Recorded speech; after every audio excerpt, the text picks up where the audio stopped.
The Somewhere in the Skies podcast is free to listen to every week, but if you would like to help support the show, we have a very active Patreon page where you give what you think the show is worth. In return, you'll get early access to the main show, bonus episodes, and priority to ask our guests your listener questions. Your support truly makes the show continue and grow.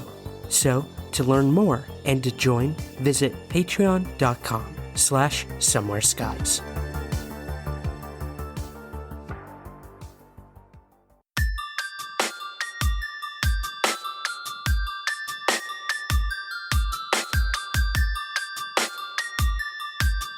This is Somewhere in the Skies with Ryan's Berg.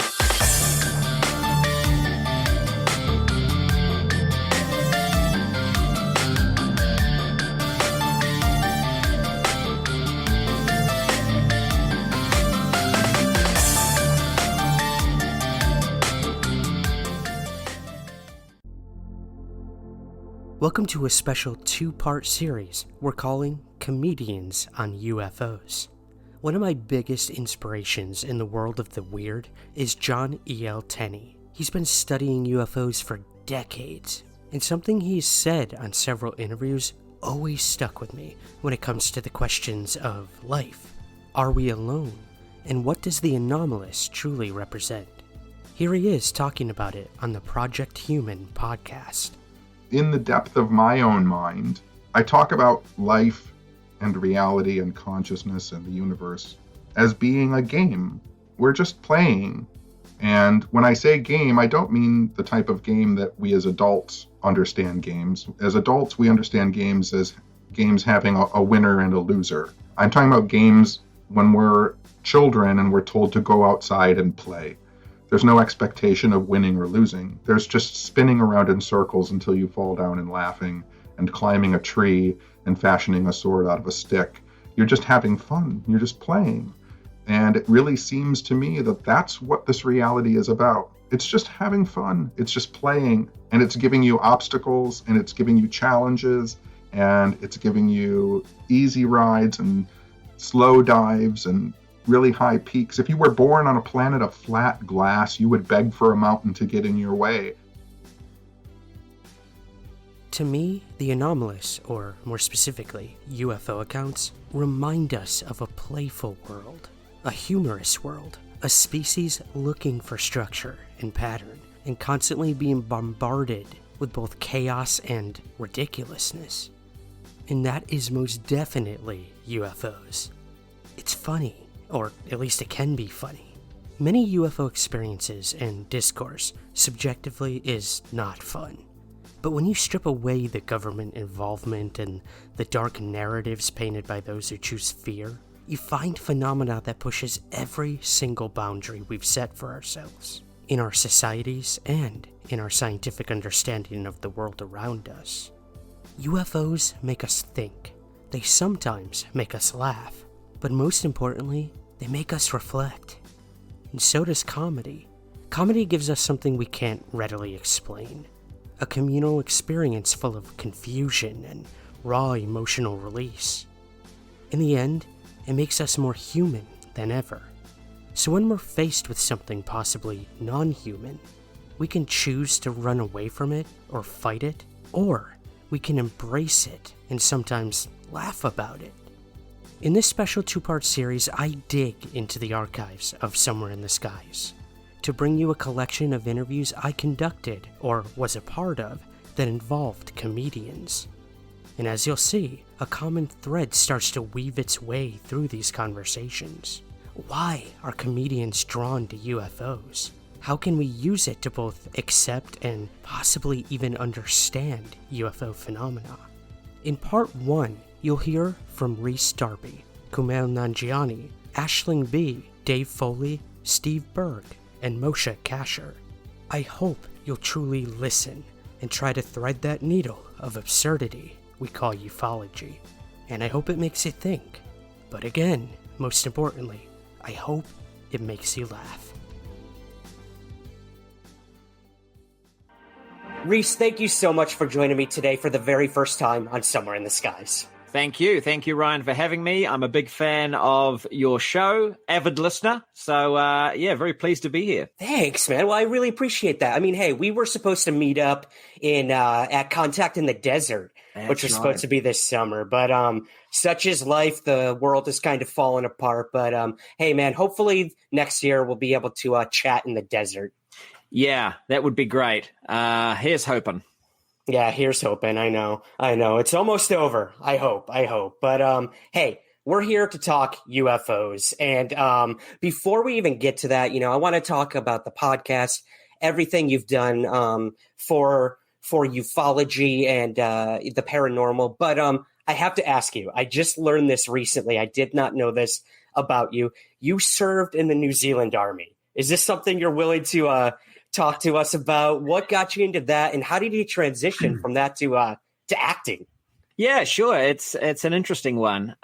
See, I was very dedicated, and still are to a certain degree, but certainly in my youth, to the ways of the military. Now, I was a Air Training Corps cadet. Now, the Air Training Corps, or ATC as we call it, in New Zealand, and I believe it's a Commonwealth thing, is basically a unit for kids from the age of about 10 through to 15, 16 that has an emphasis on the Air Force and the ways of the of flight, but also basically takes kids who want to do something like Scouts, but it isn't Scouts. And when I discovered that, I signed up immediately because as a kid, I used to watch a lot of war films and I was just into that kind of stuff, the sense of order. By the way, I answer questions usually it's sort of like it takes me 20 minutes and then I'll spin off into some tangent just to give you a warning. This is my improv styles. And about 15 minutes in, we'll be talking about something really weird and we'll go, what was that question again? Why are we here? We're already there. But just long story short, then I joined the Army cadets and I it was a once a week thing that my mum would take me to after school, and you had a sense of order. You would iron your uniform, and you learnt discipline. You would march. And sometimes you'd go on these camps and do some really good military training with the actual army. You'd do some weapons training. You'd get some adventure. It was a lot of fun. And then I joined the regular force. I went to the regular force cadet school the last year. It was in existence in New Zealand. It then closed down, not due to lack of interest, but I think it was a cost issue. It was $1 million New Zealand dollars to train each soldier. But so that was me. I was fully trained. I was like one of the elite. Went into the actual army from that point, and was a signaller for 4 years. In the Royal New Zealand Signals Corps. So as a communications electronics operator, I was also one of the last of the Morse coders. So I learnt Morse code, and I used to be able to do it at 40 words per minute, which is essentially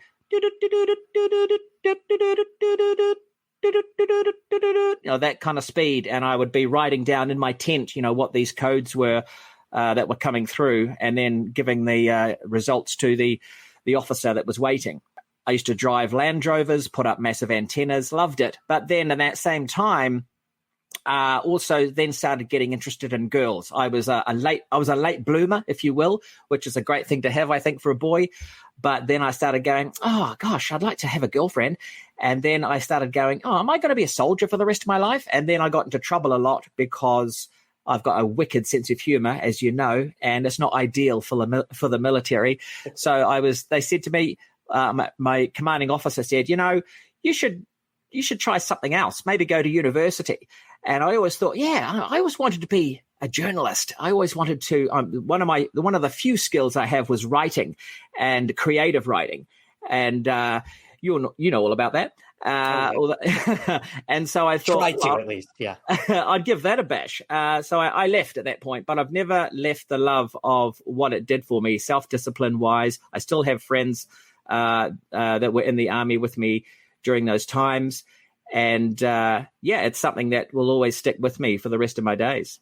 Wow. See, it's amazing the different lives we can lead in one lifetime, Rhys. I mean, we've all been there. I was an athlete growing up. I thought I was going to be a pro baseball player, and then UFOs and the theater world took over, man. And the rest, I don't know if my dad is proud of, the transitions I've made or not yet. That's yet to be seen. But hey, man, I can chat with him over a beer about UFOs for hours. So I think I've done my job. Yeah. But, okay, so that's amazing. And now it's kind of come full circle. So now you're like interviewing former Navy pilots and stuff like that. So it's it's all connected somehow. But let's talk about the origin story, the Peter Parker getting bit by the spider. How'd you get interested in the UFO topic? And I'm sure you've answered this a million times, but for our listeners who might not know, how'd you get interested in all this stuff? Have you ever had an experience? Give it to us. Okay, so for me, those people that know me know that I'm definitely 100% creative. And with creatives, we have an imagination. We like to think outside the box. We don't run by the mill 9 to 5 mindset. We wake up in the middle of the night and have ideas and write them down. Still do, always will. Whether they are alien downloads or not, I'm not sure. But as a kid, and if you really want to go to the roots of it all, and some people might like this because they might feel they're the same way, I was a mistake. So my family, there was 4 kids, and then 9 years later, I arrived at the wrong end. My parents split up. I really wasn't supposed to exist. And I've always felt that kind of love of the other and the unknown, and why are we here? Why am I here? And what else is here? What do we not know? And I kind of searched for anything that wasn't supposed to be here as well. And that's where cryptids came in, and that's where UFOs and aliens came in. So for me, they kind of made sense to me because I felt like that. I've always felt like that.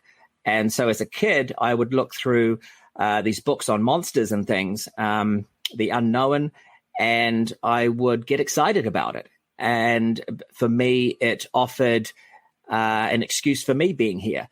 It seems weird, but I think some people may be able to relate to that. And I've always had that in my heart going through life. And I've always had an interest in what else is out there that isn't run of the mill.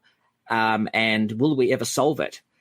I'll solve why I'm here, because it was obviously a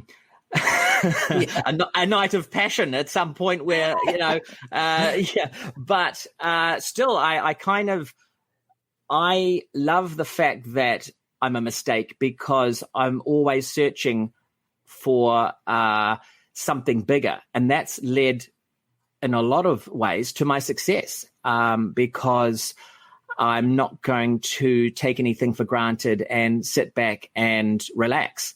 I'm always on the adventure. In terms of my own personal experiences, I would love to say I have seen cryptids, but I haven't, but I have had a feeling of them. Ghosts, unfortunately, which are my least favorite of the paranormal things, I have had kind of experiences with, and I can go into that a bit later. Ufology, I've seen UFOs twice, possibly 3 times, but unfortunately only, as I call them, astronomical ones, which are up in space, and that's through looking through night vision goggles and seeing anomalies that are moving in a really weird direction at contact in the desert. And prior to that, I've also seen them at Loch Ness, which was a cool place to see them. I've been there 3 times looking for Nessie, and once I was with my wife and I and my kids were staying with some hippies next to the loch. And they invited us out to the backyard after this very raw, what was that? Not raw meat, raw food diet dinner. Something like it was all put through a blender, and we had to eat it. Anyway. and then, but it was obviously very good for you. And then after that, they talked about, because I was obviously asking about Nessie, and this couple said, by the way, the wife, I could do a bit more research on it right now, but we haven't got time. But I remember using my memory abilities. that she was an ex-supermodel or something like that, or she was an ex-Miss Universe type lady, a quite interesting past. The guy, can't remember what his deal was. But then, you can forgive me there. If she was an ex-Miss Universe, I probably had my mind more on what she was talking about. But we were, next thing I know, we're in the backyard and we're looking up at the stars. You said, like, the cushions were already there. This is something we do all the time, she said. And we're looking up with the binoculars. My son was there too, my eldest, and he would have been, he must have been about six or seven then. The little one, I think he would have been cuddled up with mum somewhere inside. But we looked up and with the binoculars and we're just looking at the stars. And then she said, just keep an eye, just keep looking, and you'll see some that lights that move in a weird pattern. And I'm thinking, this could be satellites or anything like that. Just kept looking, we kept looking, and then all of a sudden into the binoculars came a light that moved in a squiggly fashion and then shot off in a weird direction. And there was no other excuse for that other than I said to her, I think I've seen one. And she said, did it move like this? And I said, yes. And she said, yep, that's them. We see them all the time. And then when I saw them again in that same fashion in Contact in the Desert last year and the year before, because I've been twice now, it made sense to me. And the most exciting one was last year when I put the night vision goggles up. If you ever get to go to Contact in the Desert, listeners, there's usually some dudes hanging around, either selling or at least just giving people a go with these amazing, very expensive tech night vision binocular systems that are really an absolute must if you want to be a UFO spotter, because these things are fantastic. And as soon as I put them up, almost like I willed it to happen, this thing just came straight into my field of view, did it almost like if it was a hot rod, a donut. It's like, did a little circle and then did a squiggle and then darted out. And I was like, okay, so that was not a satellite. That was, and it happened immediately. And that kind of spooked me out a little bit. But unfortunately, that has been my only, I haven't seen anything close. I haven't seen, and I'm very envious of that, driving along and the power of your car running out and all of a sudden there's a light. But yeah, a believer, of course.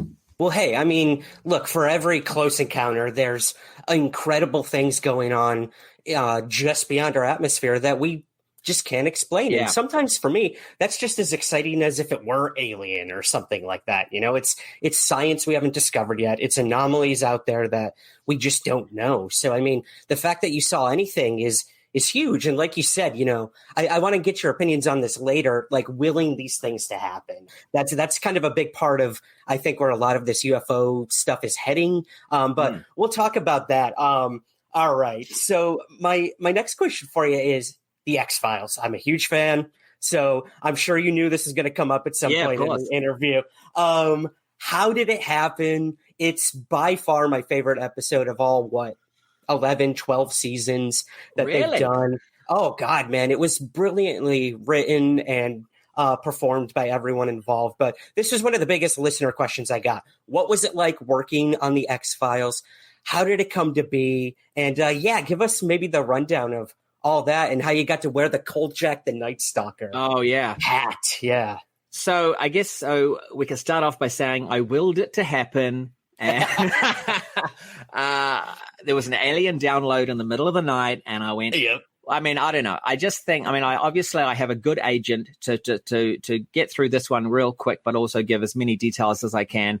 I have a good agent, and so I do get good auditions, and I don't get many, but I get interesting ones. And for some reason, this came up, and it kind of made sense to me. So in I go. Now, another interesting thing is that when the X-Files was in its most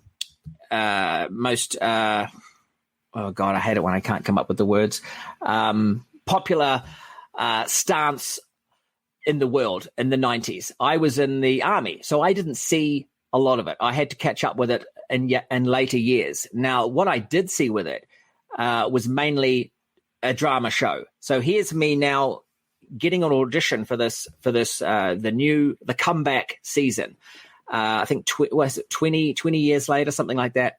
And I'm thinking, oh, here we go. Okay, here's a chance for me to act dramatically. Because if anyone who knows me, I'm a comedic improvise actor, and those are my skill sets. Although I like to think I could do a good job in a drama, but now maybe I'm getting my chance. So I go along to the audition. Now the sides were very minimal. So, and when I say that, I mean the little bit of script they give you to do your audition with, because I didn't want it very top secret at this stage. It was a really a big secret that this, well, it wasn't so big. I think as soon as it leaked out that this phenomenal show was coming back, everyone started talking about it, but yet the ideas for the episodes, and of course, they were very, very top secret. So I got these like half a piece of paper to look at when I went in there, and I delivered these lines. And by the way, the lines in this audition, it was certainly not comedic at all. I think I had to give a little part of the monologue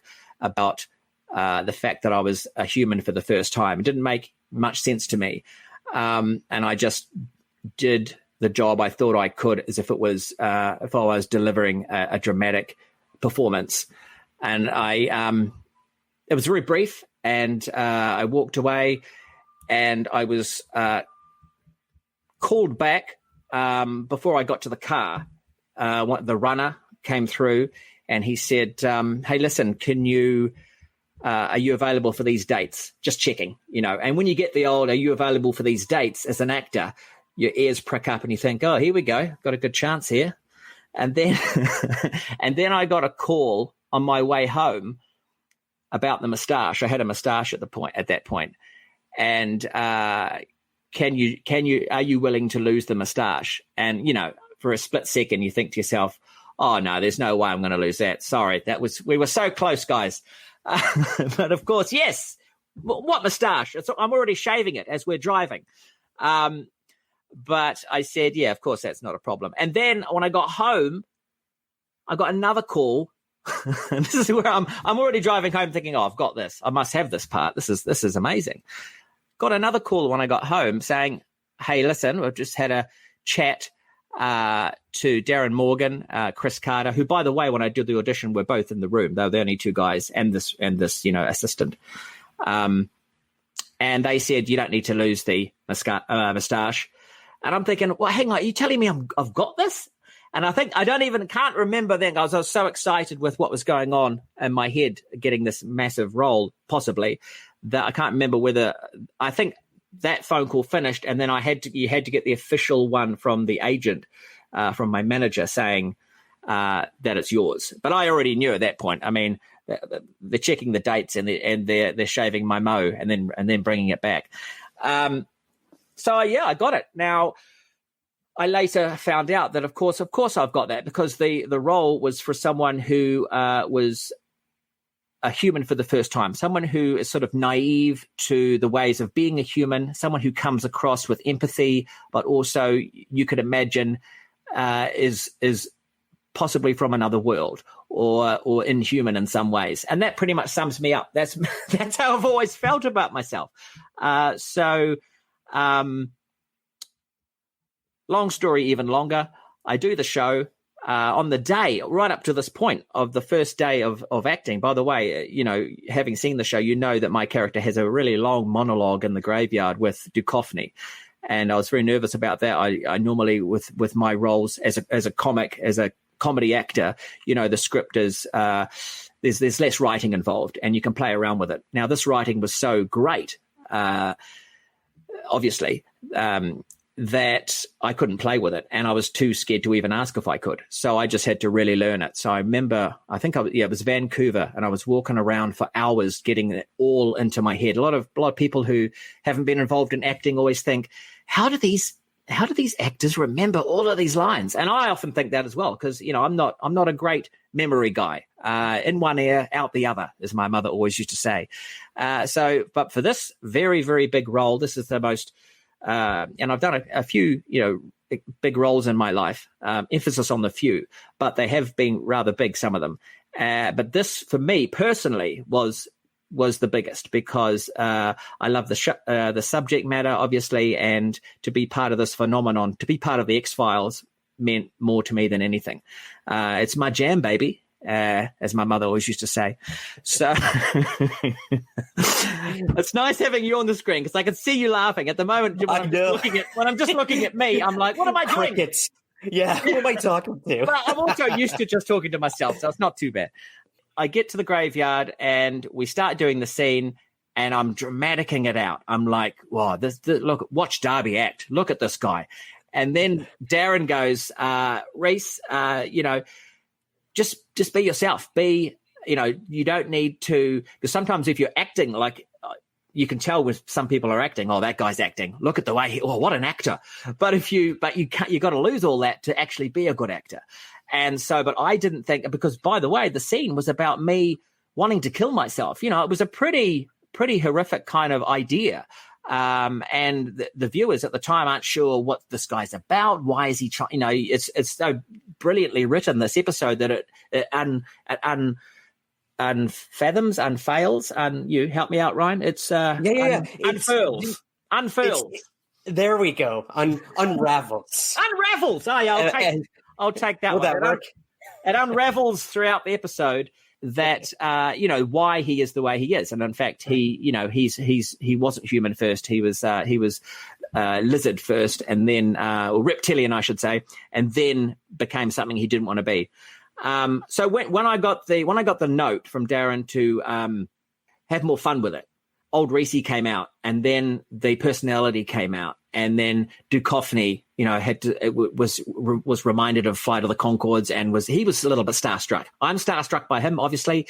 He's a little starstruck by me. We're getting both stars are striking, and magic is made.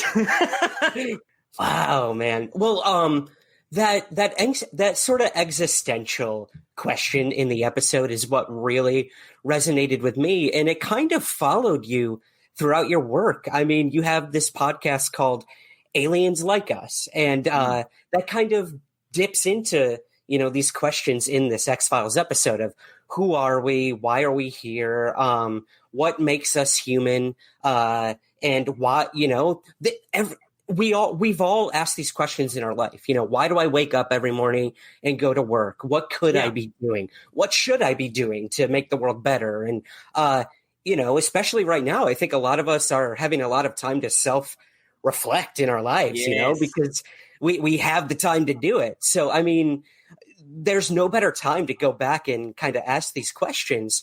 And with your podcast, first of all, I got to ask, where'd the title come from? The different meanings you can give to the title of your show is what really struck me. So let's kind of dive into that. Yeah, moving away from the X-Files, what made you want to do this podcast?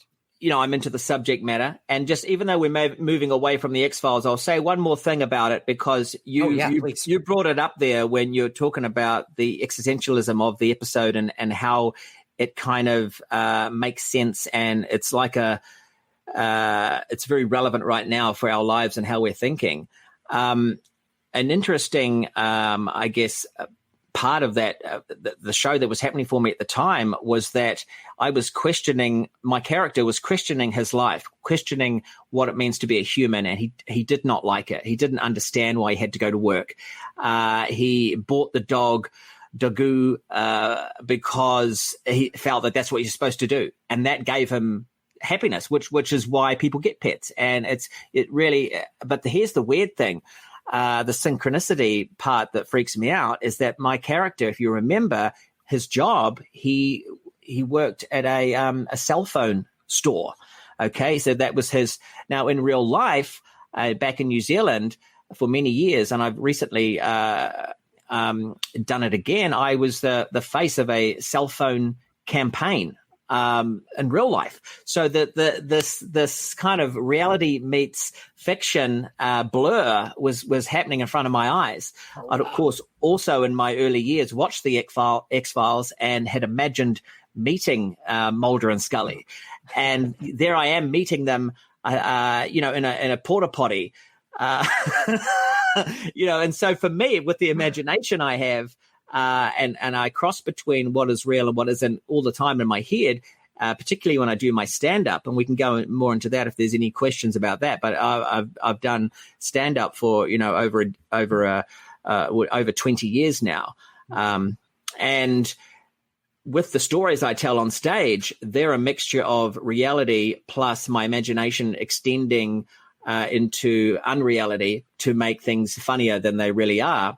And I confuse the audience quite often on, did this really happen? How much of this is true? They always walk away and sometimes question me, did that really happen? I mean, that's a thing with a usual thing with stand-ups, but for me, it can be way more mystical because I'll be talking about mermaids or jetpacks, and there's like, I think, knowing Rhys, maybe that did happen. Right. And so, and some of it to a certain degree has, and these kind of occurrences, but here I go again with this 20-minute going off in a different direction thing. Love it. But to pull it back, I will say that, the synchronicity, the universe making these decisions for me, putting me in that character position, putting me in that show, and for that show to be a fantastic episode, which, they are hit and miss. And for me to be luckily in one that was historically, is going to stand up, was just out of this world, which is a cool thing to say on your show. And I knew we'd make it in there somehow. There's your soundbite. Well, I have to agree with you. I mean, I think, people love or hate the reboot of the X-Files, but I think that episode you guys did, it probably saved that entire season. And I think the same could be said for the following season with their Darren Morgan episode in that season. Those are what people like. That's what they crave. Monster of the Week.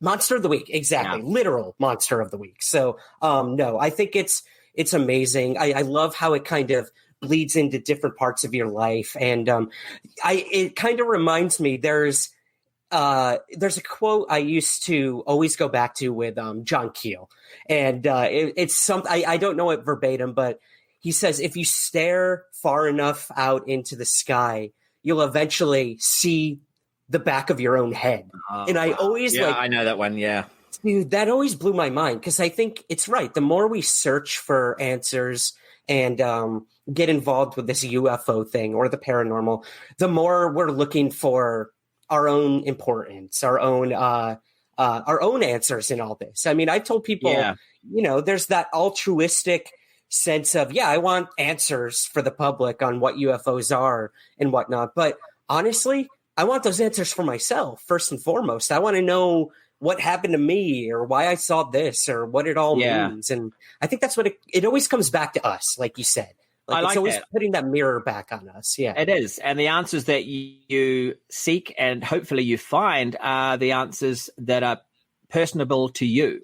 And so, will we ever solve this mystery? Well, maybe not as not as humanity, but individually, we might be able to solve it for ourselves in our own head, what we think they are. And I've been reading your book, Ryan. I've got it here with me, obviously. Great book. And it's thought-provoking because of the personal touches that you deal with in here, because rather than the nuts and bolts kind of, what is this thing? What was the speed? What was the height? It's our own personal thoughts, these eyewitnesses, what it means to them. And it gets you thinking, because what do we have if we don't have the answers already inside our own brains, and we just need those doors to open up? And that's where we feel that the mysteries can possibly be solved. Absolutely, man. Well, I appreciate you saying that, and I have to agree. I mean, that's why I wrote the book. I of course I care about what they saw in detail, because we want to figure out what it was. But end of the day, like, how did it impact them? How did it change them? And we'll talk later about that capital D disclosure. But I think every person who sees something or experiences something, that's a personal disclosure for them. So yeah.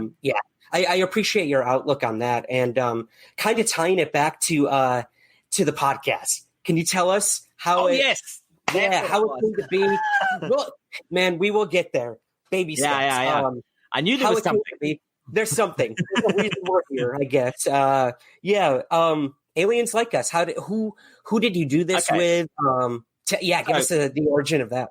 Okay, so cool. So I have this, previous to that, I have a podcast called The Cryptid Factor. Right. And I've been doing that since 2008 with my friend Leon, who was known as Buttons on the show because he pushes all the buttons, because he's the tech, he's the producer on the day, pulling cables, setting the levels, and of course editing the whole thing. So he's kind of the brains of the network. And we started off with David Farrier, and then in later years we have the band has changed, and we've got Dan Schreiber.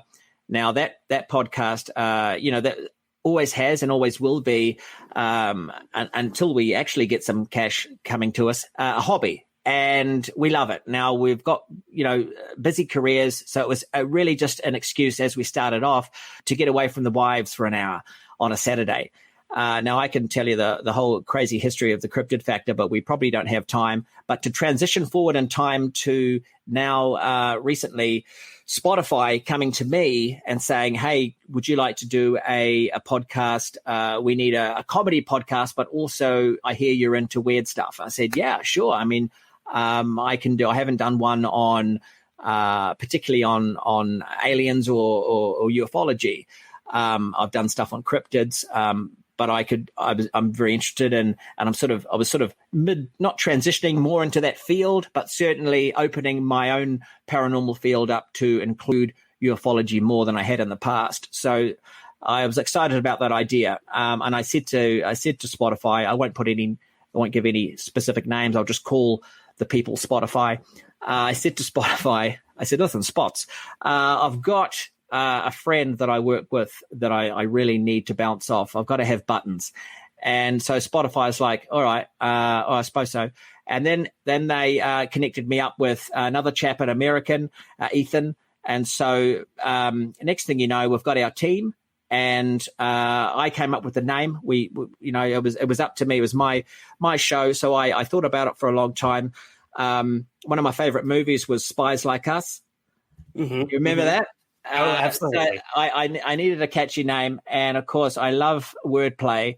So Aliens Like Us just made total sense to me. When it came, I thought, oh, that's it, because not only do aliens actually like us, hopefully, aliens are like us, and also, of course, Buttons and I were aliens in America, aliens by proxy of our position in the country. So it just made total sense.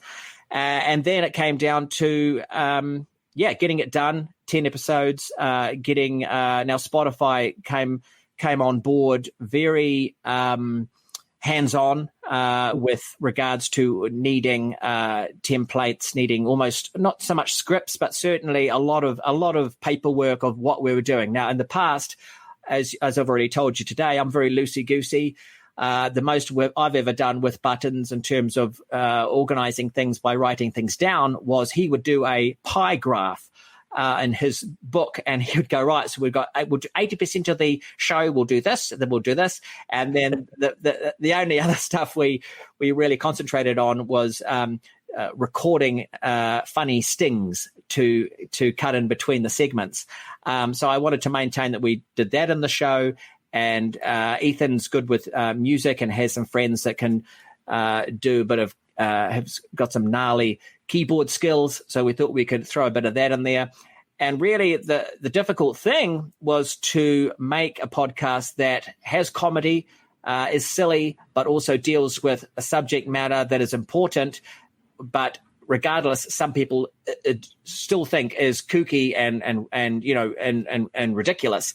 And yet I wanted to pull in my audience and also through comedy and get them to open their mind up and also believe that there is stuff out there that is happening. And it just so happened that, in the last few years, the world was transitioning from it being a subject that people didn't really bother to take seriously to now, thanks to all the major news articles and the proof that's coming out about the existence of UFOs, to be something that is real and that we actually do have to go, oh, okay. Heck. All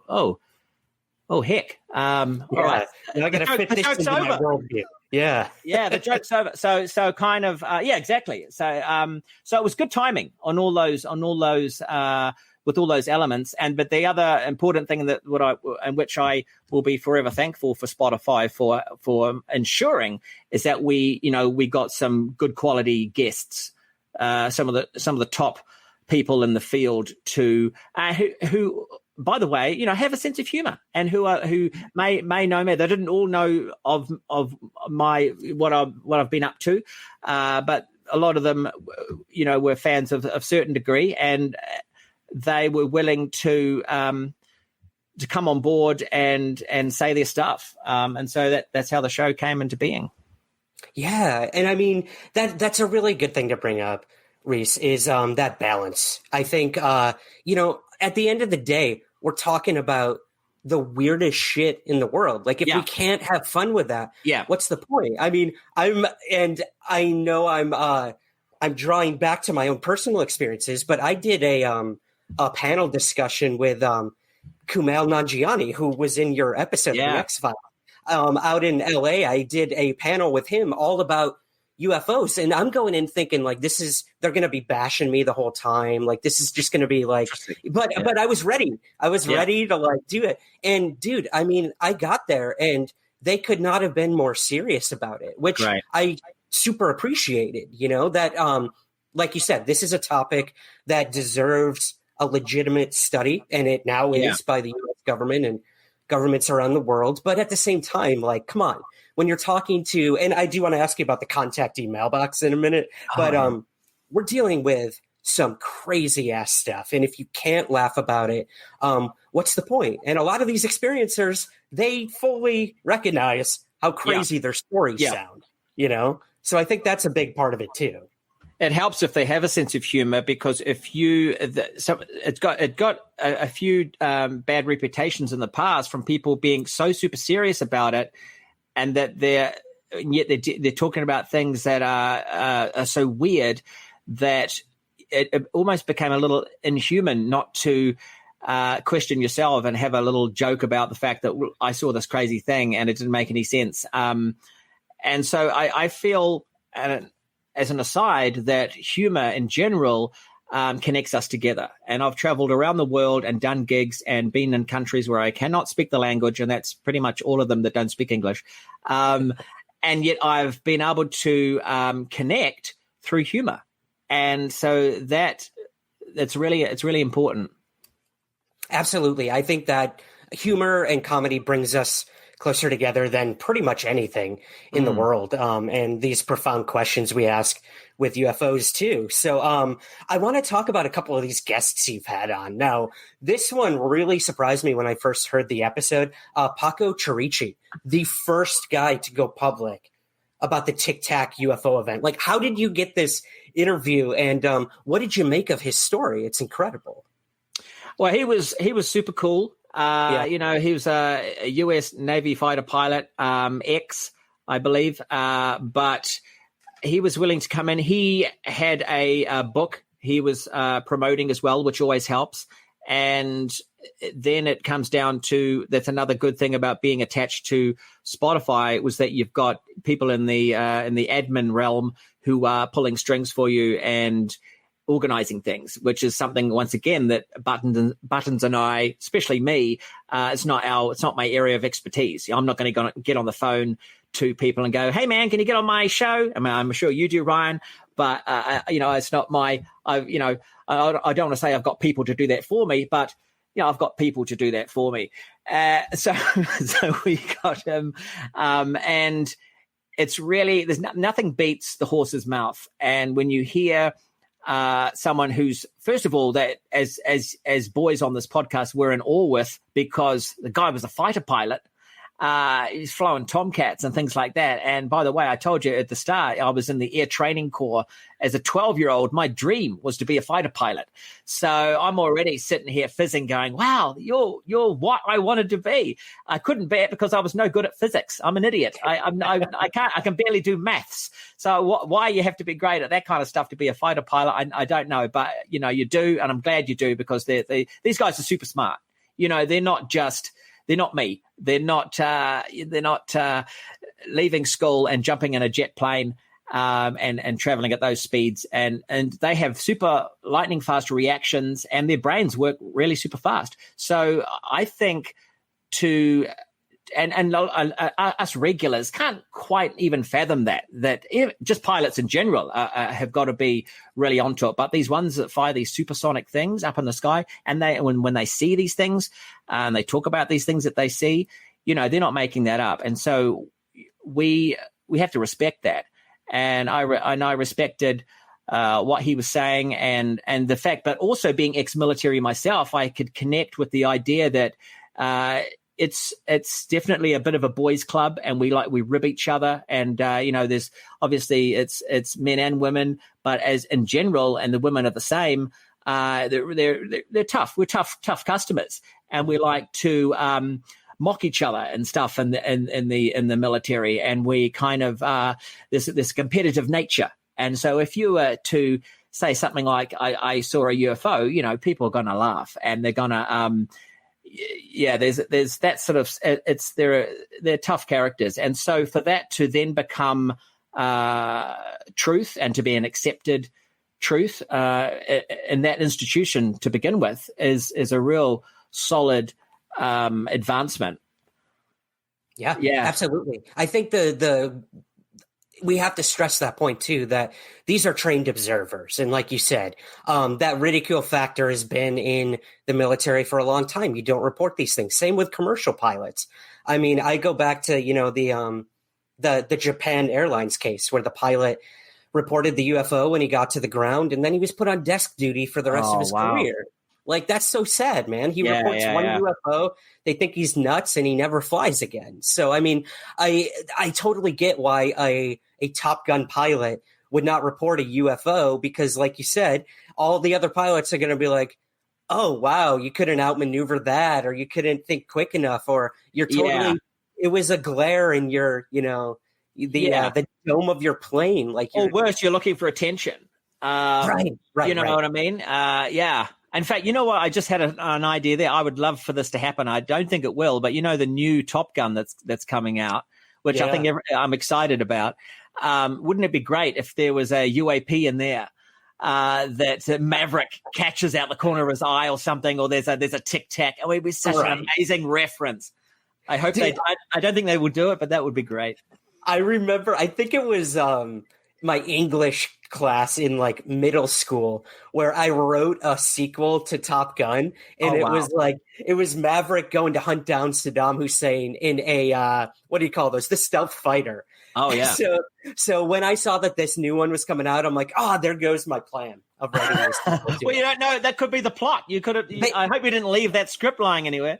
I know my teacher probably gave it to him, man. But hey, no, that's a good point. I mean, the fact that this could be making its way more into the mainstream. I mean, every time I turn on the TV, someone's talking about like the Tic Tac UFO or this or that. And it's not a world I ever thought we'd live in, where, the U.S. government would be seriously investigating this, which we'll get to. But the next guest I want to talk to you about is okay, so this book, the book cover is just burned into my memory, terrified me as a kid. That's Communion. Yeah. So I got to ask you, what was it like interviewing probably the most famous UFO alien abductee of all time, Whitley Strieber? And what do you make of his whole story? I mean, it continues even up until this day. So yeah, what do you think? It was fascinating.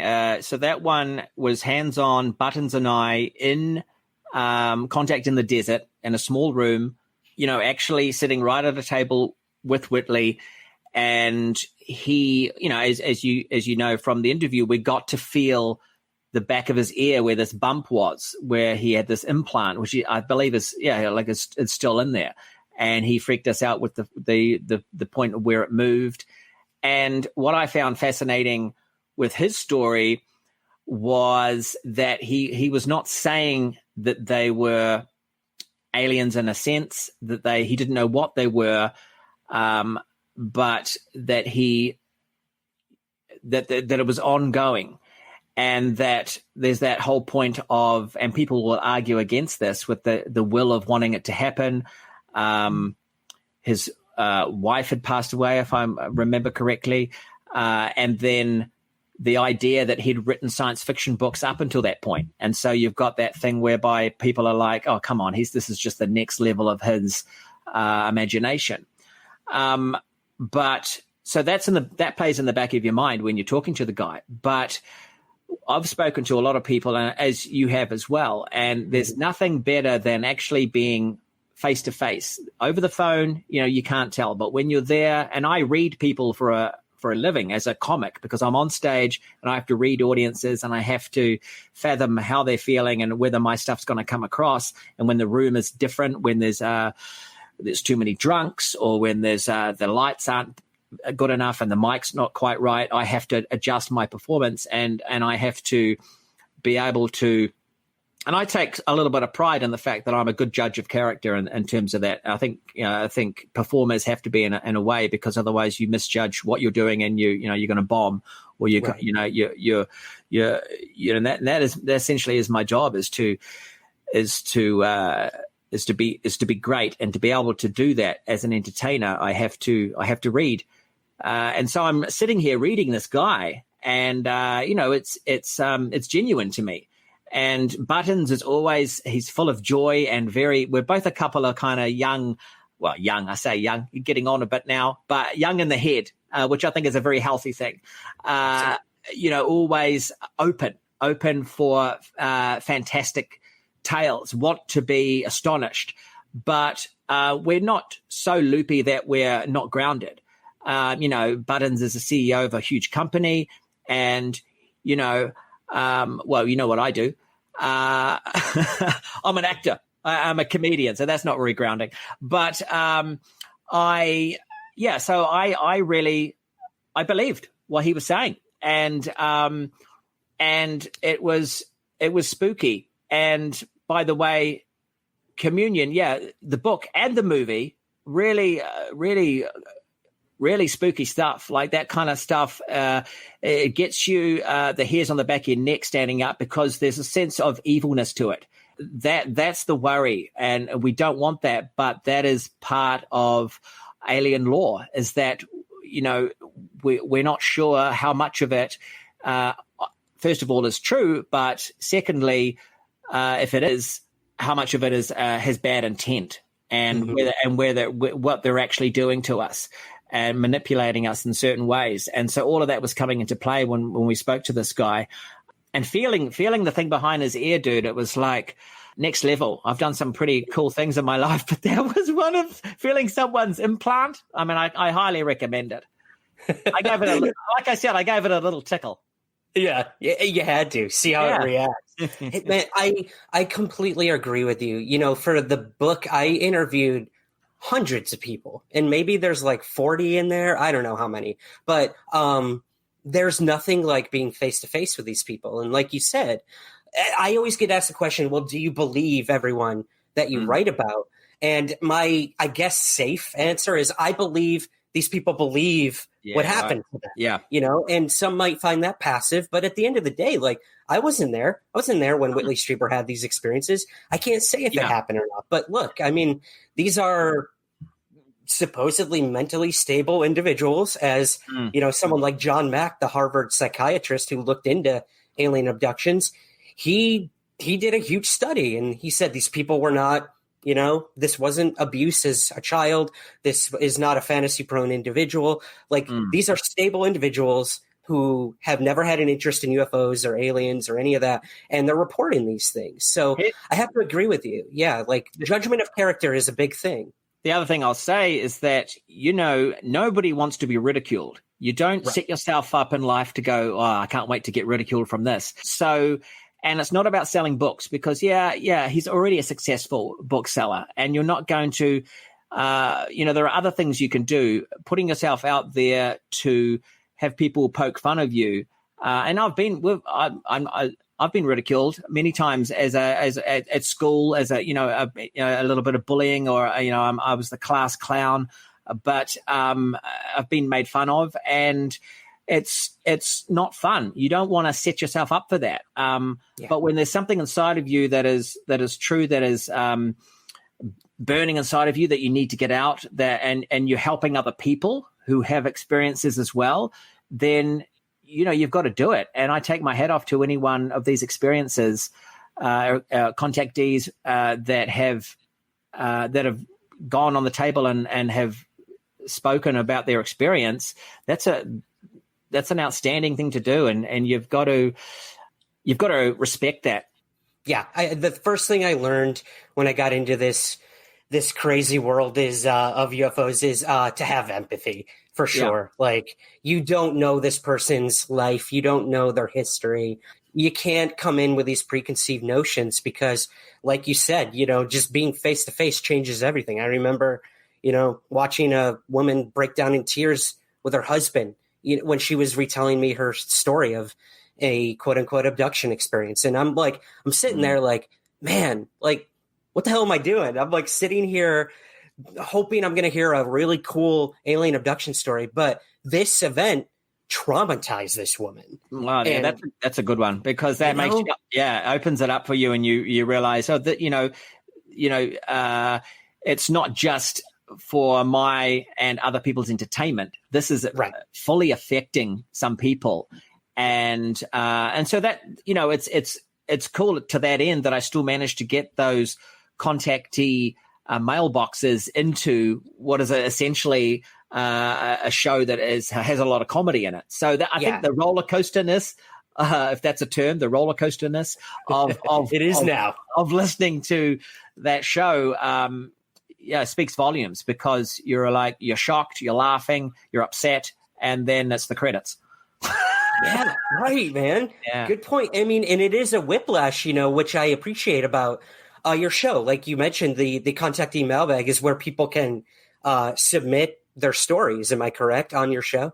Yeah. So the interesting thing there was my wife dealt with all of those. So, and that was basically, they left a message. I think she spoke to them, but it was set aside from the three of us guys who were functioning as hosts, and we would then grab it. And so often when we listened to the contactee mailbox the first time was when it was put into the show. And so that made it helps with these types of shows if we can, and I learned that from the Cryptid Factor, is that if we can spook each other out, it's great, because we're all like, we're kind of on the same level as the listeners, and we're like, whoa, okay. So sort of the last episode I really want to cover with you, Rhys, of your podcast is your interview with Dr. Michael Masters. Now, I know this is kind of a running gag in your show with your co-host about aliens being us from the future. And this concept blew my mind when I first heard about it. I think one of the dudes from the Rendlesham Forest incident might have talked about this, but what do you make of what this doctor's brought forward, that aliens could be us in the future? Yeah. So this has really grown on me. Now, when I first heard this, and to be honest, Buttons was the first one who brought this theory to my attention a few years ago. And I always mock him. We're best buddies, so we're laughing at each other. And I'm thinking, yeah, right, it's us from the future. Come on. And, he would say that millions of years. So we've evolved to this point. That's why we look the way we do. And, this started to make sense in some ways. But the real issue I had with it was, if time travel became a thing, then we would have it now. It's that whole dichotomy of, when does it happen? And if it does happen, then surely it's going to happen constantly. Look, I'm no scientist. I've watched Back to the Future a few times, but that's about my experience in it. Now, fast forward to Dr. Michael P. Masters, and he really has some good things to say about it. He delivers a great interview. He does lectures on this. Buttons and him have been talking many times. They're both big fans of the concept. And I've got to say, they swayed me towards it, because this concept has been brought up. and certainly in recent years, and it's becoming more and more believable. And so, yeah, I don't want to, I'm not 100% in on it, but I'm swayed towards it because let's be honest, we're running out of answers, and we've been trying to answer this big mystery since the 40s. And who knows, even before then, when people didn't know what to call these things, whether they be called angels or goblins or fairies, it's the other. It's where they're coming from. And so, yeah, I think it's got some truth. Yeah, I'd have to agree. I mean, again, and who's to say we're dealing with one thing? It could be interdimensional. It could be, That's the big one. Yeah. There isn't one answer. There is not one answer. And I think my answer would be is that there is so many different concepts that could be the answer, and that there's definitely more answers than one. And I was thinking today about the things, the orbs, the things that the lights, just the simple lights that people are seeing. They're not seeing anything behind the light. Maybe because it's too far away, or there's a series of lights. There's got to be more than one answer. And one of those answers is, it could be us from the future. It could be us traveling in different timelines. Interdimensional is a big one for me. I'm really a believer in that. But I'm also a believer in the fact that some of these objects could just be organic themselves. They could be spirits. That could be returning from another dimension, that it's not an actual physical object. It's an energy, and it's watching you. The fact that people have recurring experiences, that they see one and then a few months later or years later they'll see one again, or they'll see, and it keeps following them throughout their life, means it could be it's got to be connected to that person. So it's got to be maybe in the family line. It's got to be a spirit from another dimension that is coming back and messaging you or keeping an eye on you. So, and you talk about, so that the spiritual nature of that, and as I say, I'm not into ghosts, but there's got to be a connection there, and yet that has a strong kind of weight behind it. And then you've got the metallic craft, which is a completely different scenario, but yet those things are real as well. So, and then you throw Tic Tacs in the mix, and you think, what the hell is that shape? What does that signify? And there can't be anything inside it, because, well, if there is, it's certainly not human at those speeds and those velocities and what they're doing. So if there is have we advanced this far in the millions and millions of years in the future that we can withstand that? Or is there some sort of energy within inside the Tic Tac that enables us not to feel it? But think about it. We've already started not flying in things, because we've got the drones. We're now going to have the next few battles are going to be drone versus drone. They did a dogfight recently with, I think it was the F-16 versus the drone F-16. And the drone kicked its ass. So that's 2020. I'm talking about jet fighter pilots and how I would love to be one. That job's going to be running out. I think. So when you think about it that way, if it is future us, we're not in those things. That we've just sent those back. And maybe that particular shape is something that goes through the rift in the time-space continuum. Who knows? And the fact that they're squiggly, they move these squiggly things. And when I saw one up in the space through the binoculars, it did the squiggly moves, like I said to you, like a hot rod doing a donut, spinning around and then squiggling out. I was like, what's with the squiggles? But then that's your number one question, yeah.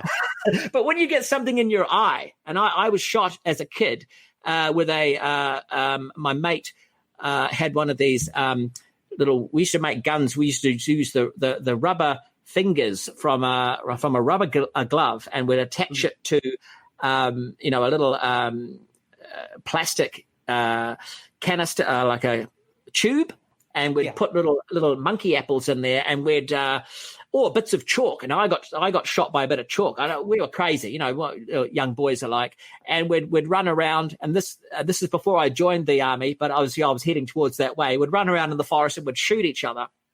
I got shot in the eye with this little tiny bit of chalk, and to this day, there's still a thing that's in my eyeball that moves around, and when I'm looking, it sort of squiggles about a bit. And very similar movements to to the UFOs that people sometimes see. And I'm thinking to myself, maybe that's what it. Maybe the Earth is just one big giant eyeball, and there's a few squiggles. There's a few things that are being shot at it, and they're just sort of floating there, and then they disappear. I don't know. That's pretty out there, but I think, hey, it's just as plausible as any other theory out there when it comes to this topic. Trust me. Yeah. Well, you did mention, 40s, the 1940s. And I want to get your opinion on this. Let's take, for instance, the famous Roswell UFO incident, 1947.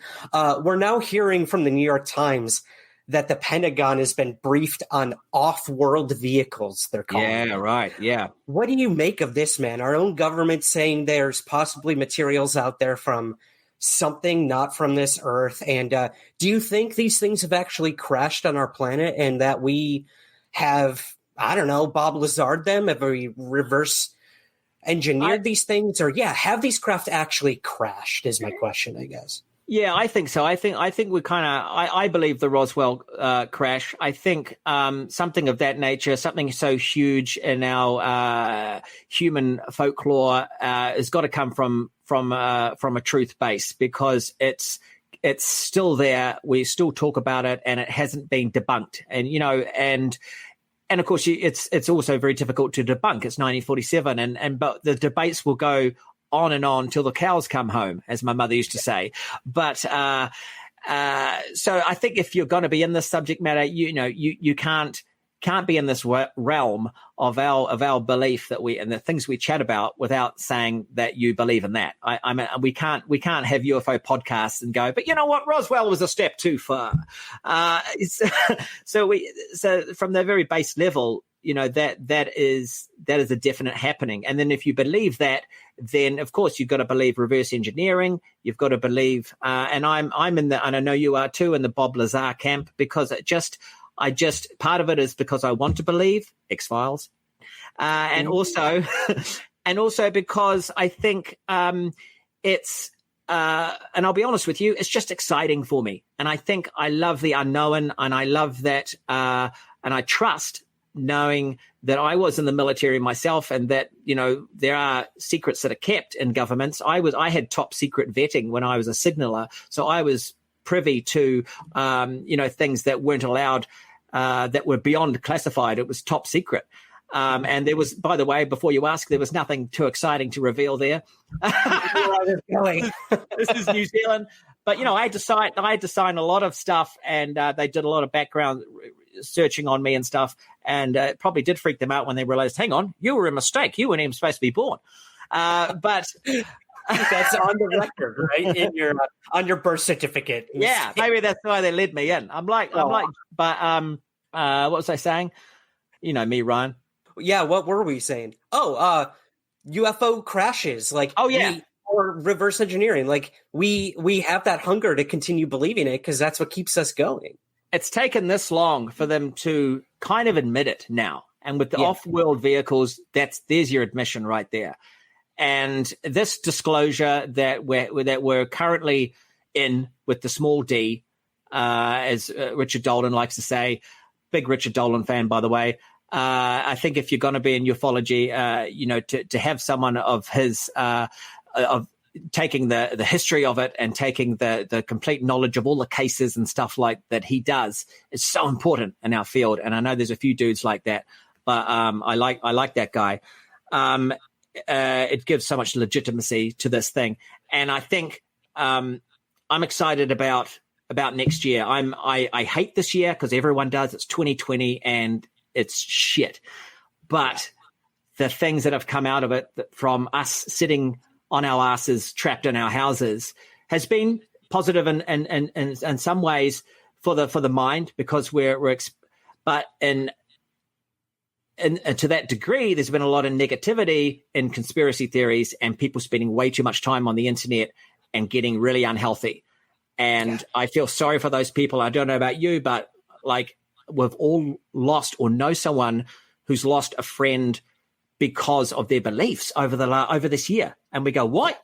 I didn't know you were into, and so we go, I can't talk to them so much anymore. And that's been happening because of the goddamn internet, and you've got to be really careful what rabbit holes you fall down.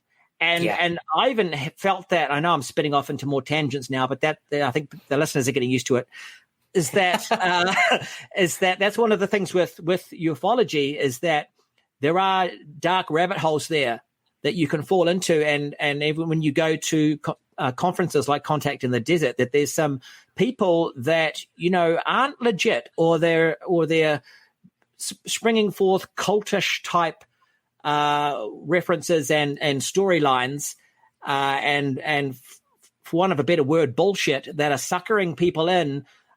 People like me who want the unknown, who feel they don't belong, who are looking for weirdness.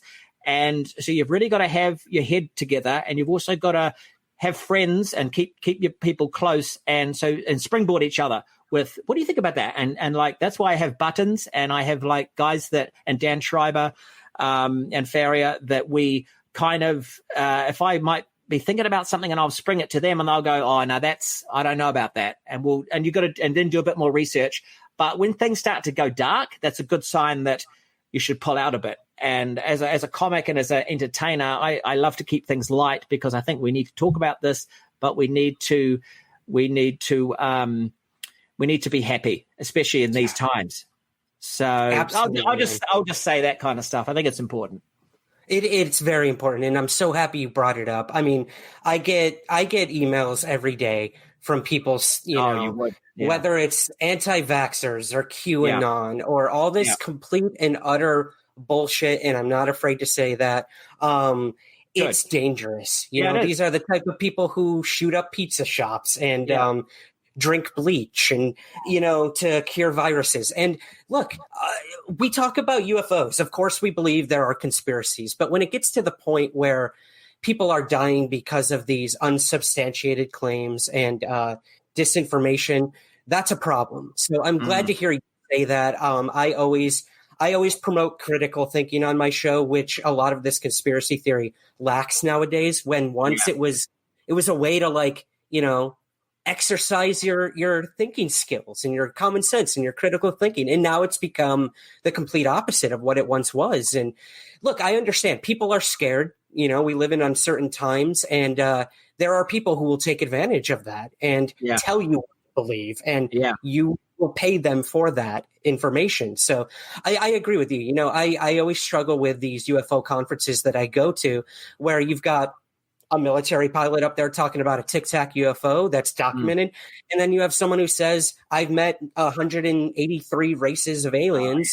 And they're, this. And I struggle, And don't get me wrong, because there's a fun part to that. And as an actor and as a guy who loves Mork from Ork, I'm excited about that kind of thing. But you've got to take a strong bag of salt with you, not just a grain. And you got to flick it over your shoulder every 5 minutes. Yeah, that's such a good point, man. Well, I'm happy to hear you say that, because it is something I think that has drastically affected the United States in particular when it comes to politics and how we're dealing with things going on in the world. But that's a whole other rabbit hole we won't go down. But I do want to I do want to get to some listener questions here, if you're game for that. Yeah, sure. Awesome. And it's up to you how in-depth you want to get with these, brother. I know you're a busy man, but let's start with this one. It kind of ties into what we were just talking about cultish figures and whatnot. Tor from Patreon asks me, the narratives people go by in ufology vary greatly, like we talked about. We've got Tom DeLonge and everything this guy's doing, talking about UFOs are a potential threat. And then on the other side, you've got these individuals like Stephen Greer, who I'm sure you're familiar with. Yeah. Yep. Saying the antithesis, aliens are peaceful, then they're here for good reasons. So how do we decipher between these two narratives? And is the answer somewhere in between? Or what do you think personally about these extremely drastic extremes that we see in the UFO field? I think the answer definitely is somewhere in between. And it's important to have both ends of the spectrum. And you've got to remember that the United States, as formerly and right up until recently, I believe, this is an argumentative position, but, being the biggest superpower in the world, always is on the front foot with defense, and they've got to keep their big walls of Rome protected so it doesn't implode. And, lately, it has been. And I think that's why they're on the front foot, rightfully so, defense-wise, on what are these things and are they a threat? And, of course, that makes total sense. Now, if this was New Zealand, and it helps having me, I'm from the Shire. I'm from a little, island in the South Pacific, set of islands, I should say. But we wouldn't be, as worried defense-wise about these things, because what are we protecting? A lot of sheep and cows and some great visual effects artists in Wellington. But so I can understand that threat part of it. And that's good but here's my other thoughts on that. If they were truly a threat, we'd all be dead by now, or they would have already taken over. Come on, let's be honest. 1947 was the first crash landing. It's not going to take them. How much recon are they doing? And this comes back to my old military days. I know what it's like to go on a recon. You do one, you get you get all the stuff you need, and then you return that night in the dead of the night, and you invade and you win. So the fact that hasn't happened makes me believe that we can shift things slightly more towards the Stephen Greer idea that it's a consciousness, that these things we just need to, and I love this idea that we can all connect through meditation and that we are all one. Now that it could have been, what's the James Cameron movie, Avatar? It could be that I'm a big Avatar fan, but that they talk about that there, and it makes total sense because all living things, that the old adage of you know what your pets are thinking. You when you come home, your dog's excited to see you. We connect with other sentient beings without communication, and that's through the mind and through the head. And the more we advance ourselves, the more we're going to open up those extra parts of our brain that are going to enable us to mind read each other. Now, we can then go into technology trying to help with that, i.e. Musk, chuck a thing on a pig, and next thing you know, you're fast forwarding your memories. I mean, that's people. I know people are freaking out about that, but there is something to be said about not needing that. And look, I'm not a big Greer follower. I mean, I know what he does, and look, I've barely meditated in my life because it's just not who I am. But I'm willing to understand it, and I know about the DMT stuff. And I mean, look, I've done magic mushrooms. And it was an accident. No, it wasn't. But I nearly ate my shoe. I thought it was made of chocolate. Look, that's another story. So yeah, just to answer the question, to round things up, I think it's definitely in the middle there. But I can understand both ends of the spectrum, and I think we should be more concentrating on the thought processes of our brain and how we can connect to these things via things like telepathy and extreme meditation and things like that. But at the same time, haven't done it, too scared to do it. I'd rather just write jokes and act in comedy. You know what I mean? But I'm interested. Absolutely. Yeah, totally. I'm terrified of taking anything to alter my perception.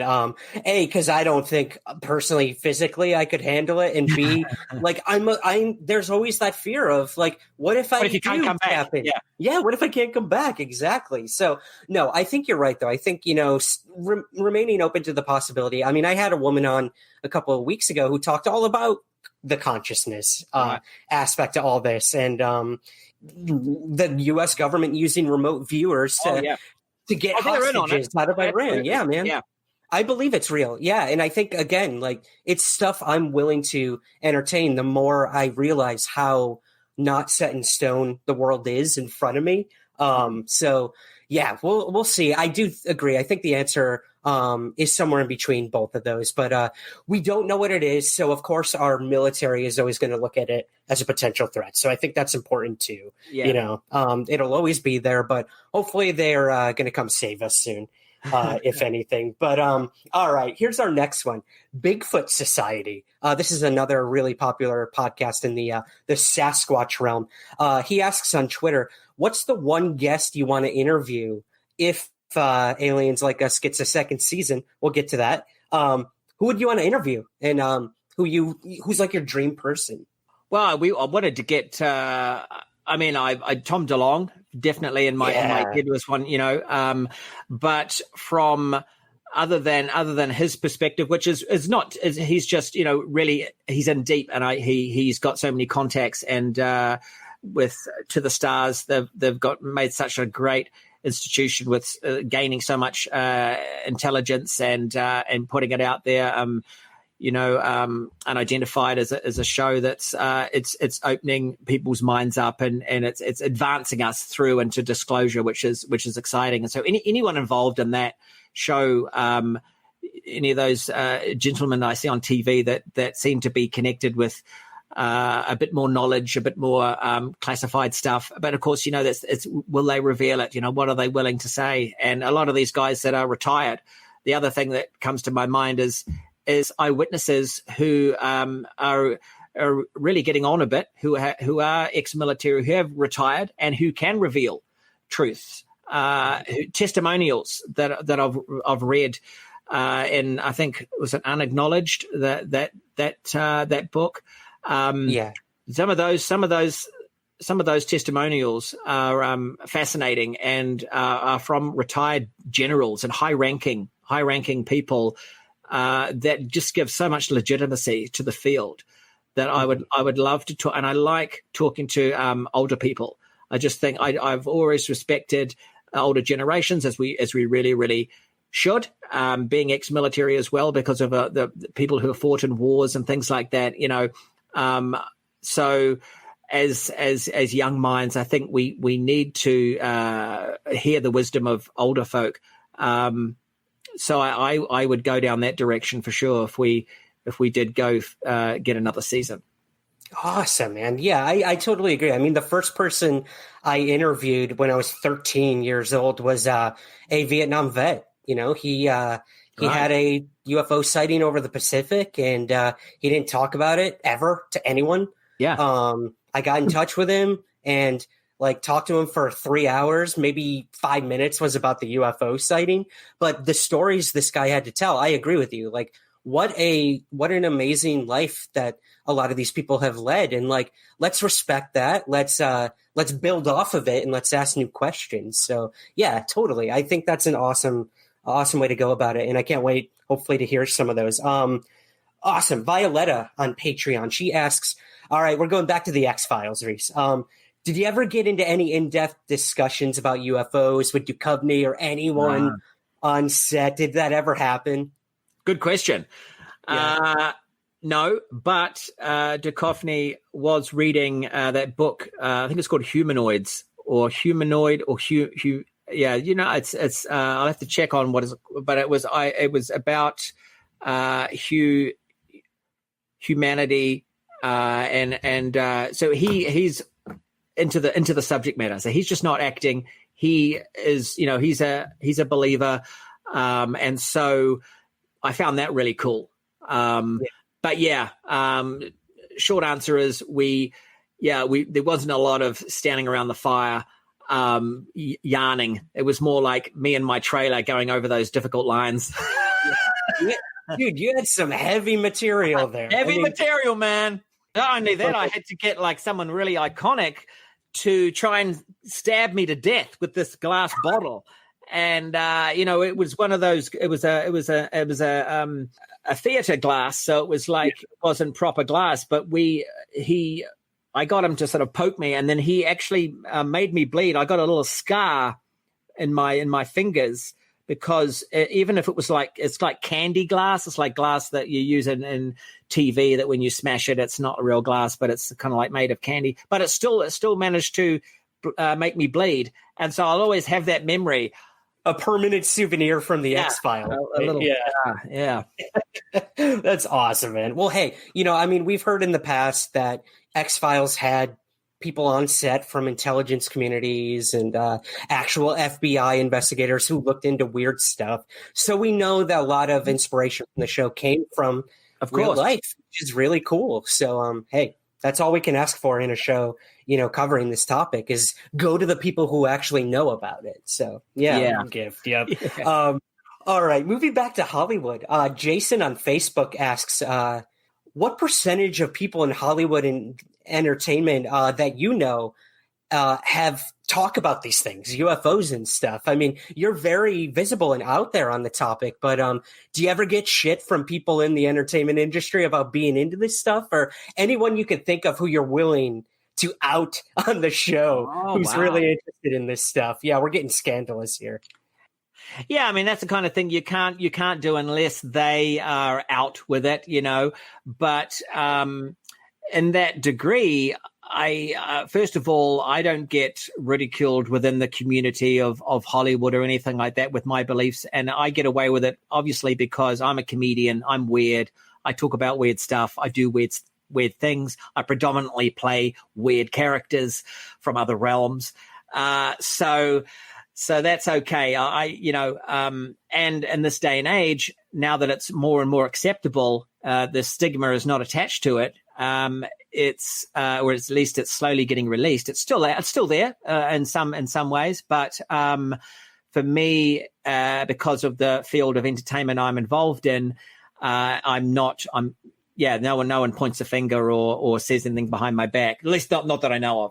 If I was in politics, it'd be a different story. If I was a lecturer of some sort, if I was dealing with way more serious subject matter about certain things, and then I had this as my hobby or had this belief, people would go, oh, okay.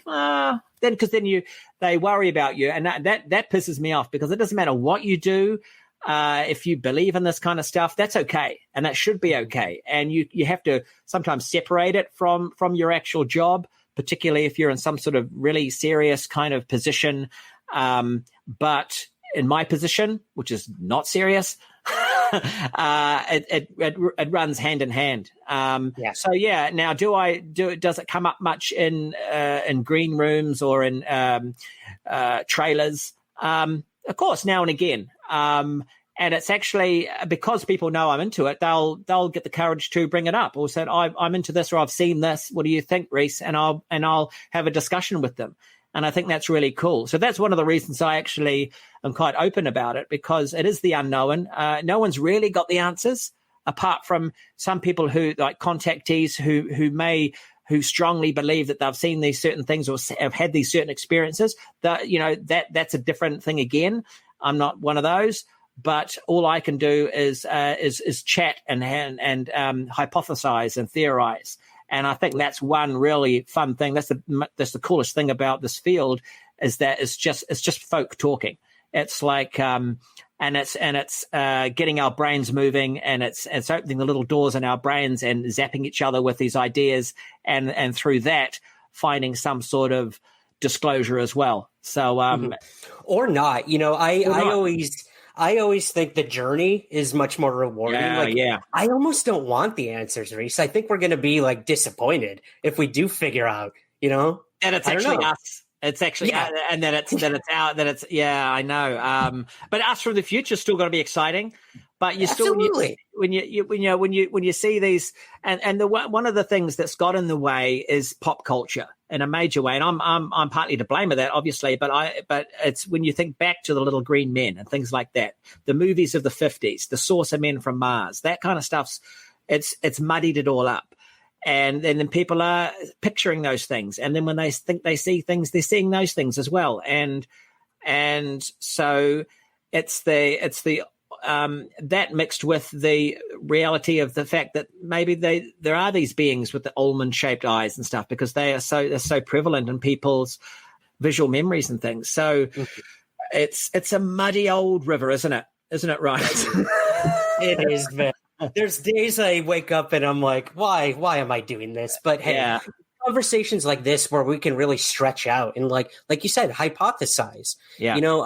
Anytime one of these UFO people says they have the answers and they know what's right and what's wrong, that's when I run for the hills. I'm like, come on, man, or woman. Let's be honest. And yes, those are the ones you sometimes see at those conferences, is where Absolutely. they do stand in front of a massive crowd and they say, right, well, this is what the story is.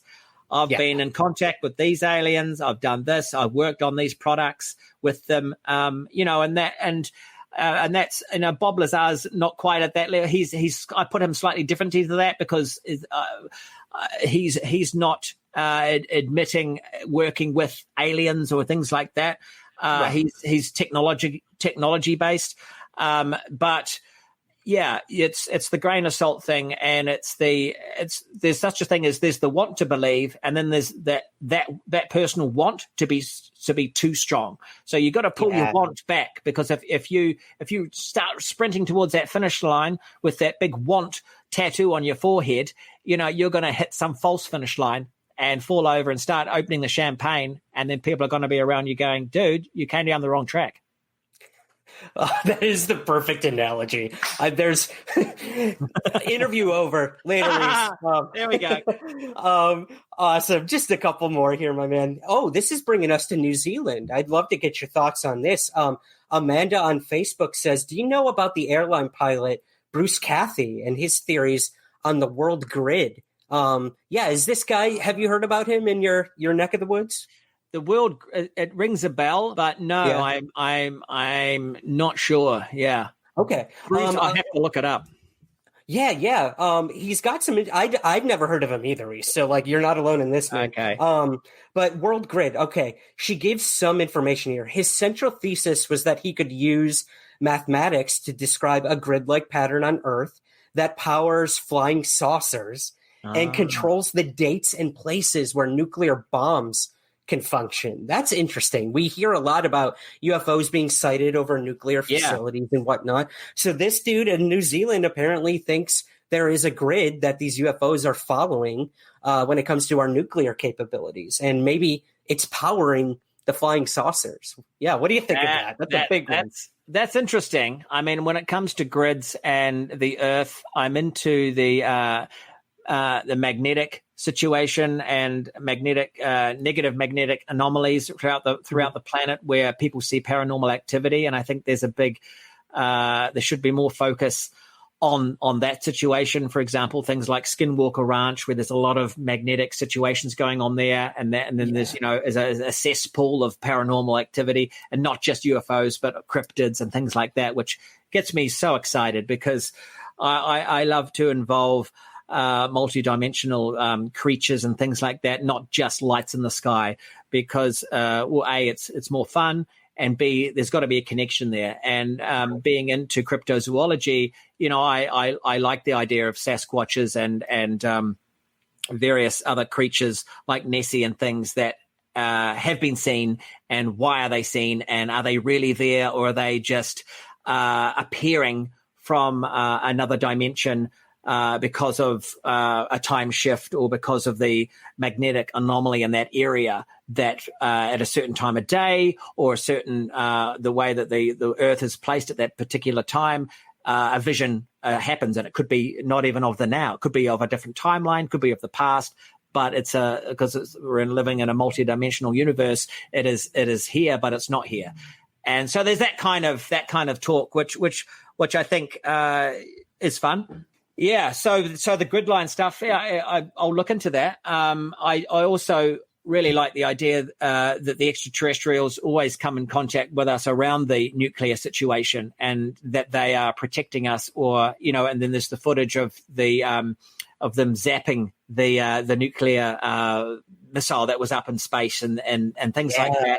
And just the contact around bases. Rendlesham Forest falls into that one as well, I think, in some ways, although that's another mystery again, because what the hell was that craft just sitting in the forest for no apparent reason? By the way, didn't have little dudes in it. So I'm still, as we're talking here, I'm still thinking more and more like there isn't little dudes in these things, because why would they need to? Why would they need to be? Why would they need to be in there looking through the windshield, looking down, going, okay, just checking on. Oh, we've been seen. Quick, get out of here! And I just don't. It just doesn't seem right. But it's still worth talking about, because then people who have had experiences, swear till they're blue in the face that they have been taken up and have talked to these beings through their mind and what have you. So get that a bag of salt and join in on that discussion. Everywhere, absolutely. Yeah. Salt me up, baby. Salt me up, make me salty. That's such a good point, though. The whole idea of maybe it's their version of drones. We send unmanned things to other planets. Why would you risk one of your beings' lives? Or look at our fighter jets. These things cost millions of dollars, so we're not going to risk putting a pilot in there and it crashing on another planet until we're sure that we're going to be safe. And look, if Roswell taught us anything, they're not safe. They're crashing. Yeah. So, but I was just going to say that's where when Roswell comes in, and then you think, well, okay, so there was creatures inside there. If we go with the folklore, supposedly, so that kind of spins that out of a little bit of context, out of the focus on what we're trying to get to. So it's once again the river's muddy. It's frustrating, for sure. Every time we think we've solved it. But, all right. The Signals on Twitter asks, love your work, Rhys. Can you tell us about your favorite UFO case of all time? Rendlesham, for sure. Is it? Okay. Yeah, Rendlesham Forest. Just because, it's out of the States, and there's so many in the States, and I know there's ones in all over the world, but that one for me, it's got a heavy American involvement. Obviously, it was those two American bases that were in the UK at the time, but I love it because there's so much going on with it, and the craft was right there. They actually went right up to it and they touched it. It had like hieroglyphic signs on it. It's just got so much Steven Spielberg sort of George Lucas aspect to it.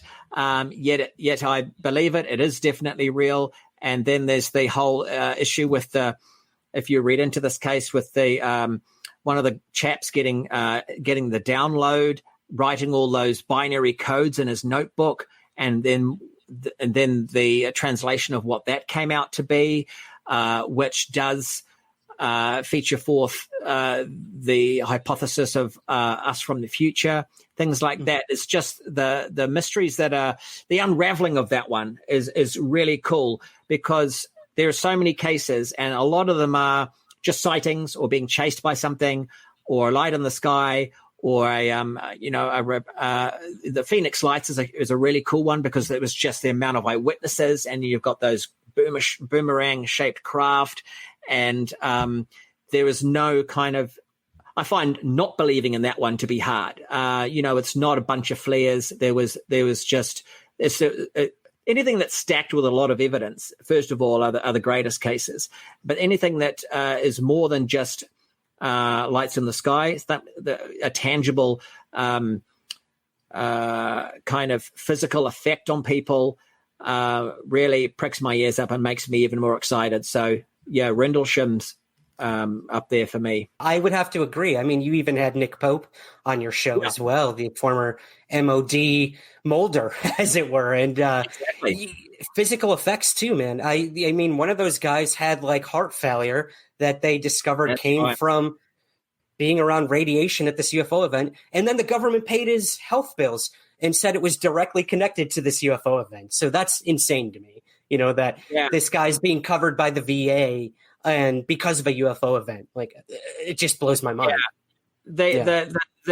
The danger that comes with the negative, magnetic negative energy and stuff that we get from these things, that's time and time again brought up, is really scary. And you think the effects that these things have on you. So and I often think about that when I think, I'd love to see one of these things up close or whatever. And then you think, well, hang on, people who have done that have had really bad effects for the rest of their lives and stuff. So there's that.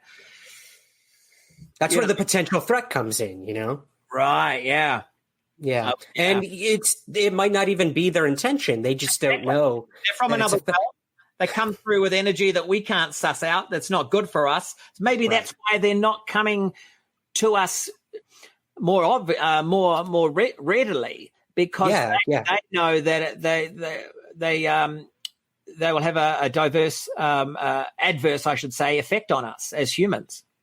Yeah, I think, again, I think it comes back to us having more to do with it than we think. It's the same with our pilots. If these UFOs may not potentially be malevolent, but how our pilots react to them or how they deal with the situation in the moment could be a threat. They could set off a world war if, they shot at one of these things that was just there to be like, hey, we're just checking out. Like, we've got the cure for cancer if you want it.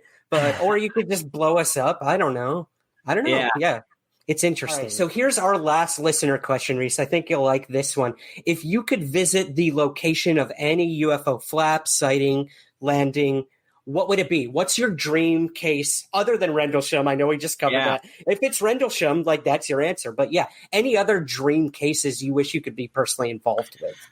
I would love to, and I know there's an expedition that's underway in the planning stages, and that's off the coast, Catalina Island, where there is supposedly a USO base under the sea. I believe there could be something there. The amount of sightings that we have off the coast of California here that seems to be centered around that area. And I think they're going out with a research ship. I'm a big fan of research ships from Jacques Cousteau and the Life Aquatic. I want to be on one of these things.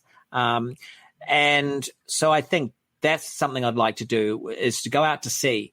And because I think some of the big answers that we haven't grasped yet are under the oceans, because what a place to hide. There's more down there. Yeah. I think that's a mystery than up in our skies for sure. I think so. And things are coming out of the sea. When you're out at sea, to any extent away from land, you can see the absolute vastness of the ocean, and to see a little bloop come out, no one would notice it. These tiny things that might come out to survey, to these orbs, these craft, whatever they are, a perfect place to hide. And so I wish a lot of money went into creating some sort of Nemo type submersible research craft that could go on top and underneath, or both. And search our oceans for not only Atlantis, but the USO bases that might be underneath the seas. That would be super cool. Well, hey, full disclosure, man. I am one of the media reps for that expedition you're talking about. So I will put you in touch with those people, and hopefully we can get you out to Catalina Island. I mean, you're not that far away, if I'm mistaken. Well, I've got the binoculars, man. So, dude, you are ready to go. I'm ready to go. I'll grab your scuba gear. I get my scuba gear and my drink bottle and my flippers, and I am there, my man. Oh, love it. Love it. We're going to make it happen for sure. Well, wrapping things up here, Rhys, man, thank you so much for all your time. We've been almost going for 2 hours. I really appreciate this. Tell us a little about, you've spoken about it throughout the interview, but the cryptid factor. I know you're going to be having some exciting stuff going on with that soon. What is the cryptid factor? Who do you do that with? And give us a little rundown of that.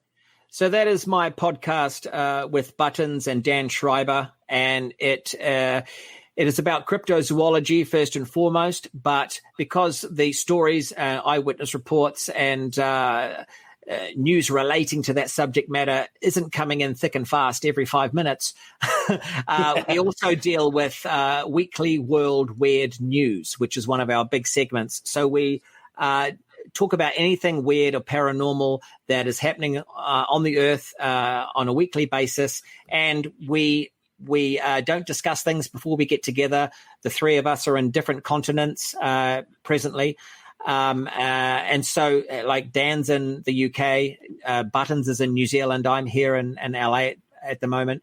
And we get our stories, and then we surprise each other with the headlines, and then we kind of outdo each other with the spookiness, and then we chat about where we think these stories are going, and first and foremost, we have a great laugh and it's entertainment. But we do what we have done on the Aliens Like Us, and that is hypothesize and just try and answer the mysteries of the world. So that podcast has been going since 2008. It actually started on the actual radio in New Zealand. We were on a dance station called George, and we were on Saturday mornings. So people would be coming off a high listening to unst music all night, and then all of a sudden our theme tune would come on and would be discussing Sasquatch and fairies, and we'd get a lot of people texting us saying, stop encouraging this bullshit.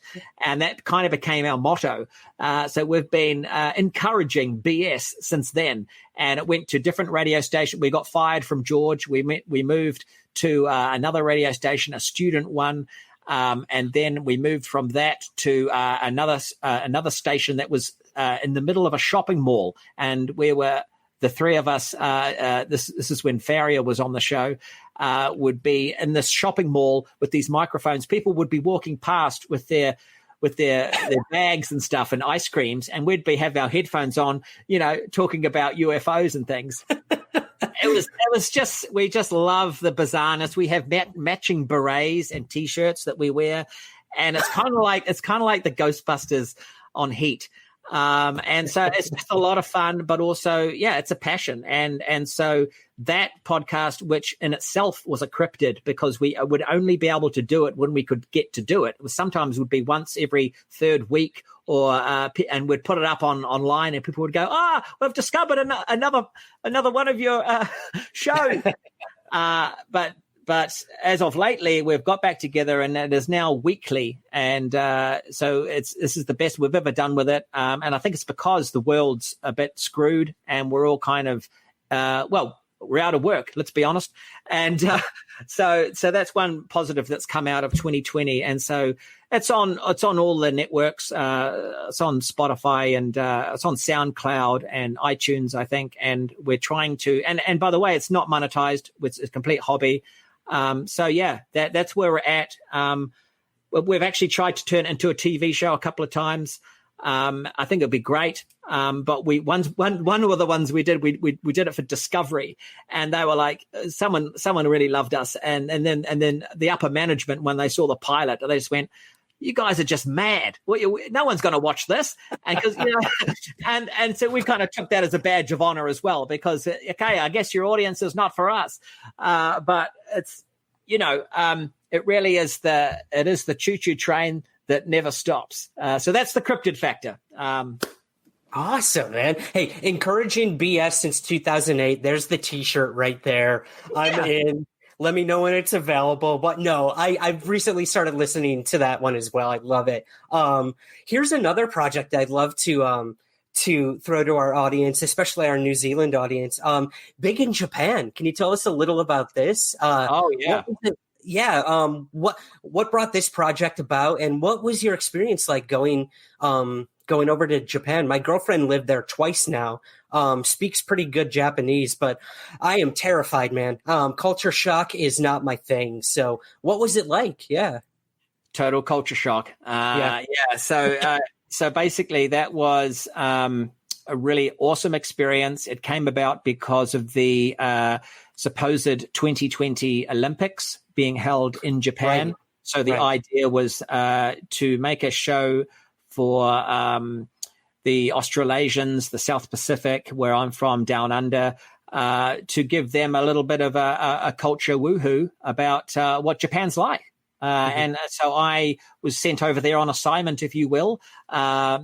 And there I was. I'd never been there, always on the top list of places I want to go. And it usually is for people because it is so different and so interesting, and so many cool pop culture things come out of Japan that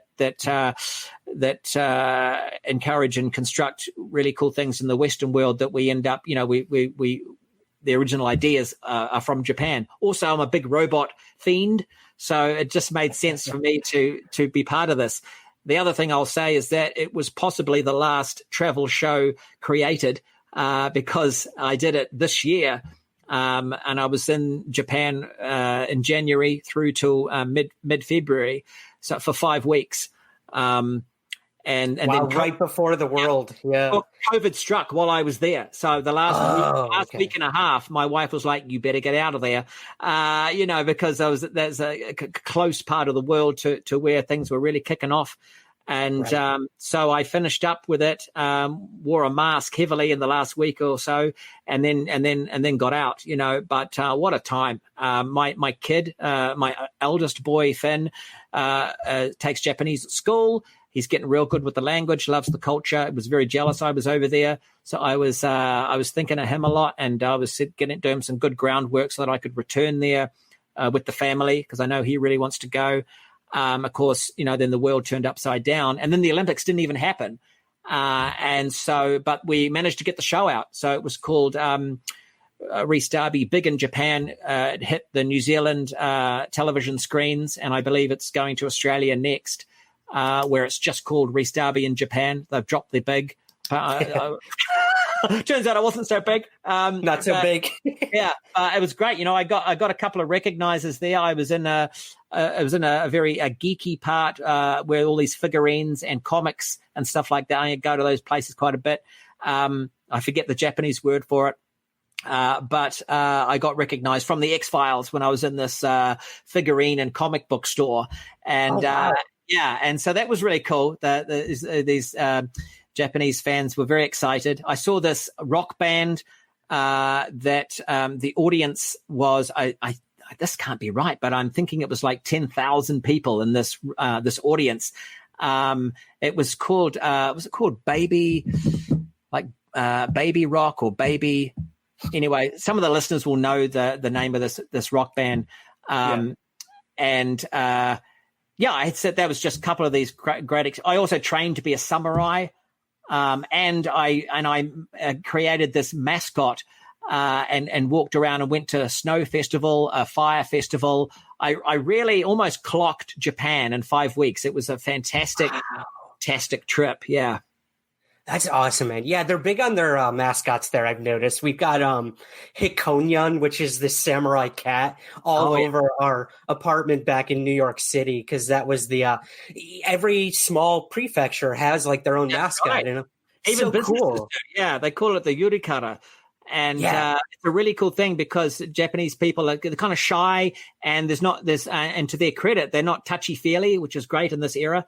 But they do really connect with inanimate objects of characters and things, and so I think that was really cool. And a lot of other countries, they would more likely to mock the idea of a mascot, or what we can tend to be like, you'll push it or something like that. I've been a mascot in New Zealand in a parade where someone's just kicked me, but that stuff would not happen in Japan. It's all hugs and photographs, and there's a really good energy to the people over there, and a very disciplined culture. So I really loved it. It sounds like it was an amazing experience. And hey, look, the day will come when we're all able to travel again. And fingers crossed. I know.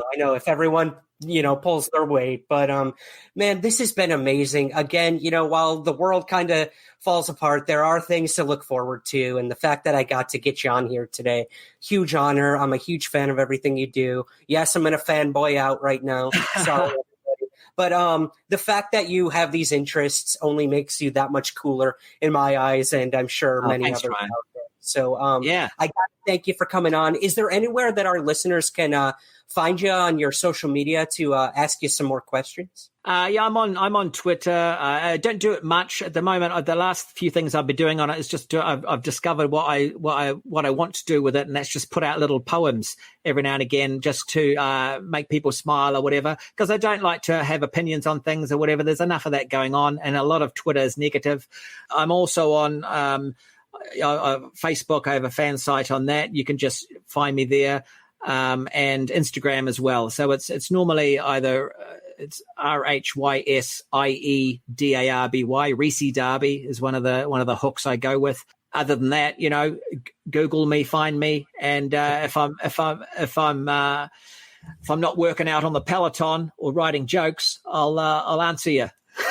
Nice, brother. Gotta keep fit, man. Hey, look, there's the cryptid factor symbol at the back there. See? Oh, love it. That's so cool. I can't do. Oh, there it is. So, that's beautiful. yeah.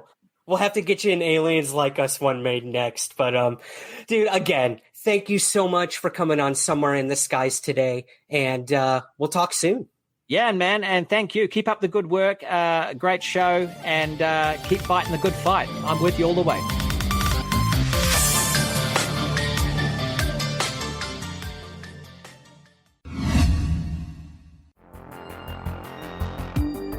The Somewhere in the Skies podcast is free to listen to every week, but if you would like to help support the show, we have a very active Patreon page where you give what you think the show is worth. In return, you'll get early access to the main show, bonus episodes, and priority to ask our guests your listener questions. Your support truly makes the show continue and grow.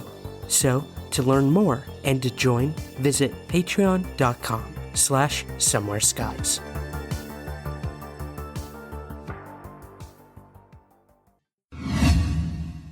So the connections both in Hollywood and in the UFO subculture have always been ridiculous, and that pretty much sums up how I connected with today's guest. I was researching Roswell for a television special I was hosting, and in my deep dive, I came across an awesome segment by today's guest on Comedy Central. Highly entertaining show he was on called Drunk History, and I did what every podcast host does. I bombarded our guest on his social networks, and he was kind enough to answer me back. And then I saw he knew my good friends Greg Bishop and Tim Banal, who I know are probably listening. So I learned that his UFO knowledge was much more comprehensive than just Roswell. So I'd love to take a deep dive today with him and also talk all about his awesome new podcast that he's a part of called Voyage to the Stars. So Steve, Berg, thank you so much for joining me today on Somewhere in the Skies. Why, thank you for having me on, young man. I'm happy to be here. I know we were talking off air for a little while here, so I know this is going to be a super fun one, and that's what I have been striving for with Somewhere in the Skies is, we have times, dates, the history of UFOs, but dude, we're just going to deep dive today. Good. That's where I'd like to live. Deep, deep, deep under the water. Awesome. So, well, let's start with, the origin story. How did you get interested in UFOs to begin with? Wow, that is a great question. I don't remember a moment. I remember this. So when I was, I think 4 or 5 years old, my mom took me to get a library card. And this is kind of more her story. She remembers it more than I do. But she told me, check out as many books as you want. And so I looked around, and I was like 4 or 5. Probably really couldn't even read that well by then, if I even could. But I came back with a book about magic and a book about UFOs. And from that point on, I was obsessed with getting my library had this Billy Myers picture book. Oh, nice. Where they would just show it. And for me as a young kid, I was like, oh my God, those are real. I can't believe this. Why isn't anyone talking about this? So honestly, my kind of gateway drug into UFOs was Billy Myers picture books when I was really, really little. Yeah, but I kind of thought about this deeply. I'm like, why did I get into UFOs? I've never didn't have an experience or anything like that. I've never seen anything. But I think I grew up in a family with no religion. I never went to church at all. I mean, we celebrated, the holidays, but not really. And I think maybe I got into UFOs because I was looking for something almost as a religion replacement. Mm. So, that's doing a deep dive, almost doing self-reflective therapy on myself. But absolutely, man. I mean, UFOs, they are a belief system in many different ways. Yeah. So. And as a kid, I just would believe everything and anything just because I wanted to, and it was so fun.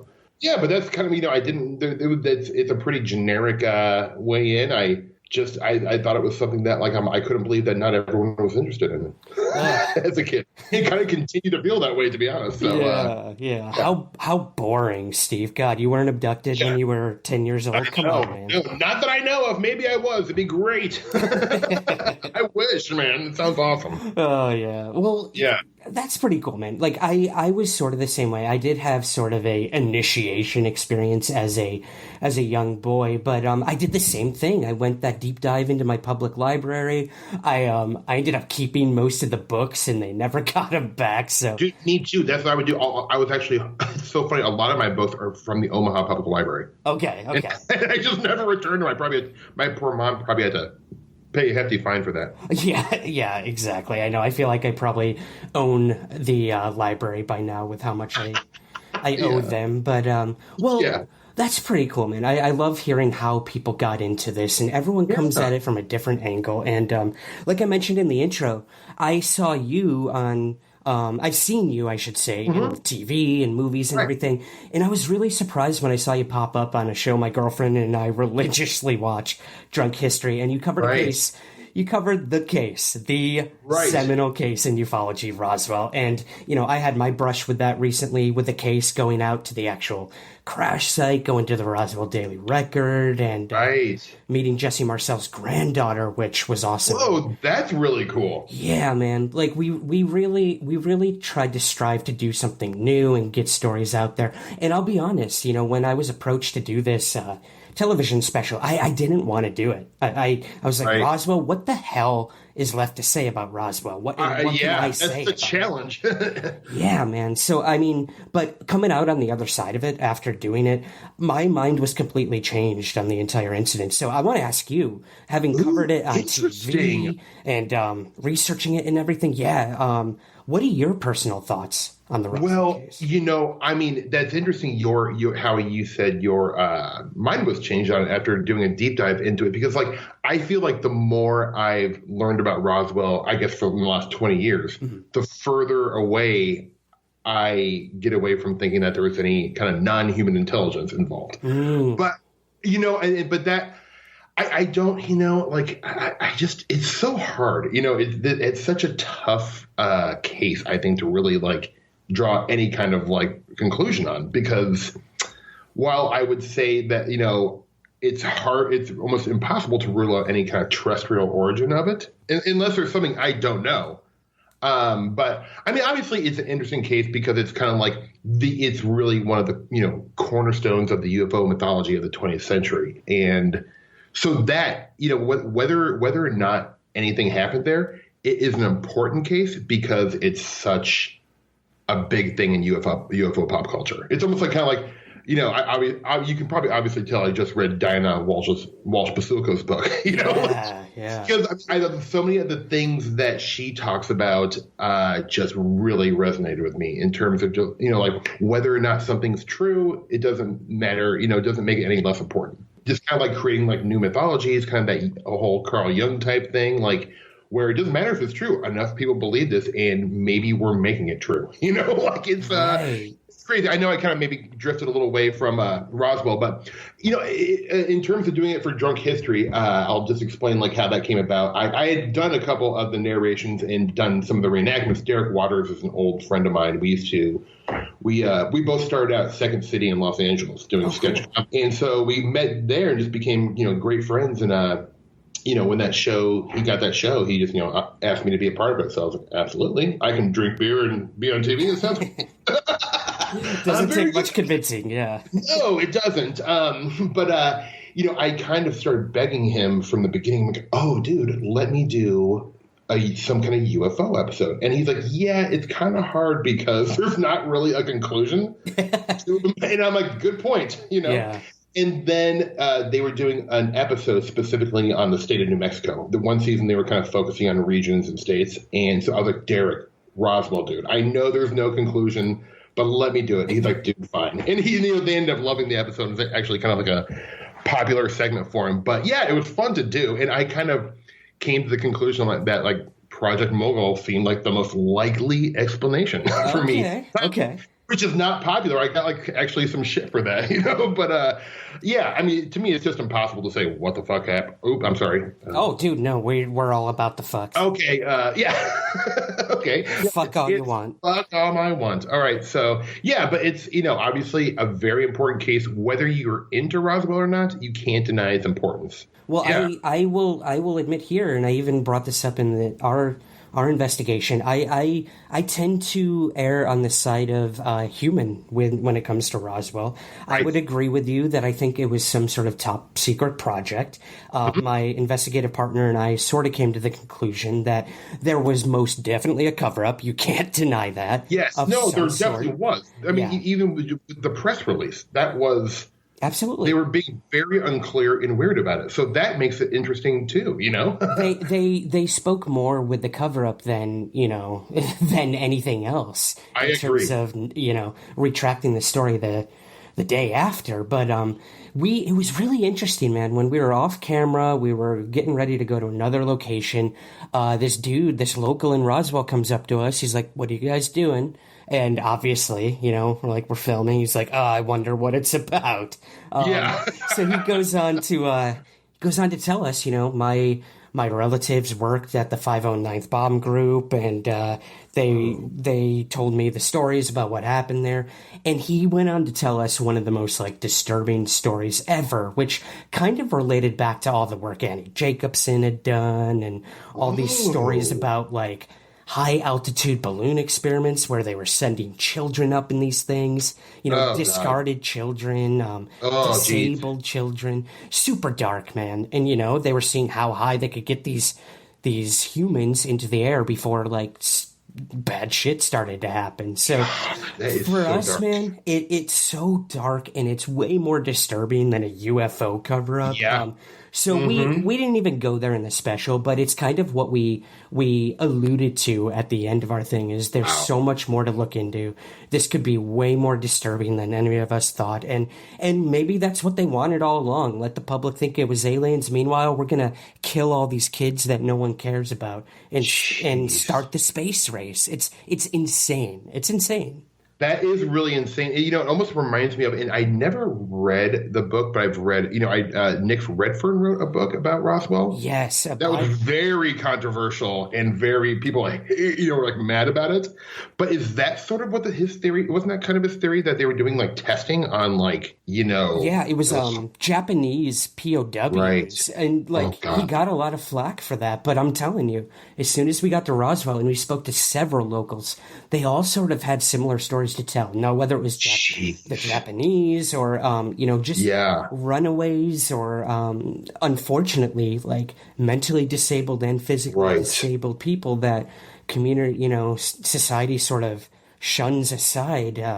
It's disgusting if any of it's true, but welcome to the world of conspiracies. We're deep in it. God. Well, sort of connecting to Roswell, Steve, I got to ask you, we lost Stanton Friedman recently, the guy who basically brought Roswell to the public. So did you follow any of Stanton Friedman's work, and what did it mean to you if you did? Well, I mean, yes. I mean, I don't think you can, be a saucer buff and not have been influenced by Stanton Friedman either directly or indirectly. Yeah. As a kid, he was, for me, the face of ufology, I guess, if you will, because he was the one who was on the legitimate, he almost seemed like the, unanointed spokesperson for ufology in the 80s and 90s, kind of when I was a kid growing up, because he would be the one on Larry King eloquently speaking about the topic, and also kind of had, he had a background to prove it. He was a, nuclear physicist, Stanford, la, but Stanton Friedman was the guy, man, he really was. And I think sort of at a certain point in my, UFO personal, looking into the topic, I maybe stopped caring about some of the stuff he was talking about, in terms of the government, government and UFO stuff is while it's interesting to me, is not that important to me, because I actually tend to believe that the government maybe has more evidence of this stuff, but has no clue what it is. I really believe that for some reason. I feel like I need to be proved wrong on that until I would think anything else. But Stan Friedman is a, larger in life luminary of the field, man. I love the guy. Actually, the only run-in I ever had, and I was a kid, probably 13 or 14, at a UFO convention in Lincoln, Nebraska. And Stanton was kind of the big, he was the big closer of the weekend, and I'm like, I'm going to see Stanton Friedman. So my mom dropped me off an hour away from Omaha, where I'm from, in Lincoln, Nebraska. And I spent a couple of days and going to these lectures, and I was just floored. It was incredible. But I remember waiting in a long line to it was like a book signing for Stan Freeman, and I didn't have a book, but I just wanted to wait in line and like shake his hand. And so I get in the line, shake his hand, and he's like, "What? No book?" And I'm like, "No." And he goes, "Next." Oh my god! He's so like disappointed. I was like, "Sorry, I'm a kid." That's great. I think but he like it sounded like from what I heard, like he went out doing what he loves, man. Like there's no, like he was like literally like on tour or like going to a speaking engagement or something like that. I mean, that's how I want to go. Like doing what I love, but still having passion inside me, and yeah, man, I think that's a life well lived. I would have to agree, man. I mean, like you said, like he sort of preached the same thing for over 50 years, but like there was something to it. And it's important what he was saying, but yeah, exactly. And he had his little sound bites. So yeah, he was the one they would put on TV because he knew how to work the media and he knew how to like make the most of the time he was given to talk legitimately about UFOs. So, we have so much to thank him for in terms of that, I feel. No, 100%. I mean, I use the term gray basket for like things all the time. Gray basket. I was actually talking to one of my managers about setting up a couple ideas I was working on, and she was asking me about one of my ideas. I just kind of toss it one in the gray basket for now. I love that. She has no idea what that's referring to, but yeah, Yeah, well, what's that other one he had? Noisy negativists, I think it was. Noisy negativists. Yeah. He's got a couple, man. He's got a couple like buzzwords that are pretty great. But I mean, I feel like that's going to catch on like right now because I mean we're just swimming in a world of noisy negativists right now. Yeah, I know, man. Dark times. Stan Friedman knew more about the world than just UFOs. So Yes, he did. But like you said, he went out doing what he loved. He was on his way home from giving a UFO lecture. So what else? What more can you ask for?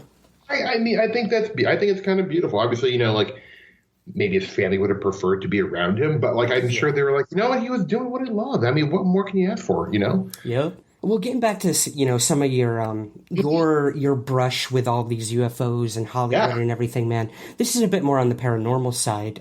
Sure. And I know it's a little sordid history for you, but I have to ask. Sure. Skinwalker Ranch, the film that you've done, found footage film.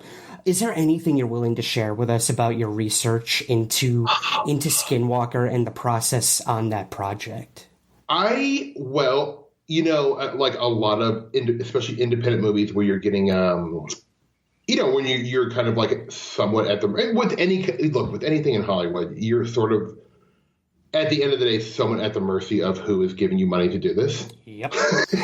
I'm well aware. I, lived my life as this kind of like idealist. I still think Hollywood can be about art and, like doing something exactly what you want. But when you're not paying for it, it doesn't turn out that way most of the time. Yeah. Anyway, so I had gotten fascinated with the Skinwalker Ranch. I think maybe hearing George Knapp talk about it on a show on one of his. It wasn't with Art Bell probably at the time, but either it was one. He was hosting the show. But anyways, he did this show years ago, probably 10 years ago now, about Skinwalker Ranch, and I was like, just holy shit, captivated. And I remember going out and getting his book about Skinwalker Ranch and reading it in one sitting, and then like rereading it the next week. And I just done this indie movie that was shot in Utah.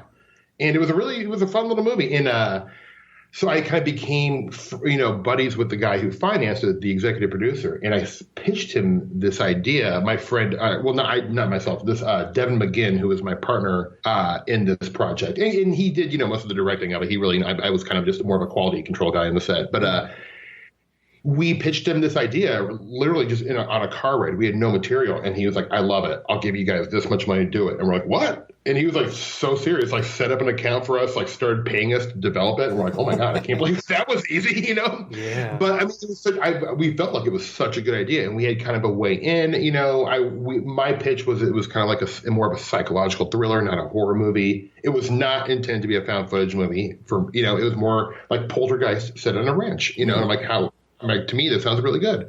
More of a psychological movie, but, that when it was coming out, the found footage trend was reemerging in a big way. So we, at the last second, kind of got pressured to turn it into a found footage movie. And, that's life, man. Yeah, that's Hollywood life.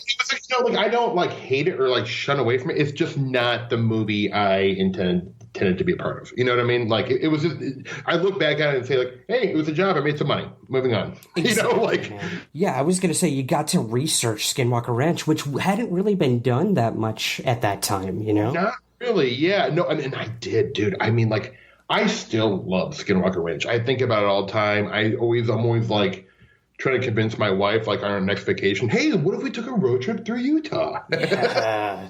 And she's like, I don't know. It doesn't sound great to me.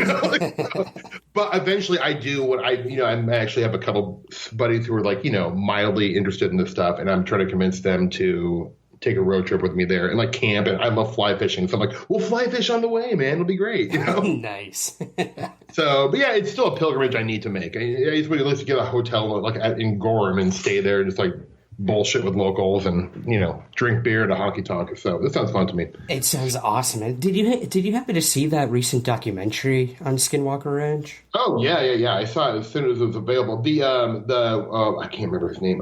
He's got a long Jeremy Lockerbie Corbell's film. Yes. Yeah. No, I watched that and Area 51. And look, I mean, because here's what I will say: I felt very gratified to see like more pictures of the property. And but I feel like I don't, without saying anything like, I don't want to like rip it apart because any effort to do something about Skinwalker Ranch, I applaud. But I think it left a little something to be desired for me. I think it's just his style of directing and maybe crafting a documentary is not for me. A lot of people have said that, and Jeremy's a friend of the show, and but when you make films, like, it is out there for the public to either rip apart or praise, and I think he's still finding his footing. He's getting his voice out there, but at the end of the day, like you said, how do you cover Skinwalker Ranch in like an hour and a half? It's impossible. It's an impossible task. That's why, like, I say, like, I applaud him. Like, I love that dude's out there doing what he's doing. Like, I know he's sort of a polarizing figure, and that's fine.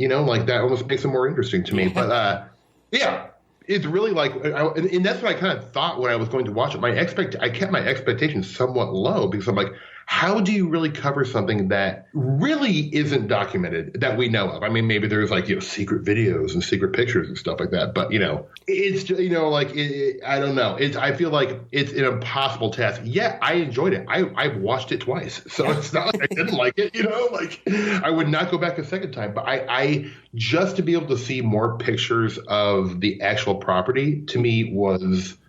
it felt so good, because like I could look at just like mundane pictures of that property all day. Like for some reason, it just excites me to no end. Totally, man. Well, I feel the same way about the Area 51, the Bob Lazar film he did too. Yes.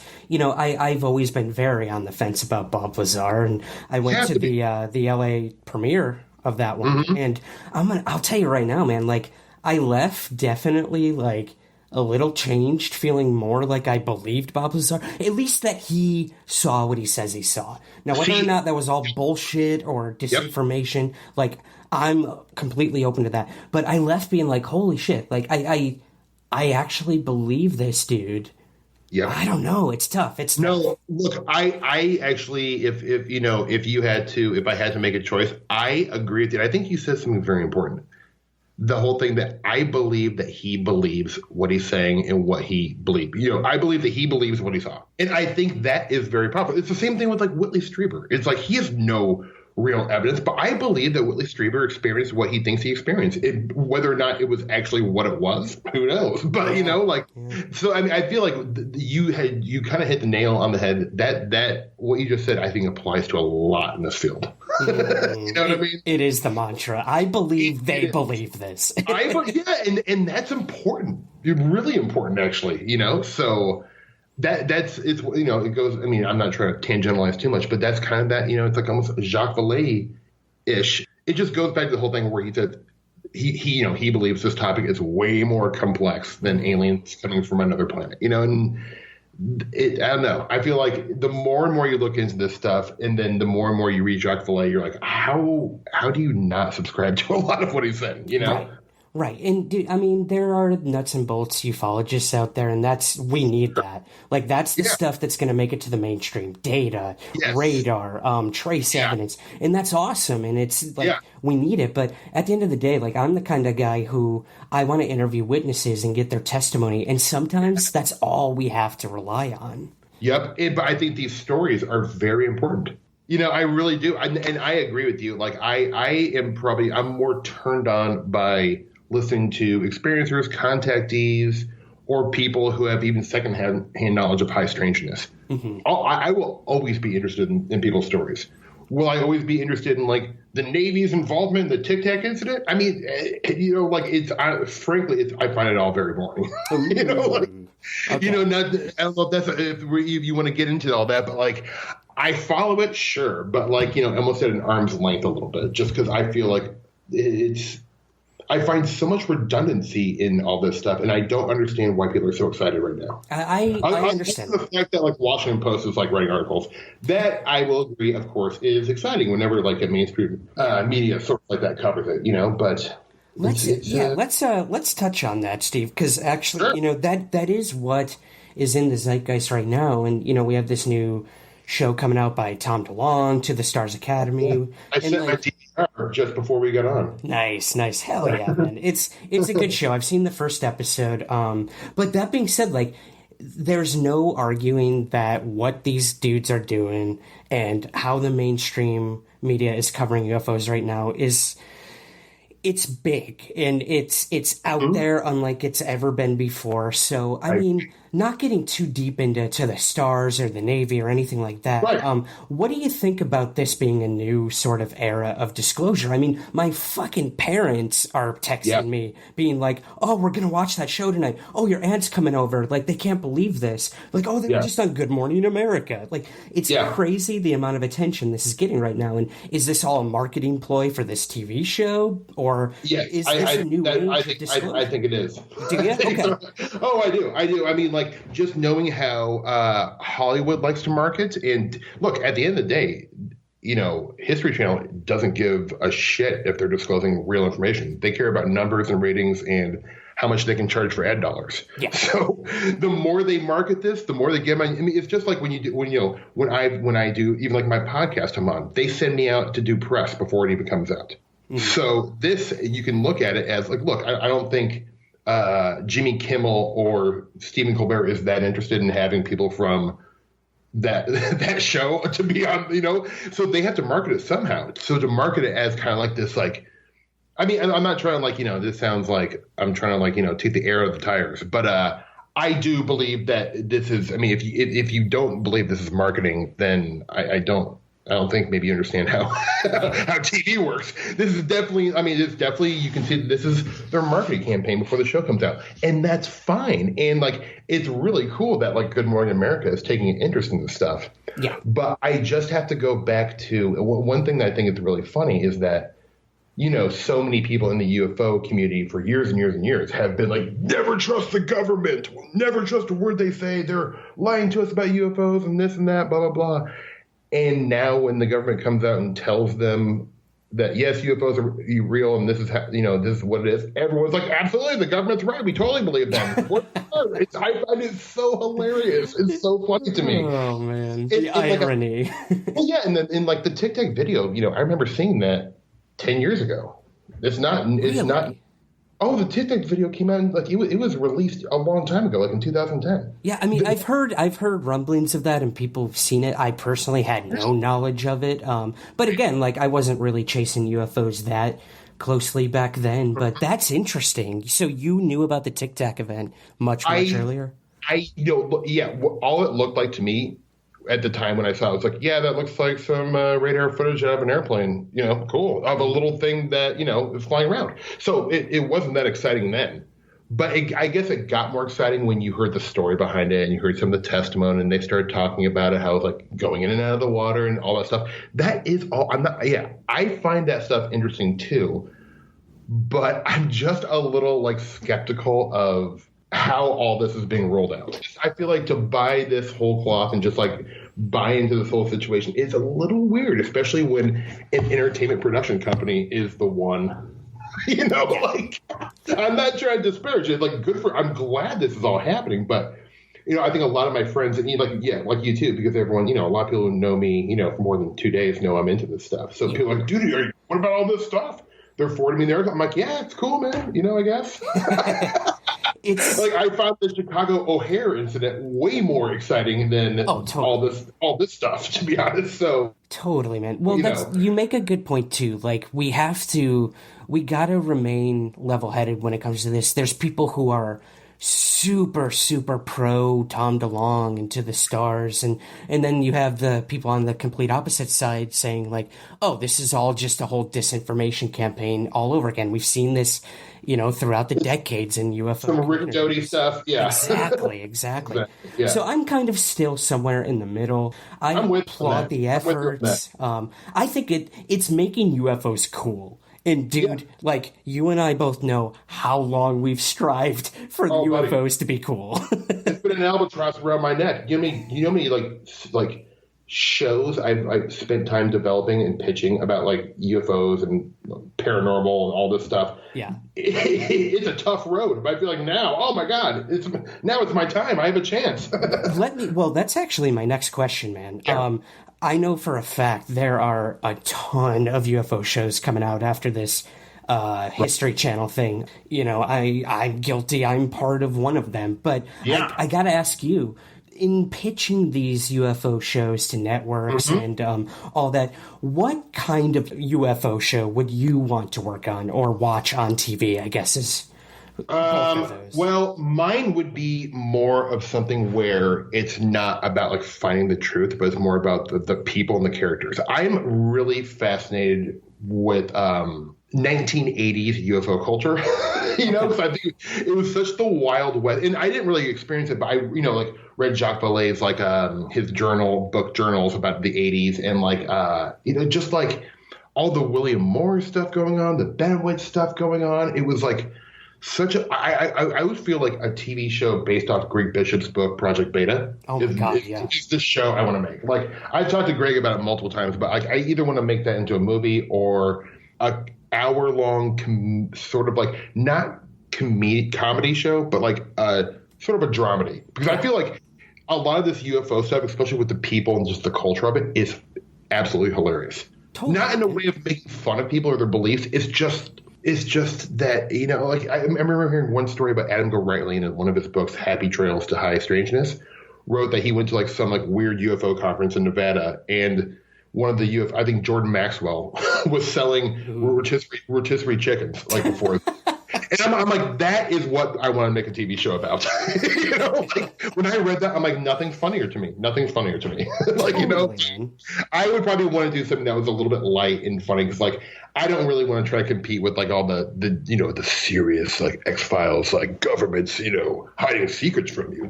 That type of stuff is becoming a little boring to me, I guess, at my old age. Yeah, it was my dream. I would do a Project Beta, the TV show. Dude, that is like a pitch that so many people can get behind. I've thought that for so many years after I read it the first time. I'm like, holy shit, this is a movie. This is a movie right here.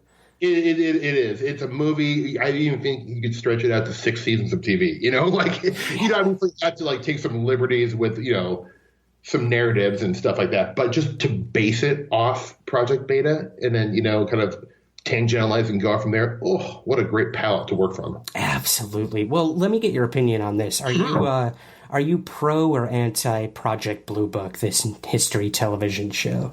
I tried to watch. It just wasn't for me. Yeah. Okay. Yeah, I mean, that's another one where I'm like, all right, they're making Hynek this serious, like, staunch believer and like almost like an action hero. Meanwhile, you've got this rich history of the guy who literally, on the way to going to investigate a case as it's happening, his car breaks down with his other like government officials. Yep. So they're waiting for another government car to show up. And Hynek is like, fuck you guys. He hitchhikes like 50 miles to the site where it happened. And he gets there before everyone else to investigate, be the first one on site. And that's the kind of shit I want to see, man. Yep, dude, I'm with you on that. I think they kind of they had a huge opportunity with a show like this. And sometimes I feel what happens is they get these great opportunities or someone has a great idea and then they hire a writing staff that has no interest in this topic at all. Yeah. And so they're just going to tell a very surface story. It's so true, man. I had David O'Leary, the head writer, the creator, I should say, on the show when the first episode aired. And you can tell this guy is so passionate and trying to do so much justice to Hynek. And he knows his stuff. My God. But like you said, man, once the execs get involved in these people who have no history with the topic or care whatsoever about, this niche UFO community, it's got to be tough. I can't imagine the struggle that O'Leary's going through right now with the pressure of a season 2, It's very tough because so much of the stuff with the UFO topic that I love, I think to an outside audience would be considered mundane. Right. You know what I'm saying? Like the idea of like Hynek hitchhiking. I would love that. You would love that. But the execs, they'd be like, what? No, that takes 5 pages of the script. Cut that. So it's like, honestly, a lot of the good like nuggets, I bet that this guy wants to tell, he's struggling up against, But again, like I like that it's out there. It's just not really probably. I think, when a UFO show comes out, they really try to target people on a like almost like a 101 level. Yes. If it was a college course. We are, not to be like, this is nothing to brag about. It's maybe something to not brag about because I, potentially maybe wasted a lot of my time looking into stuff. But we're at a master's level. You know what I'm saying? Like, so the stuff I'm going to want to see is probably not what 98% of people would want who would watch this show. That's what I say about even like Project Beta. Like, I want to make a Project Beta TV show. I don't know. I think it would be a tough pitch. People would be like, so you want to make about UFO culture in the 80s? Excuse me, what? Where are the aliens? Like, there's no aliens. And they're like, oh, okay. It's so true, man. Like, I got ripped apart for my Roswell special just because all these UFO vets are like, this is everything we already knew. And I kept telling them, guys, this is the CW. These are like 14-year-old girls watching this. They have never heard of Roswell. So it really, I understand marketing and demographics when it comes to It's television. A business at the end of the day. It's a business, yeah. So like you gotta realize when it's straight up television and when it's like a documentary. They're completely different things. So I totally agree with you. Yeah, and I'm sort of like, I can't really talk about it too much. Not that it's like should be secretive, but it's just like because I really shouldn't. But I am myself developing a half-hour sort of doc series on the UFO topic and other weirdness. But it is an uphill battle because like I'm trying to make a show that I think people can find humorous, interesting, and then my goal is to have like people like you and Great Bishop and Tim Banal say that's a good show. Cool. Well, but I'll that be is there, such a hard balance, man. It is. It's like almost the hardest thing I've ever tried to like develop, to be honest with you. So, but if I hopefully I get a chance to at least shoot a pilot. So, cool. Well, we're all in your corner for sure. Well, look, going back to the UFO community, Steve, we've heard some of the most incredible stories, and some are just borderline crazy. Like, let's be honest here. And I love them. I love them too, man. And that's why we love this field. And they come from people telling them who. I hate singling people out or alienating people, but they gain these huge followings, almost like a cult-like mentality. So why do maybe someone like Corey Good? Okay, you said it. I didn't say it. I didn't say it. But why do you think that is, man? Do you think there's like a place for people like this in the quote-unquote UFO community?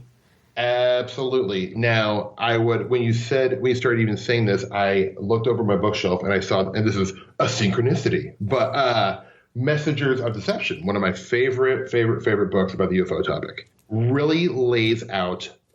It's almost predicting people like Corey Good and David Wilcock. And I'm not judging them. They're doing what they're doing, and that's fine. Mm-hmm. But they have taken this angle of we're not UFO researchers, people who know the truth. And if you listen to us, you are going to find out what the truth is. And that is basically sort of the same thing as a cult leader or any, every religion started as a cult.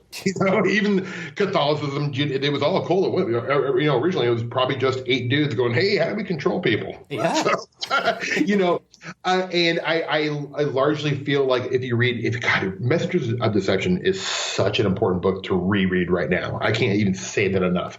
But Jacques Vallée warns about these types of people coming into this field and, co-opting the UFO topic into a metaphysical, I've got the answer, listen to me, if you give me, $20 or something like this, I'll tell you more.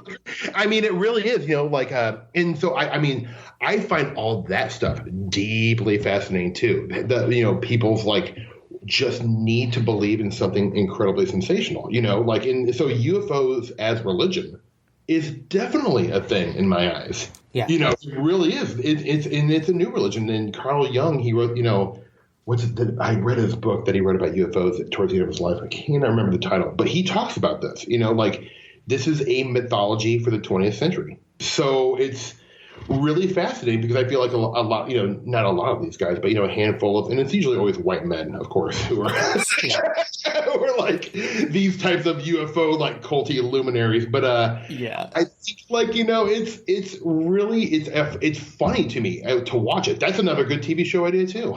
Absolutely. But a Corey Good type guy. But honestly, I think it's kind of all ridiculous.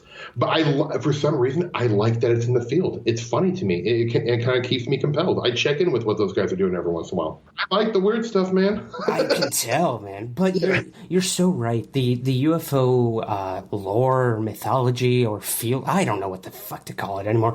That being said, it repeats itself over and over again. You have the contactees, you have the abductees in the 80s and 90s. Now we have these dudes claiming, they were working with Obama on Mars in a secret soldier program. Absolutely. And you know what, Ryan? It's it goes back even further than that. When you read, the works of Foley and stuff like Passport to Magoni, it's these patterns of abductees, contactees. And it's undeniable when you read the work of Foley that this stuff has been going on for a long, long time, thousands of years, probably before man, So it's almost like these patterns, it just alters itself as we evolve technologically. It's very strange. It's very strange. Paselka all over again, man. It really is. And even you deep dive into Diana Walsh's book and Vallée's book, and you're like, how many religions that are still around today were started by potentially a UFO incident? Yeah. Maybe, I don't know. It's food for thought for sure. It's food for thought, and the idea of deception. I struggle with it because, I believe that there's 99% of alien abduction testimony and everything is either regressed memories of trauma or delusion or straight up just bullshitting. But then there's there's always that 1% where I'm like, holy crap, I believe. Oh no, I'm with you. I totally agree. Even looking at the Travis, some of the big, no abductee cases like Travis Walton, Whitley Strieber. I actually believe, like you said earlier, I believe that they believe. So that is enough for me to be really interested, in a weird way, because we'll never know for sure. It's not like, Travis Walton's going to produce concrete evidence at this point, or Whitley for that matter. Yeah. But the way they did talk, I find it very compelling. So I don't want to throw out these cases, and I love that John Mack's book, Abduction, back in the day, scared the hell out of me as a kid. Yeah. That was a very powerful book. And I think it's whether or not any of it's true, it almost doesn't matter to me anymore. It's just interesting. It really is. And I feel like there's just something going on that's non-human. That's all I know. That's the only conclusion I can make of all this stuff is I believe there is a phenomenon. I believe we have no idea, and we're probably not even close to an answer, and we probably never will be. That's gonna be the opening buffer for the episode. I'm marking it. I'm marking it right here. Actually, yeah. And this is none of these things I'm saying is original thought at all. It's just it's really it's pulling from your show, pulling from Greg's show, Tim's show, and all the books I've read. So it's just it's weird because I sort of like refound the UFO topic because I had grown up loving it, but there was like this like kind of lag period, I think around like 2008 or something like that. I'm like, I'm just tired of reading the forums. Nothing's new. And then I started hearing like Greg's show and people started to talk about Jacques Vallée and John Keel. I was like, ooh, hold on. Yeah. This stuff isn't dead yet, man. It's Dracula, dude. You take the stake out and you start all over again. Yeah, exactly. I'll always be interested in this stuff, man. I root for it. I want more information. I hope this disclosure thing is the real deal, and maybe we get like, some more light shined on this, and we can get maybe an answer or two would be really cool, or even just, they would elaborate more on maybe some of the patterns that they've found with these objects that are flying around the sky. I would love to know, because that would be incredible. Even that they like, we've noticed a pattern with these things. I mean, like that would be so cool to know. But beyond that, I just don't think it's going to bear the fruit that everyone wants. I would have to agree. I don't think we're ever going to fully know the truth. But, there's people like you and Greg and all the UFO researchers, no matter what their belief system or their approach, like we're all just stumbling along on the journey. I think that's way more important or rewarding than like actually finding that one answer, because there probably isn't one. No, I just don't think there really is an answer in the way we perceive answers being answered. Exactly. That is such a weird, like garbled, weird thing to say, but like, I don't think it's something that we could even perceive as an answer. Yet I believe that there's something going on. So it's such a hard thing because I'm sure you run across this thing, and like I do all the time when people are like, "Oh man, you love the UFO stuff, dude. I totally believe aliens are real." I'm like, sure, I believe there's aliens out there. And then I tell people, but I don't think, necessarily that they've ever visited Earth. In fact, I don't. I don't believe that a biological intelligent alien has ever been on this planet. I just don't see any real evidence for that. And they're like, wait, what? And then that totally confuses them. And I'm like, oh boy, do you have like 2 hours for me explaining what I... So it's a tough topic to talk about. That's why your show is a real treat. Oh, yeah, thanks, man. Well, I mean, it is. It's that constant struggle of trying to separate ET from the UFO. And we try to yell that from the rooftops. Like, we're talking about UFOs. We're not talking about aliens and little saucers. Maybe, but that's not what we're trying to get across. Yeah, and I'm not saying that's not it either. Yeah. But I think it's funny that is really, and I think it's actually people's minds are being opened up quite a bit more these days in the last year or two. With because then now hear people say well, maybe they're interdimensionals, and these are people just kind of who aren't into the topic. I'm like, okay, well, at least another option's getting out there for people, which I think is good. So totally. But yeah, it's funny that I guess probably it goes back to Kenneth Arnold and the Roswell era, that people just we were kind of in the whole. Launching into the whole space race thing. And, that was what was in the zeitgeist at the time. So people were like, oh, well, they're obviously from space. Yeah, it all started with Kenneth Arnold and Roswell. God damn them. Yeah. Or God bless them. Or God bless them, yes. They seemingly started in a religion without meaning to. But Exactly. Well, what are there any cases, Steve, that you really, when you do have those friends who are like, dude, UFOs, like when they find out you're into this sort of stuff, right? What cases do you turn them to where you're like, this is what shows there's a core phenomenon, it's a credible thing? Like, are there any that really come to mind? Yeah, oh boy, Paul, I'm sure Paul Kimball, what was it, UFOs Best Evidence? Paul Kimball. The top 10 cases years ago, and I thought he kind of hit on probably a lot of the mainstream ones. God, I'm really drawing a blank on those. No, it's fine. I know he did Rendlesham. Kecksburg. Rendlesham's very interesting. Kecksburg. I think something happened. I don't think it was a UFO. I actually went out to the site. My wife is from close to that area, so. Oh, okay. Yeah, there was not much there, but I did see the acorn statue, which is cool. Yeah. But I can tell you that it's funny because I don't really have go-to cases that I point to as dude, see, but I have ones that I think about a lot myself. Oh, okay. And the Herbert Schirmer one, Ashland, Nebraska. Dude, I just covered that. Oh, no way. Yeah. Dude, see, I'm from Omaha, Nebraska, and Ashland is like 25 miles away. So that for me was always kind of like a really important case, just kind of is, sort of happened in my backyard. Actually, over Christmas, I went to go meet with somebody from the library who let me see the police report. Oh, wow. Yeah, and I went to like a restaurant to try to talk to some old timers, and they were like, "Oh yeah, we knew him." And then people ran him out of town. Yeah. And I was like, very sad case. And that's what they all kind of said. He goes, he was kind of a sad guy, and I was like, "Oh man, it has a really unhappy ending." Yeah, he it changed does. his name and stuff. Like it really ruined his life. In covering it on the show, like I had the amazing opportunity and resource to get some audio from him, like recounting everything. Oh, cool. And, it's a little creepy. Again, it's one of those cases where I'm like, what the hell did this dude have to gain from coming out with this story? And it ruined him. It ruined him. I mean, to the point where he, like you said, he changed his name. He moved out of state. He lost his job at the police department. Yeah, I mean, it did not. He benefited. I mean, it just took everything from him. But he stuck to it till like his dying day, which to me is like, all right, either this dude was so delusional that he started to actually believe his own story, or something truly strange happened to him. I tend to think that he, again, going back to what you said earlier, I think it's so important, man. I'm going to keep on bringing it up. I believe he believes what he saw.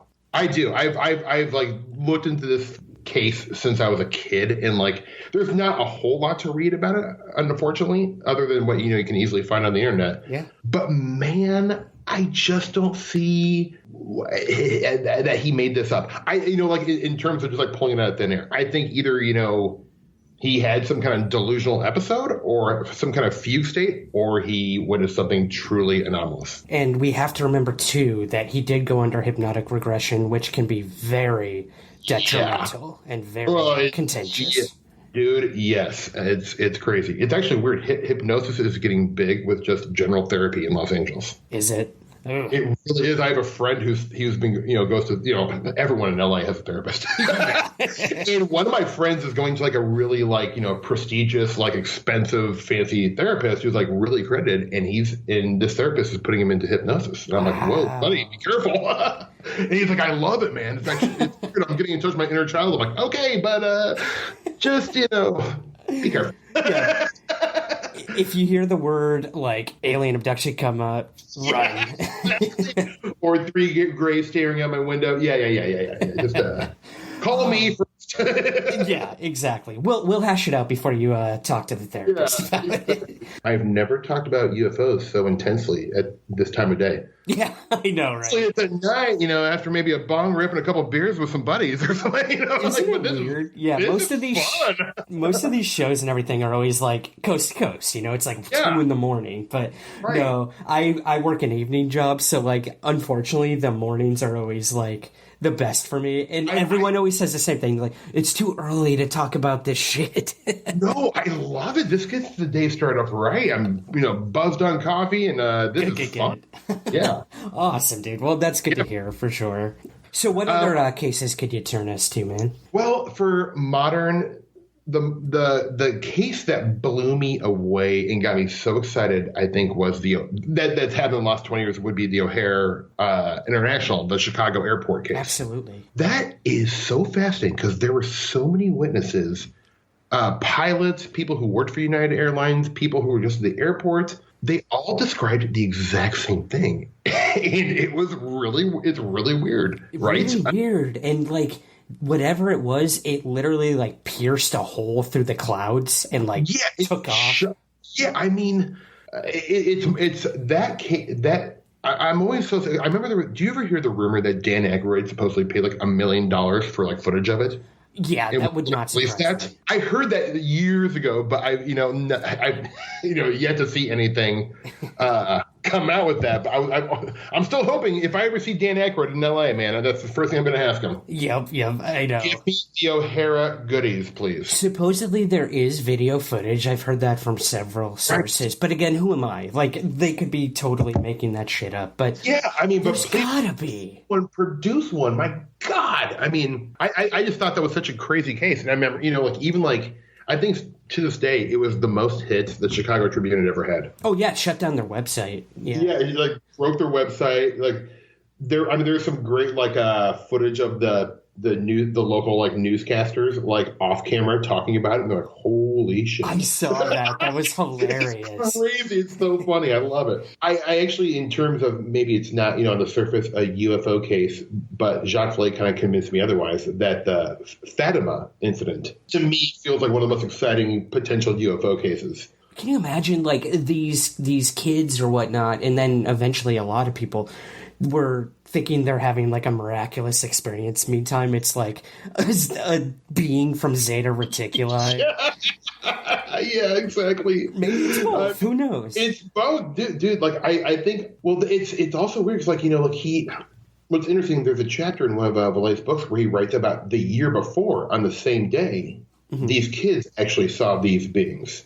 Really? Another group of kids. So it was like this was not like an isolated incident, but the Fatima one just got a lot more buzz and press, and it had a lot more witnesses. But this had happened the year prior. Wow, I had no idea. Yeah, it's I can't remember what book it is. I think it might be. I don't know if you've read Jacques Vallée's Forbidden Science series, where it's just his journals. That's the only one I have not read. Yeah. So yeah, he's got a volume 1 through 4, and I've only read 1 through 3. But man, they are so important to read if you're into this stuff. I feel like it's almost like my favorite UFO stuff is his journals, because it's like it is deep and it is personal and it is really like he is really trying to hash this stuff out. Yeah. And it is so deeply fascinating. My God. Yeah. It's interesting to have seen the trajectory Vallée has taken, since he started all this. And now he kind of has not turned his back on UFO studies, but at least on the UFO field and community. And a big part of me does not blame him one bit. Of course. Yeah. It's sobering to say the least, but he's done. It is. He's done like proposing these theories and getting his information out there. In turn, you have these cult leaders and these charlatans just like sucking off the Vallée teat, as it were. Yeah. No, it is. I mean, I think like I don't even know where this field would be. Imagine it without that guy. Like it really is hard to imagine the UFO field without Jacques Vallée for me, because without the work of his work, I probably would have lost interest 10, 15 years ago, to be honest. Same. When I kind of rediscovered him, 10 years ago, it was, all of a sudden I'd never been more interested in UFOs. Yeah. It's just, he's going to places where I feel like it's just, the one disappointing thing is I wish more people would follow his lead and kind of like go down the paths that he's lighting for all of us. And like you are, and like Greg is, but I wish it still feels like a small faction of us Jacques Vallée devotees. I always kind of term like people who are into the Jacques Vallée stuff, like Greg and like Red Pill Junkie and those guys in the punk rock of UFO. Yeah. Yeah. Absolutely, man. Like going against the norm, and we should start the Vallée cast, I think. Dude, I'm so in. I'm in. I'd love to be a card-carrying member. Yeah, because that's where my interest lies is in all these thought experiments and just try to take the topic as far as you can. Because I when the one problem with when people get too, I think, attached to all the the government stuff being the answer and the conspiracy stuff. It's almost like you've made up your mind and just said, I want to stop learning. The government knows it until they give me the answers. It's like I'm like.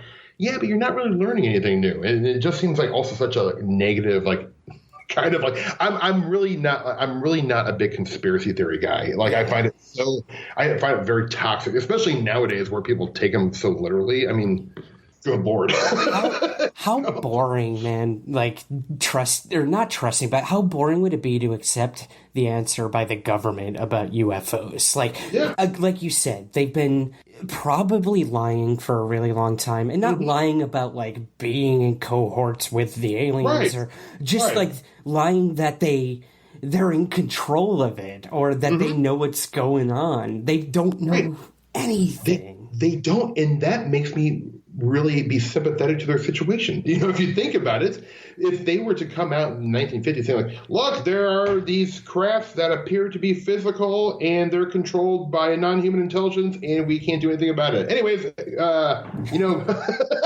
Anyway, here's Wonderwall. Yeah. Exactly.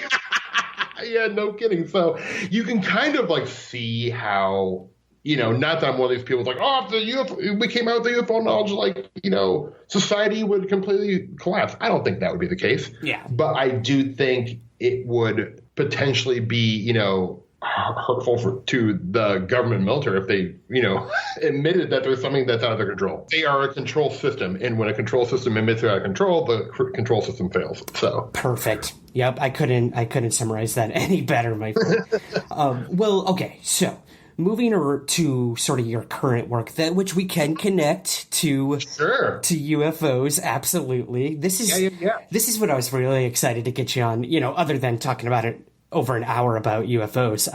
Voyage to the Stars. This is so cool, man. How did this come to be? How'd you get involved? Give us sort of the origin story of Voyage to the Stars. Right. Okay, cool. Yeah. Well, Voyage to the Stars is a science fiction, it's a science fiction improvised podcast that kind of plays upon like all the, big science fiction tropes, Battlestar Galactica, Star Trek, yada, yada, yada. It kind of plays with all those and flips them around and turns into a sort of a dark comedy. So I got involved. I, for years and years and years and years, kind of made my bones in the improv and sketch comedy stages in LA. And so I got approached by the creator, Ryan Koppel, to do this show. And, because he knew I was an improviser and also kind of knew that I was into space stuff, I suppose, or the geek world, whatever. I don't know. But so anyways, yeah, we got together and it's, Colton Dunn, who was a legendary improviser and on the show Superstore, is on it. Felicia Day, who is a great improviser and also just kind of like, a internet queen. She is a, very large figure. And then Jenna Varney, who is another wonderful comedian on a lot of TV shows and stuff like that. And yeah, so it just kind of, luckily it all worked out. So none of us had ever really improvised together. So yeah, it's kind of like a Curb Your Enthusiasm type situation where we get like a brief outline of what the episode is, the story we need to drive forward. And we just kind of go off on our own and improvise the dialogue. That's really cool. Again, like it's not really, in my opinion, really been done in the podcasting world. It's like, yeah, you have these scripted stories that have the whole thing outlined and planned from the beginning, but like you guys are like discovering like the story on the way. That's really interesting. It is fun. It's a fun way because you have to really be on your toes. So it is like, it's like playing music where you really have to be present and really, really listen, because like it's not like we're doing like an improv show like on stage where it's like, we get a suggestion of orange peel and create a 40-minute show off that. This, we're actually having to tell a very somewhat complicated narrative.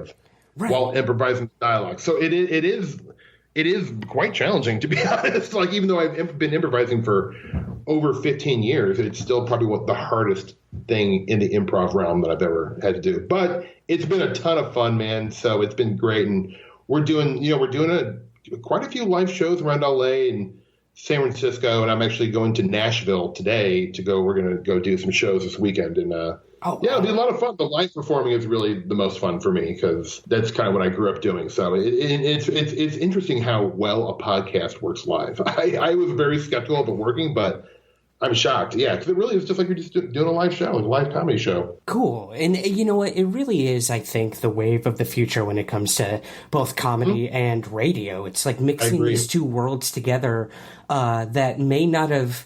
Well, yeah, I mean, we've had comedy radio shows since the dawn of the radio, but at the same time, like, this idea of podcasting, it seems old at this point, but it's actually still fairly new. And the fact that, like, the comedy world has tapped into that and taken advantage of that, it's super exciting. I could not agree with you more. I think this is like, well, it's here to stay, whether we like it or not. I mean, and I can tell you just from, like, I mean, I know, like, all these production companies out in LA are now developing podcast productions, offshoots. Yeah. So it really is a race to monetize podcasts right now. I think so, and vice versa. You know, a lot of TV and movies now are based directly off of podcasts. So, I mean, absolutely, totally. Yeah, it is a cycle for sure. Yeah, but I think they're great though, because it's like, you know, largely free content and then, you know, obviously with anything like TV, movies, and podcasts, you have to kind of like weed through some crap to get to the good stuff. But when you find a good podcast, man, like yours, I mean, you know, it's something I look forward to. It's like, you know, it's like appointment TV. It's like when, you know, when a new podcast comes out, I'm really excited about it. You know, especially because I spent a lot of time in my car living in LA. So right, I find them. I'm very grateful for the podcast world. Me too. I mean, obviously. Yeah, but it's great though, man. Like your show is important, you know, and we may not be able to hear it if there wasn't podcast. So it's damn, man, I'm a fan. I really appreciate that, dude. And like I said off air, like you don't realize when you start this podcasting thing how much you can actually affect people or how many people actually listen. Like every week I'm like, oh, cool, it did okay. But then you have, you know, I had a guy say he had just gotten through a divorce and he was depressed. And he said, like, I listened to your show every week and it really kept me going. Or if I could keep people distracted from like, the horrible shit in their lives or the boring stuff in their lives. Like that job well done. The fact that people may actually get something from the show, that's all I could ever ask for. Well, I think that should be, it'd be great if all artists felt that way. It's, you know, truly, like, I mean, like, I'm not trying to sound like this altruistic, you know, like, oh man, I'm just doing it for the art. But like, I do believe that as well. Like the only reason I, you know, gravitate towards entertainment is because like, how can I, like, not the only reason, obviously a lot of it's self-serving, but like, I feel like this is the way I can help society a little bit. I'm not, you know, I couldn't be a doctor. I couldn't be a lawyer. I couldn't do a lot of things, but I feel like, you know, I can make people giggle and maybe forget about the problems for a minute or two. So I love that. It sounds like, oh man, how pretentious, but like, it is true. Like you said, like it's cool when you find out that a podcast you did or any kind of piece of art you did affected people. That's kind of the goal, right? It is. At the end of the day, like we all are striving like to connect with one another. And if we can evoke a reaction out of someone or a complete stranger, like job well done. I couldn't agree more, and that's why I feel like music and art is like the only like positive thing left in the world right now. And man, so we have to hold on to it tight and really take care of free expression. So. Yeah, we laugh because it's true. We laugh because it's true, man. It's I was reading the paper before I got on with you. I'm like, Jesus Christ. Yeah. Oh my God. Let's forget that and let's talk about UFOs. Please, God, I'm just waiting for Ryan to call me. Pull me out of this muck. Well, Steve, it has been such an honor, man. I'm so happy I was able to get you on. And I got to ask you before we go, are you working on anything UFO related right now? Or you said you're heading to Nashville right after this. My God. I am. Get packing. Like what? Yeah, what do you got coming up? That yet. I'm, you know, a lot of podcast stuff this summer, festivals and all the whatnots and comedy. I always do like a lot of comedy festivals in summer anyways. It's just fun to do. Summer's typically slower out here. It's people get lazy in Hollywood and are taking vacations. So right now, honestly, I'm working on a show, an animated show on Netflix called Hoops. Awesome. Yeah. And so I'm, you know, kind of a regular character on that. And so that's really, most of what I've been working on the last month or so has been kind of dedicated towards that. But it is going to be, I feel like it's the funniest thing I've ever been a part of. So I'm really excited about it. I've been kind of like really wanting to get on a really good animated show. It's been kind of a big dream of mine. So I feel like, oh man, I feel like this is the right one. I love it. The writing is bananas. It's so good. And, yeah, so that's kind of what I'm working on the next like month, and then after that, I'm gonna just kind of take some vacations and do some writing, and then back in the fall, I'll be, you know, I may be returning to this show, and you know, back to auditions and back to looking for work. Back to the grind, man. To the grind, man. Yeah. and also, I like that summer is a little slower though, because it's like January and like May has been just insane for me. So I'm like ready to slow it down a little bit, maybe do a little fly fishing. Yeah, well-deserved vacation, my man. I can't thank you enough for coming on today. Where can we find out what you're up to and where to find Voyage? I don't do like social media a ton, but I'm trying to get better at it. So if you want to follow me on those things, my handle is Bergmaster5000 on Twitter and Instagram. So you can probably find out any kind of show I'm doing or whatnot. But if you live in Nashville and you're a time traveler, come to the show this weekend. I'll get you a free ticket. Just say you're a friend of Ryan's. Oh, I love that, man. Gotta love those deals. Steve, thank you so much for joining me on Somewhere in the Skies. Any damn time. I had an absolute blast. This is so fun talking with you, dude. You get it. You get it.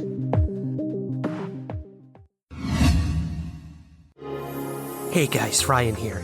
If you listen to the podcast on Apple, there's a very simple way for you to help out the show. Just click the Apple Premium subscriber button at the top of the feed, and you'll instantly become a premium member, where you get all the same rewards as our Patreon members do. Early access to all main episodes and bonus episodes and content. Join our Apple Premium subscription today, and thank you for your support.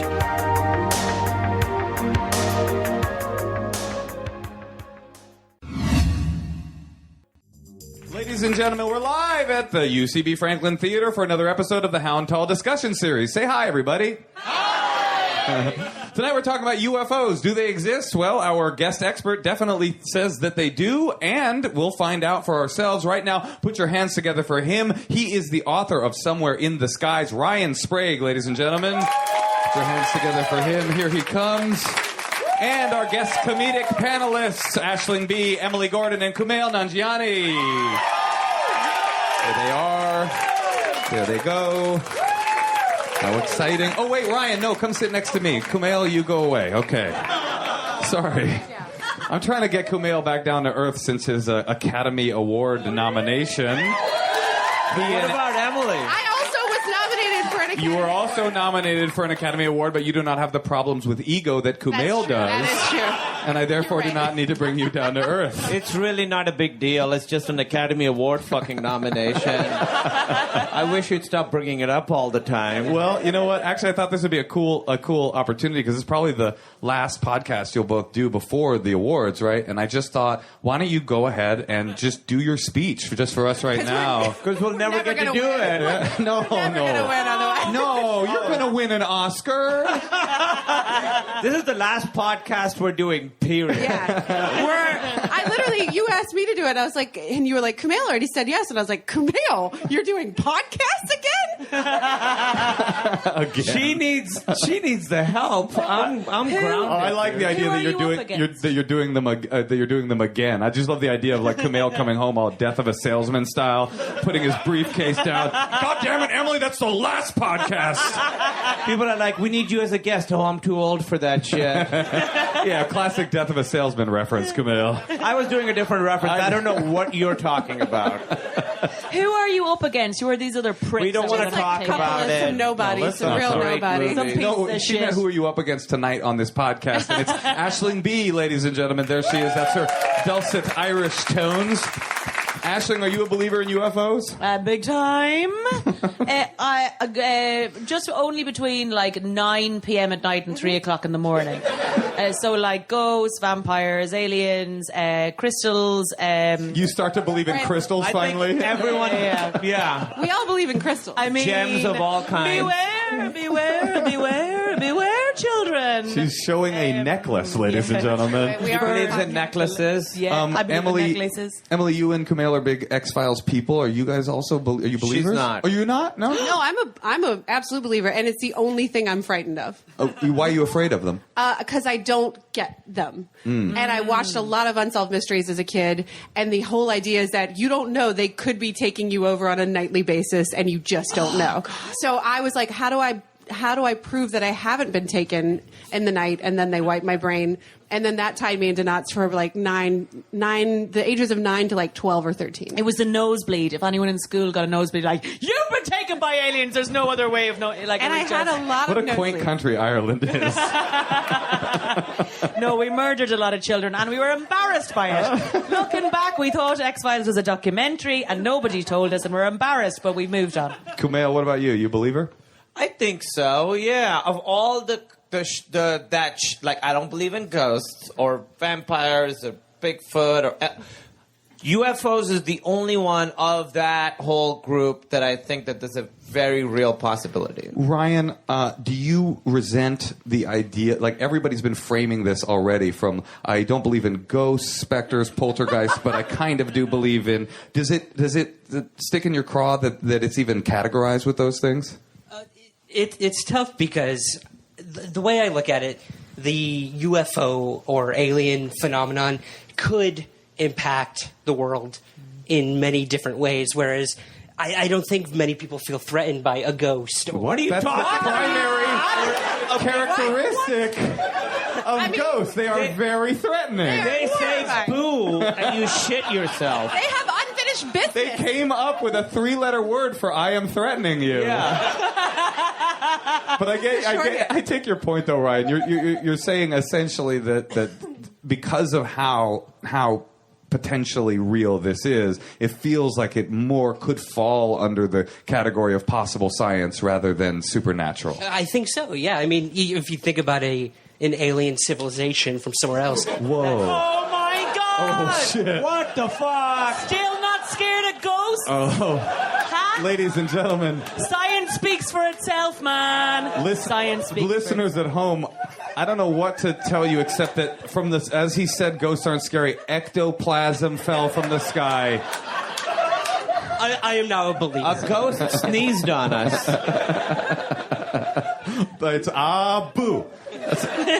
Thank you for laughing. It did not deserve it. It didn't deserve it. Yeah. I thought it deserved a bigger laugh. Pretty good. I don't think it did. I'm not joking. I think it did. Ryan, before we get into the science and the possible changing of the world that UFOs could bring about, I read your book, or I read a good portion of it, and it starts off with well, it's difficult to get What through is here? everything. No, not the book is very good, easy to get through. It's a page turner. I'm busy. Anyway, Ryan, you start the book off with your own personal experience of a UFO sighting, and I wondered if you could take us through what happened. Just tell the story.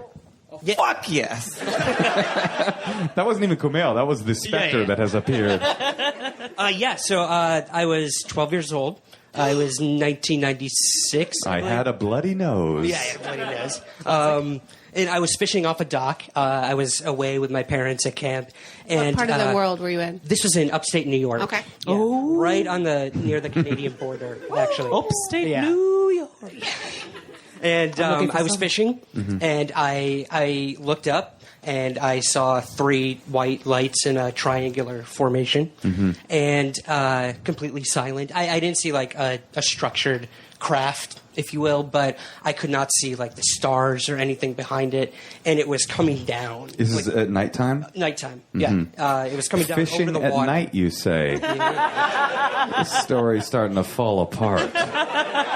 No, okay, so it's nighttime. All of a sudden you look up. There are 3 lights, to quote Captain Picard, and that's a deep cut, and you can't see past the lights. Correct, yeah. Yeah, completely silent. All I could hear was like the water hitting the dock where I was fishing. And Wait, you were still fishing at this point? That's a committed fisherman right there. Absolutely, man. It's aliens, but mission. these bass aren't going to catch themselves. It was perch. Okay, sure, sorry. It's not. My mistake. You fucking idiot. It's upstate New York. New York, dude. Yeah, they don't have crafts in upstate New York. Yikes. Maybe you should have finished the book. That's the last chapter. That was like page 2. Chapter 42, it was perch. Mystery solved. Okay, so what happened? Are you scared? You're 12 yeah. years old, you're terrified. I was fucking terrified, man. Yeah, I screamed for my dad to come out. He was inside our camp. Wow, that's and, kind of he weak. was- Kind of weak of you, by the way. Right? I was 12 years old. Right, 12, yeah. So you screamed for your dad. Did he come? He came out. He saw the tail end of this thing as it floated silently over the water towards Canada. Whoa. And, smart aliens, huh? We're going that away. Yeah. They're like, in 20 years, some shit's going to go down here. We don't want to be here for it. To Trudeau and beyond. Question, what your dad saw, did he see enough of it to be like, that was crazy? Or is he like, I don't know what I saw. Something. Yeah. Yeah. So again, he saw like the tail end of it. So to him, he thought it was a plane. It could have been. Could have been anything. Mm-hmm. I saw it directly over me. It was huge, whatever the hell this thing was, and it just floated silently. And that's the thing that really got to me. Was Like a Prius, like an Uber coming to pick you up. But this is Where not the fuck did you come from? But this is 96. They did the not horn. have Honk Prius the horn, technology. We are pre-Prius at this point. Yeah. So it couldn't have been a Prius. Were you a kid at that point who was prone to believe in UFOs? Were you like sort of the kind of kid who was like looking for UFOs and that kind of stuff? No, not at Did you all. watch That's the right Unsolved answer, Mysteries? Ryan, by the way. That's the one I wanted from Did you Yeah, I watch- was really leading you. Did you watch Unsolved Mysteries growing up? I did see it on occasion. The music scared the shit Yeah, out the of me. music was I terrifying. think most people. That one episode with the arsonist and the guy watching. If anybody, it's Oh, forget scary. about it. That's a scary. Also, did you? We were talking backstage. The Time Life books. Oh, I had those. Yeah. Did you have those before or after this incident? Oh man, I'm trying to think of when those came out. What were those books? This is like Oh, straight up man. white privilege 101 right here. Now, I know you had the books for sure. Now, did you get the books before or after your UFO experience? No child did not have those books. Yeah, they come with your white card. They do come with your white card. Do you remember those commercials, Emily? Yes, it would be, 100%. It'd be so. It was so the stories would be so incendiary. It'd be like, and then aliens came down, grabbed the man. What happened next?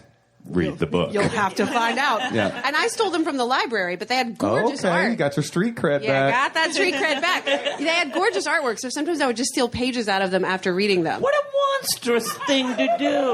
Yeah. To prevent others from solving the crimes. Yeah, that's right. I won't. That's why the mystery stayed unsolved. Yeah, it's me tearing them out of the All Time the Life clues books. were Yeah. on your... You're like a young hip Jessica Fletcher going, they'll never work out it was me the whole time. That's exactly right. That's how I refer to myself. So far, we've referred to Death of a Salesman, Unsolved Mysteries, Lethal Weapon, Murder, She Wrote. I think we're doing a really good job We're here old as tonight. hell. Millennials, Yeah, go right. get yourself a piece of toast. So, Ryan, Kumail, you had a question? Go ahead. No, keep going. Well- I just want to know more about... Yeah, tell us more of what was happening to you physiologically at the time that you saw this. Because it was more, I don't want, would your dick get hard or what was going on? Bro, look at me, bro. Did your dick get hard? Yeah, tell me about I that was 12-year-old 12 years dick. old. Yeah, so it was always hard. That's what he was fishing with. This Line whole to the end. yeah. A line.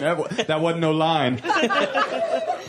But you do describe your physiological reaction to seeing these lights. So because I don't want to paint a picture that like in the book it really struck me how intense of an experience this was for you. It was more than just seeing three lights in the sky. You felt a vibration in the air. Tell us more about what it felt like physically. Yeah, I could like, and maybe it was adrenaline, something like that. I was definitely scared. I felt threatened. I felt this vibration throughout my whole body. My hair was sticking up. Sorry. And it just Your hair was sticking up. My hair was sticking up. Wow. Yeah. Okay. How did you know your hair was sticking up? But you're like, I better get my fishing mirror. It's sticking up. Okay. Or could you feel the spikiness of your like on my your hair on your arms? Yeah, Okay. pretty. If it was your head, I was Goosebumps. okay. Did you, which is also a great series of books from our era. In case somebody wanted to reference another thing from. Now, did you have the like alt-right Hitler haircut at the time? I invented this haircut. I invented this haircut. No, you didn't. Good-looking haircut. Macklemore did. No, Hitler did. But after that, it was me. No, I used to have that haircut. No, but I just do like the image of you. It's very funny to think of Hitler's hair standing on end. Anyway, whatever. The little mustache goes up. Whatever. Okay. So Ryan, what else? And then as it disappeared into the skyline, what are you thinking? Do you think I just saw an alien craft, or what do you think? What's your process? Yeah, I mean, at that time, I was only 12, but sort of my limited knowledge of aviation, I knew that what I was looking at was not like a plane I'd ever seen before. I knew that whatever it was silent. There was no like propulsion to it, and I was just confused. I had no clue what I was looking at. And for my father to say, like, it was a plane to try to calm me down, like, that helped in the moment. But I became so curious after that I wanted to keep, pursuing whatever. So did you tell your friends about it? Did you think about it for weeks and weeks? Like and how did the people around you take it? I didn't tell anyone for years and years. Wow. Okay. Actually, yeah. I would go to the library and take out book after and book. Pages were missing. Emily! Sorry, guys. I'm white trash. White card revoked, yeah. And yeah, I became obsessed after that. I mean, stacks of books I would take home on UFOs, Loch Ness Monster, all this crazy shit, because sort of this door was open for me that whatever was happening out there, whatever we were being told was happening, wasn't the whole story. And I'll just say that when you sent me a bunch of material to look at, and when I got the material, I would say that I was probably a pretty heavy skeptic. I believe in alien life because it just seems pretty obvious that at some point there's going to be alien life out there. But in terms of UFOs visiting Earth, wherever they may or may not have come from, I would say I was a skeptic. By the end of looking through the material you sent me, I don't think it's really up for debate that there has been something has come to this planet. Maybe it came from this planet, maybe it came from somewhere else, but let's go back in history and just get to our modern understanding of it. The military and the government's involvement in a cover-up of whatever the craft that has been seen may be. It started when? I mean, what are some of the early sightings that we refer to? You were telling me about one that happened even before Roswell, right? That happened here in Los Angeles, right? Yeah. One of the first, I guess, recorded ones in modern UFO history, we call it. Ashling's doing silent physical comedy on a podcast right now. Just so you know. That's my brand. Yeah. That's why I'm invited on so many podcasts. Doing the reenactment. My mime skills.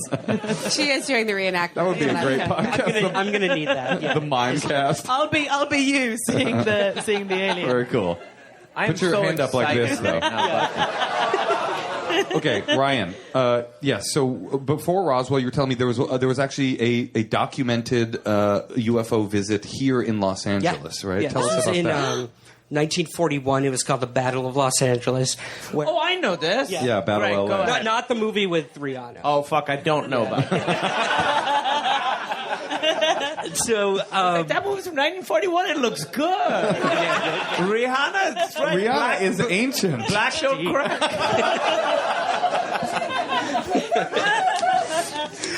So it this huge cylindrical object, bright as all hell, was seen over Los Angeles. The Army actually got really scared about this, and they started firing on it. They mobilized and sent planes into the sky. Yeah, absolutely. And this is a documented thing that happened. This is documented. This is, in every, Did they bring it down?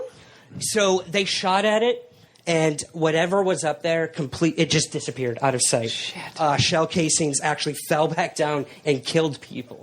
So this was actually a pretty deadly event. Are you sure that the Army didn't just shoot a bunch of people and then make up this story to cover? Oh, there was a UFO we were shooting at. It fell back down. Oh, my God. These protesters were just standing under the UFO. A spacecraft came down piloted by George Soros himself.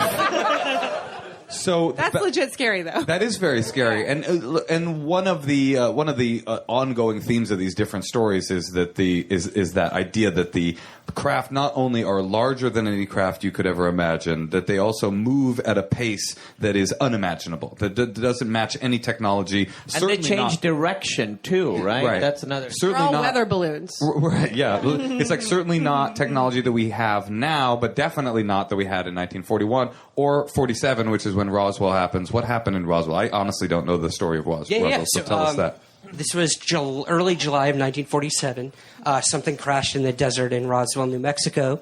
A rancher found a bunch of wreckage on his ranch. He reported it to the local airfield, and they came out to investigate. Immediately, they started gathering everything up, putting it, on their trucks and sending it back to their base. And they were told the rancher never to talk about what had happened there. The next day, the newspaper said that they had found a flying disc. And the day after that, the story was retracted, and they said that they'd found a weather balloon. I mean, that's what most people know about Roswell. It was just a weather balloon. It's just a weather balloon. But there's been, I mean, countless witnesses in the military who've come forward and said that was a cover story. Like, we don't know exactly what it was, but it definitely was not a weather balloon. So what I'd heard about Roswell was like there were like people saw the grays, like the little guys with the big eyes that give me all of the nightmares. Yeah. So is that a cockamamie part of the theory, or is it we just don't know what they saw? We don't know what people saw. Wait, what's the Greys thing at Roswell? Well, the Greys are that's what the aliens are that have the big eyes. I know, but I didn't know that people saw those aliens at Roswell. Yeah. There are many witnesses who claim to have seen bodies. So what those bodies were, we don't know. They might have been dead human bodies. It could have been a test, by the government, some sort of flight test. This was the very early days of aerospace, of, trying to get as far up as we could. It could have been some sort of test pilots. The whole body thing has always been up for before debate. this, because the way when you see aliens in old movies, we don't seem to be able to really stretch away from an alien look. Like even, what's that Amy Adams movie? Arrival. Arrival. Yeah. They look still a bit like the blah, blah, blah, blah, blah, like it's always like octopuses. We can't imagine anything weirder than an octopus. Octopuses are absolutely mad. 8 legs, no one can understand them. I'll eat them, but I don't understand them. To be fair, octopuses look fucking fucked they up. Look mad. And they're sometimes insane I'm like, looking. guys, are we all can we just not all get our heads around octopuses? Is that what aliens are? But say after the film The Truman Show, there's after the film The Truman Show, in the sort of book of mental health, there is now a sort of disease where people think, and I think it the whole time, like, oh, I'm in a movie. They've cast those extras really bad because I saw him running around 2 years ago, and they've just reused the budget for the extras. Like it made us think. It's a form of dementia. Yeah, that where people are replaced by doubles, and that exactly. And so you start looking for the filmic or the connections in your life. I wonder, say with aliens, how much, and you could maybe answer this, how much Hollywood has to answer for what we see matching, or when we think we see something matching what's so delivered to us as this octopus-looking thing. But I think the octopus-looking thing is not the standard image of the alien. It's more humanoid. It's those big eyes that even E.T. fits into Arrival. Right, it's not the craziest thing. But your point is well made. Like the question is always begged when we talk about UFOs: is did we begin to believe in UFOs because the science fiction movies showed them to us, or did science fiction movies take from the human consciousness like the chicken and the what egg, was reported? Exactly like the chicken and the egg, just the like old that. Chicken and the egg. Another unfinished question. We'll get to that later. So what do you think? I mean, you're a believer, so it's a difficult question to pose to you. And by the way, I want to point out that Ryan's specialty is not necessarily alien visitation. It is UFO. It's spacecraft, people that have seen spacecraft, right? Well, we're going to get more into the beings, but even the spacecraft, the imagery that we see when we see the spacecraft, we used to see flying saucers, and now it's maybe modernized a bit. Like triangles. To what degree do you think we have been? By the way, you would admit that most UFO sightings are total bullshit, right? Oh, absolutely. I mean, 95%. Oh yeah, but yours was real. That's what everyone thinks. 95% of them are prosaic explanations. They're conventional aircraft. They're misidentifications. They're birds. I don't know. But there is always that 5%. They're flying octopuses. Flying octopuses. Oh, those guys. And that we can't explain. Right. We simply can't explain. And that goes for the government. That goes for science. We've had astronomers look into this, which I'm sure we'll get into. Did you read that news story that came out a couple months ago about the guy who worked in the Pentagon? Oh, we're getting there, Kumail. All we right, are getting there. Hold your horsey. But before we do get to the Pentagon, because I think that is part of what was so striking to me in looking through this stuff, is like the government has been involved in some sort of cover-up. I don't know if it's for alien spacecraft or if it's just because they're covering up their own technology. But the government's been involved since 1947, right? And Roswell was the. By the way, that is the year that Pakistan became a country. Anyway, keep going. I'm just trying to teach you something. That's fucking awesome, man. Are the two things connected, Kumail? You're back. I don't know. I was fucking spaceship crashes in New Mexico, and a month later we have a new country. You tell me. I mean, that is another question that comes up. Actually, is how much of the concentration of UFO sightings is based in the United States, or how international a phenomenon is it? It is definitely a worldly phenomenon. We often see it through Western eyes, however. All the big cases you think of, Roswell, Rendlesham, which was in England, but was on a American military base, which I can get into later as well. But most of the cases have happened here. And so the ones that are reported in other countries, are they similar images?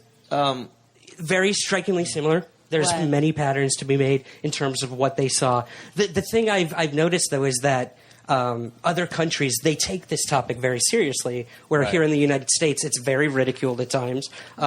Is it because we've made so many movies about it, maybe? Possibly. There's a lot of, like the chicken and the egg thing, is which came first, the bug-eyed aliens in the movies or the bug-eyed aliens fucking me up the ass with their instruments. Yeah, exactly. Exactly. Kumail, you grew up in Pakistan. Tell us about that. No. How much of the movie is true? Spotlight ready. No, but what was the cultural consciousness as a kid in Pakistan like? Do they talk about what's the understanding of UFOs in Pakistan? Did they? Oh, I mean, I remember everybody talking about it. I was obsessed with UFOs since I was a little kid. I had all the books and stuff. And, Time Life?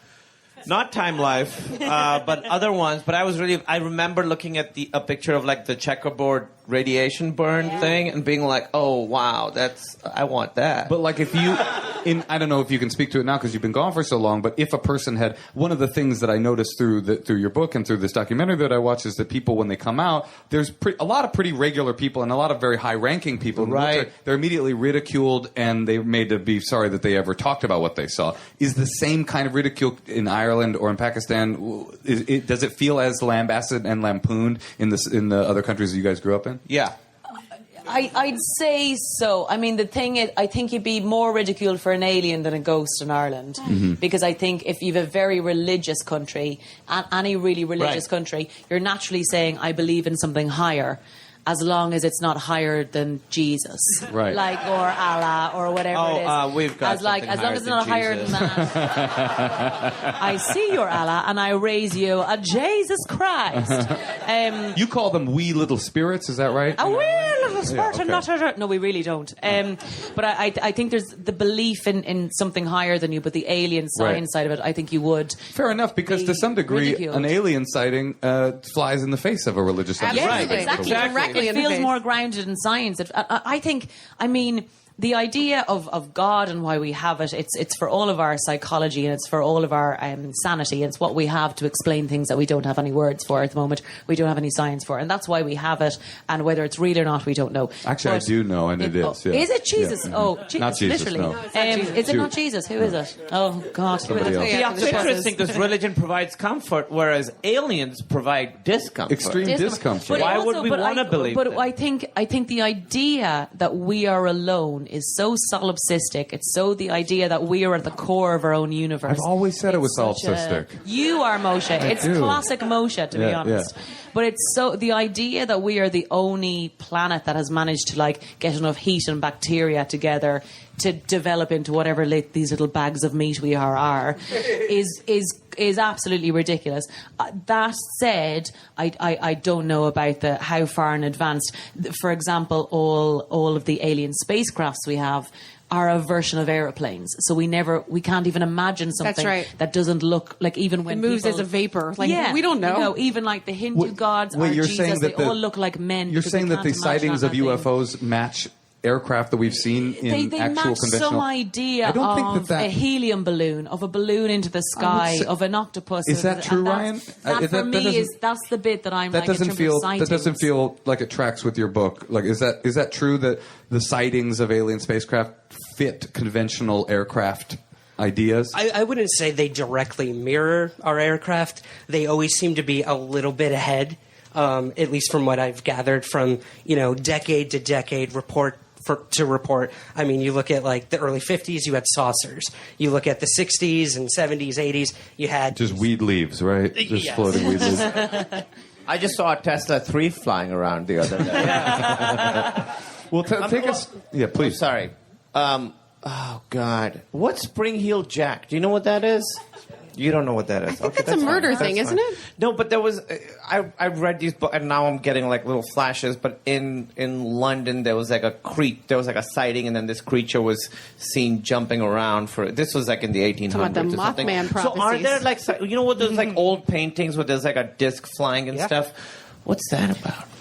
Yeah. Great question, Kumail. Yeah, that's tough. I mean, again, that would get me more. That the idea of an airplane or Yes, people flying. I hear you. There's something. What I was trying to say there was the idea that there's aliens. Of course, we're not the only bloody planet. Like, how classic #human is it of us to imagine like, no, we're the only ones. We're the most advanced you could ever be. What about croc shoes then? That's disgusting. Like, clearly we're not the most advanced people in the world. But that's your proof that we're not alone in the universe. Crocs, guys, just don't. But like that, we can't even imagine something a little like you were saying about sightings. They're a little bit further on than a spacecraft. They're not an unimaginable thing. They're just a little bit further. But I think in the when past, you're like what you were saying, Kumail, about those things in the paintings, you're like, that is nuts. Are there a lot of sightings before like the 1900s? Oh yeah, I mean, there's sightings back to recorded history, from what I can gather. I mean, I look a lot at the modern UFO era from like Roswell on, but yes, I mean, you look at like Nostradamus's predictions of 9/11 or whatever. You're like, oh, that's weird because they are that he couldn't even have imagined a building that high. So something that to me is like, whoa, that's a. You worked real hard to bring 9/11 into this. Yeah, always. That's kind of my brand. Yeah, never forget. So getting back to the modern understanding of the UFO era, which I think these questions are good, and what you're saying is that there are recorded instances of these sightings, but it doesn't actually hit its fever pitch until, to your point, Aisling, we do get it to the modern era. So there is a kind of sort of confirmation bias question about it all, but. As we get into later on into the history... I want to say it makes sense that as we have more science, that these sightings would stand out more, because back then you see something flying and you're like, fuck, we don't know anything, so that's fine. Yeah. But now we're like, we know most things. What the hell is that? Yeah. So they wanted to figure out whether it was real. When we got to this, exactly what you're saying, to this era of scientific exploration, and in fact to this era of really being afraid of our skies being compromised, our national security being compromised after World War II, and airspace being a secured thing that needed to be secured, we start seeing government involvement and trying to figure out what these things are. So tell me about Project Blue Book, and what was that, and how did it affect the discovery and the exploration of UFOs? Yeah, so Project Blue Book was the government's first official acknowledgement that there was a UFO phenomenon. By the way, they coined the term UFO, unidentified flying object, to downplay the danger of what these things could possibly be in our skies. Know. Yeah. We just don't know. Yeah. So they coined this term UFO. They started looking into it. They hired the world's most prominent astronomers to look into this, to debunk it, very much like Scully. And when was this? This was in 1957 when Project Blue Book started. Pakistan had been around for 10 years. Wait, so what was happening beyond what was happening in Pakistan, which we've all been very curious about? What was happening between 47 when they confiscated all the equipment at Roswell and the beginning of this Blue Book project? What was the government doing, and what was happening in this space? No pun intended. Yeah. So, I mean, if these things were crashing in the skies and they weren't supposedly ours, like, clearly it was a threat. So I think that was the point where they had to say, okay, we have to look into this officially. They hired Dr. J. Allen Hynek, again, the world's most prominent astronomer at the time, to say it's just swamp gas. It's just natural phenomenon. Oh, I hate swamp gas, man. That was a bad night, And he couldn't do it. He spent years investigating these cases, going out, boots on the ground, looking at these things. And eventually he came to the conclusion that whatever these things were, they were not ours. And it was pretty interesting. He started his own organization after that, after Project Blue Book ended in 1969. The government said it was not a national security threat. Everything's cool. We're done investigating this. What was he investigating, though? Was he investigating parts of the spacecrafts that he found, or people's reports? Reports, yeah. So he was the first responder when people would report these things to the government. So they would, send him out there to interview the witnesses and to look for any trace evidence. Had a craft supposedly landed, they'd go out there with Geiger counters looking for radiation in the area. And did they find radiation in the area? Oh, yeah, on many occasions. In fact, it was in that documentary, Harry Truman, who was president at the time, was talking about this. Isn't this is not a classified project. No. This was completely open to the public. Right. It wasn't, and at the time, the conversation felt a lot more dignified. It felt a lot less ridicule-based and more like where they were actually trying to figure out whatever the phenomenon was that people were seeing, whether or not it was a real phenomenon. Yeah. And Harry Truman himself was like talking about it and trying to get to the bottom of it. Yeah. So, in other words, the government hired a scientist to try to disprove the existence of UFOs, and he could not. He could not, no. To the point where he became a believer. I think that's what's so scary about the whole thing. It's not just aliens, at least when it comes to America. It's the fact that it feels like our government has been working their asses off to keep whatever it is from us.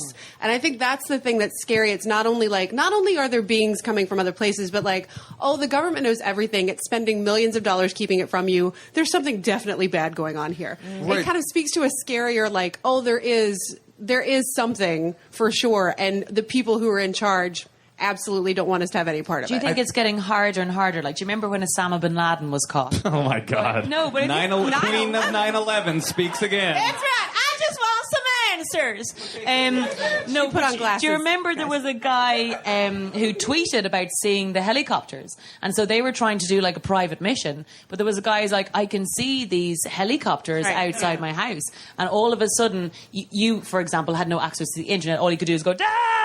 At the time, but now people, the people around can go, guys, what the hell is going on? Here's a picture. Everyone else can see this. So at the time, there was this guy just in his house going, it is weird for this time of night for these helicopters to be floating about. So that would fall into your 98% of cases that are bullshit, that are people thinking they're seeing something that isn't really there. I don't mean it like that. I mean it more that at the time, what would you do to call the government? You'd call a government, get through to a hotline. Weeks later, someone would come with a white coat and go beep, beep, beep, beep, beep, beep, beep, beep, beep. Whereas now, people have connection to communities, and you can take a photo very quickly. You can just take it, like you were saying about technology. We have sort of access to go. That is weird because there's so much stuff. I can take a picture of it or. But then also, all the stuff it's harder to believe because exactly. It's so yeah. That is the biggest conundrum we have in ufology, as we call it, is we live in an age where anything can be faked. Every UFO photo, every video that comes out, that I get sent on a weekly basis, it's bullshit, it's bullshit, it's bullshit. So in a weird way, these older sightings and these older cases are a little bit more helpful to figure out if they're real than people saying that they see them now. Right? I think so. It's sad to think that we have to look back at 1947 for to see an authentic UFO. Right. So Project Blue Book was shut down in 1969. Why did they shut it down? Because they decided there was no credible threat, whether that was true or not. They shut it down, and they said, or did they find it enough to realize that they had to start hiding it? Yeah. By the way, I do want to say that the government secrecy around it, I understand that, and I support it. What do you think that is? I think if they were like, we don't know, this spacecraft coming and going, we have no idea. That would be horrifying. I wouldn't know. But what do you think would happen in a world where we're living in a reality that's terrifying on a daily basis? Yes. Like, what would really happen if the government was like, yeah, there are UFOs? Also, it wouldn't even move aliens. the needle. Yes. You know? No, but that's we elected Trump. It's all good. Yeah, but that's now. I'm saying before that. No, I agree with that, and I think that the era that these craft came out, that's post World War II era, people were really paranoid about the end of the world, nuclear weapons. Now we just accepted that it's definitely going to happen, and it's not a big deal. Yeah. So, but it doesn't. So it explains why they covered it up in the first place. It doesn't explain why they continue to do so today, if it is in fact a cover up. And I think the evidence shows that it is in fact a cover up. Whether they're covering up their own technology or not, we don't know. But what happened when they shut down Project Blue Book? Did they stop researching UFOs? Apparently, that was their official statement on it. A story came out, maybe a month ago, where we learned that certainly was not the case. What was that story? So this happened about a month ago. The New York Times came out with an article about a secret Pentagon program that had been going on for about 5 years, where they were secretly investigating UFOs. You mean the last 5 years there's been a program at the Pentagon This studying was UFOs? from about 2008 or so to now, so a little longer than that. And did they discover anything? So This is what you were talking about, Kumail. Yeah, it's really great stuff. Yeah, it was, I mean, for like ufologists who were screaming, for vindication that these things are real. And by the way, to your point, Moshe, this story came out and it did not move the needle. needle. Well, exactly. Everybody's just like, what did Trump tweet? Yeah. There's alien life here right now. But what about Trump, though? Did he fuck Stormy Daniels? But do you think that that's why certain things take off? Because they kind of capture a mood? Like there are certain times when collectively we're humans are more like bees. Like we all sort of are afraid of the same things at the same time, whether it's terrorism or UFOs at the time or mad cow disease or whatever it's going to be. We all get afraid of the same thing, and it takes attention away from something else. At the moment in the world, aliens are the least of our fucking problems. Absolutely. So we're like, come and bomb us or do something. It'll be better than what's going on now. But tell us about the maybe Pentagon that's guy. But before you do that, Ashling, speaking of terrorism, just real quick, what's your favorite terror attack? Oh, I don't know. I mean, the IRA had some real doozies during the 80s. No, I wasn't trying to distract from what you were saying. I was just saying in terms of it going quiet, it's because the fear has been sort of pushed somewhere else. So I'm not surprised there was no big...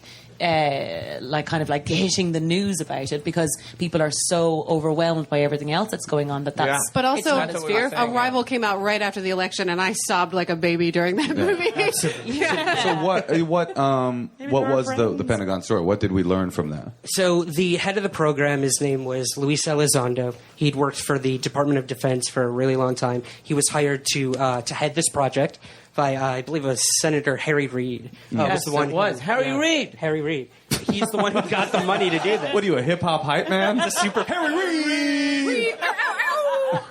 I just mean it's not a crazy guy. It's a guy we know. Well, that's what I kept coming to with the stuff that you sent me was like, yes, there are crazies out there that are like, saying that they were getting alien anal probes, but a lot of the people that are cited in your book and in this documentary are like, Air Force general majors, Air Force pilots. Jimmy Carter, right? Jimmy Carter, Gerald Ford, Harry Truman. So what? Morris Day.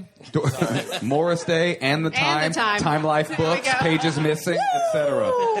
I'm getting too old for this shit. So Harry Reid had hired this guy. Yeah, he hired this guy, and he got the funding to do this project because Harry Reid was very interested in the topic. And so it was something like $22 million, which, to me seems like a lot, but in terms of like government funding, it's nothing. And I think that was the purpose, was it was so lowly funded that it was, under the radar. So, they could do this secretly and keep investigating UFOs. So wasn't he involved with another guy who was like an entrepreneur? What's that? So Harry Reid was directly involved with Robert Bigelow.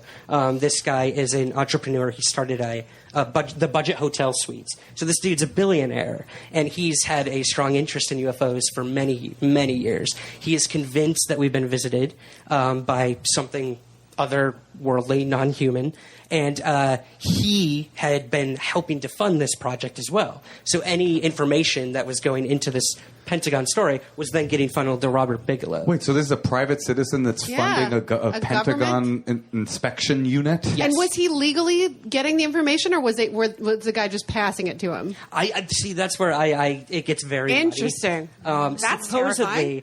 Bigelow has wreckage from UFO craft in his possession. Well, in one of those budget suites. Yeah. That's crazy. And he has a brother named Deuce, who's actually a male gigolo. I don't know if people know about that, but just looking for a joke, Kumail. All right, I see your disappointment, and I accept it. Did you find You're right. Did you find a joke? Yeah, when are you going to find it? Let me know when you find a joke. You know what? The joke is out there.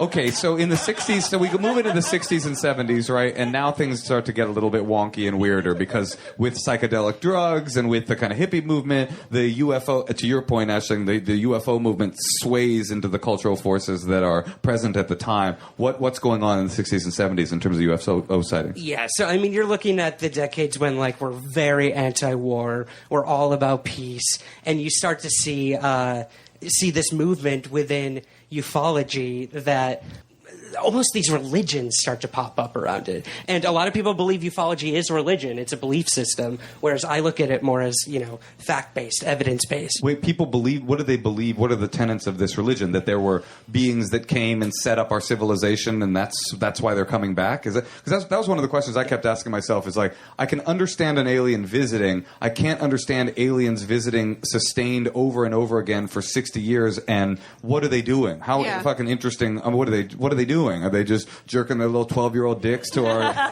like porkies looking through a thing? Like, why are they here so much? Lottery, probably. Yeah. What's that? They're just playing the lottery every time they come back. They're like, we're going to get it at some point, and then we can go. Maybe it's like a cruise ship for them. Like they pay money and they're like, go check out Earth. Look at these idiots. Do you think it's an element of it? Again, I believe that there are probably aliens. It's just at certain times the psychological zeitgeist, or what it taps into, it is sort of prevalent around the world. For example, fear, or the idea that we're alone, or that we want to go somewhere else. So I believe a lot of religions come from, God, imagine if this is all if this is all we are. Imagine if this is it. That would be too terrifying to get our heads round. So let's just really believe there's something else. But that's sort of... And then with an argument against actual UFOs. No. Against, not to say some of the sightings, but like you're saying, like in terms of tapping into the psychology of why we have this need or what to believe. What need UFOs kind of take, what need they fulfill for us. Yes, exactly. And that's why I'm curious, what... In ufology, what is the current thing of what aliens are doing for us? What's in the culture? In other words, why are they coming here, or what are they doing when they get here? I'm more interested in how we interpret them coming. So we know that already. No, but literally right now. So if it's gone from they might be a threat. Oh, they're peaceful, loving beings. We should build a religion around them. What is it now? Have they come to take us away from this bad... is it a rescue mission at this point? Well, if in the 60s, was it that there were religions around UFOs? Yeah, I mean, there were religions popping up, there were cults popping up. But what was the basis of those religions? Are we going to be saved, or are we... What is the idea behind it? I think it was this whole idea of they are going to impart knowledge on us. They're going to come here to save us. So we were searching for an other to save us because we weren't, saving ourselves. And that's exactly how we've interpreted phenomena we don't understand. It used to be it's raining because this goat, we should kill this goat. You know what I mean? And so seeing UFOs, we're just putting on... I don't know why you guys laughed at that. That's real shit. But we're seeing something we don't understand, and we're coming up with different reasons to explain I just had a thought. If all of the butt probing of the 80s was a result of STDs and suddenly that and homophobia and that being a thing in the culture, that's what we're responding to. Yes, Jessica Fletcher. Yes, thank you. So, well, exactly. I mean, what happened in the 80s and 90s is that they moved from being our loving brothers into being people that are coming to stick shit in our butt fuck us and give us space aids. So. What have you encountered people that were abducted, that claim to be abducted by aliens, and do you buy that? Do you buy that kind of stuff? It's really tough, and I was extremely skeptical when I got to the alien abduction part of the book, and essentially interviewing people who claim this. I had to meet them face to face in order to hear this. Or ass to ass, as the case may be. It's funny how that old probe thing, that was one case. Yeah, but really one case? No, it's definitely been more than one. A few. Yeah, but listen, it's the Steele dossier. We don't talk about all the other shit. We talk about the fucking piss with the Russian hooker. I mean, but it's also, salacious. If you're probing as a scientist, there's only so many holes in a human. One of them's going to be it's 2 nose, 2 ears, 1 mouth, or a butt. There's only one. Wait, you missed a very important hole. I forgot about my main one. When it comes down to sex, it's an ass, 2 nostrils, an ear, and I guess you're done. I don't know what else is there. When I lose my virginity, I'm going to know all about the last one. You really are Irish. But no, it's not that mad to think that you go up one of them, wouldn't it? It's your nose, your ears. Well, did you ever conduct an interview with a person that had been abducted that made you feel like this is something happened here? Yeah, so there were a few. I mean, I met with a woman face-to-face with her husband, and she's recalling this event that had happened to her, that she'd been taken aboard this craft, that they'd experimented on her, and she's like gripping her husband's hand and just crying. And he's like there, like trying to calm her down. Now, whether or not that's the whole thing that I've come to with the alien abduction phenomenon, is whether or not that physically happened. If it really happened, if aliens actually took this woman, I can't tell you. But you think she believes it, and that's all you can get at. Most of these people, they firmly believe that these events happened to them. Now, I can't say they did or they did not. I'll take down the story. I'll be a listening ear for them. But do you believe? Like, you can always, of course you can't, but when you go into those rooms, is there an element of belief, or is it just sort of like pity and sorrow for whatever this person feels viscerally like they're going through? I wouldn't say pity. I'm definitely open and compassionate. I think that's essential when you're interviewing someone with such a sensitive issue. Just to hear them out is almost like confirmation enough for them that someone's willing to listen. But that idea of like they do without studies, enabling them. they do studies of people, like if you write down while someone's telling you about a trauma, if you are writing something down versus not, the people who are being listened to by someone writing something down feel better than the other people, because they feel like it's going somewhere official. Absolutely. And now it means something. Yes. I read a thing that said that a theory is that a lot of these abduction memories are actually dissociated memories of abuse. Mm-hmm. Oh yeah, I run into that. Somebody just snapped like we were at a poetry slam over here, I swear. You're like, dissociated memories of abuse right there, boy, yeah. They have a bingo card. Talk about it. Check that. Oh, yeah. I won.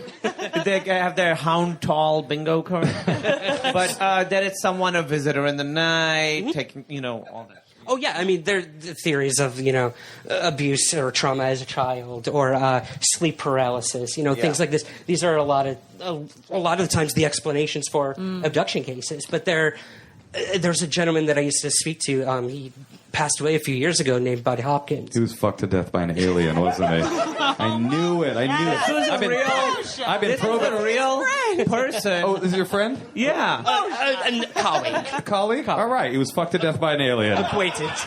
He had a family. Come on. I know. It's a fucking tragedy the way he went out. You're going to have to bleep his name. Go ahead. He interviewed hundreds and hundreds of people who claimed to have been abducted by aliens. I'd say about 98% of them, he found absolutely no evidence of any sort of trauma. But what about the 2%? And this is what I would say to you as well. Nobody's saying 98% had no abuse of trauma, so only 2% were the ones who were easily debunked. Exactly. So what did what did you feel? Because again, you're saying you have a lot of sensitivity and everything, and you clearly are a caring person. Were there any of them that you were like, fuck man, I think this might have happened to you, when you were talking to these people? Yeah. So, I mean, I've been interviewing this guy for years now. His name is Travis Walton. They made a movie about him, early 90s, I want to say, called Fire in the Sky. Oh, that eye scene is awful. Oh, that eye scene. Yeah. Oh, what is it called? It's called Fire in the Sky. Okay. What happens in the... Isn't that the movie that first scared you from aliens? No, E.T. was the first fucking movie that scared me about aliens. That guy looks like a penis. Sorry. Not scared of those. You're not scared of him anymore. Somebody's upset. You just got the opposite of a poetry slam snap on that. You fucking say E.T. looks like a dick, motherfucker? Take it back. E.T. looks like he rode a bike and it was cute. Are you terrified of E.T.? No, I'm terrified for you. That's the penises that you are seeing. Oh, God. Hey, I'm right here. Wow. Yikes. My penis. Take it out, put a blanket on it, see if we all love it. In 1947, Pakistan began, and the alien dick phenomenon has never been the same. Now, okay, so we're going... I want you to answer that question first. Is it this person... What were you saying? You interviewed this one person. Oh, yeah. I mean, this was back in, 75 it happened, but, 6... He was part of a logging crew that went out to do a project, a tree thinning project. They see this craft. He gets out, this guy Travis. He looks up at it. It shoots a beam down, hits him. And the other dudes, they just bolt. They get out of there. Yeah. They think he's dead at that point.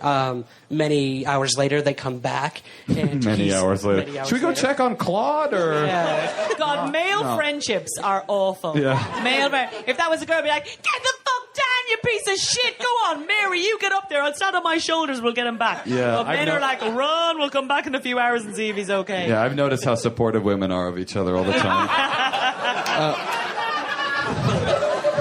So they all saw Taylor being abducted. Travis. It's Travis. I called him Claude, and I feel like it should stick. Yeah. Okay, we yeah. will let it go. I'm sure one of them. They saw him be hit by a beam. Yeah. They saw that. They saw it. They all saw it. He gets hit. They leave. They report it to the police, what happened. They go out with the police to try to find the guy. They can't find him anywhere. So for weeks on end, everyone thinks that this guy's been murdered and that this like story of a UFO was a cover-up for it. By the loggers. They think the loggers. Wow. That they, maybe something happened out there. They made up this elaborate story. A few weeks later, he shows up. He's found on the side of a road, and they are able to, get him talking again and everything. He recounts the same exact event that happened with the beam coming down, and then he recounts this crazy story about being taken aboard a craft and being experimented on. He picked something up, tried to hit one of the aliens at one point. Whoa. And that's a logger for you right there, huh? You get a comedian up there, it's just fucking submission, I'm turning over, I'm like, it's back here. This is the only one I have. You got my At nose. least it's a story. 2 nostrils, 2 ears. One-man show. Just got 10 new minutes. I got a one-man show coming soon. At least not the difference between men and women again. I like that you get kidnapped by an alien and you get 10 new minutes out of it. That is at least a one-man It show. was like, no, go back to the other stuff. That's all I got on that, actually. Moshe talks fast. Yeah. Anyway, I'm married now, so it's, that's a trip. Anyway.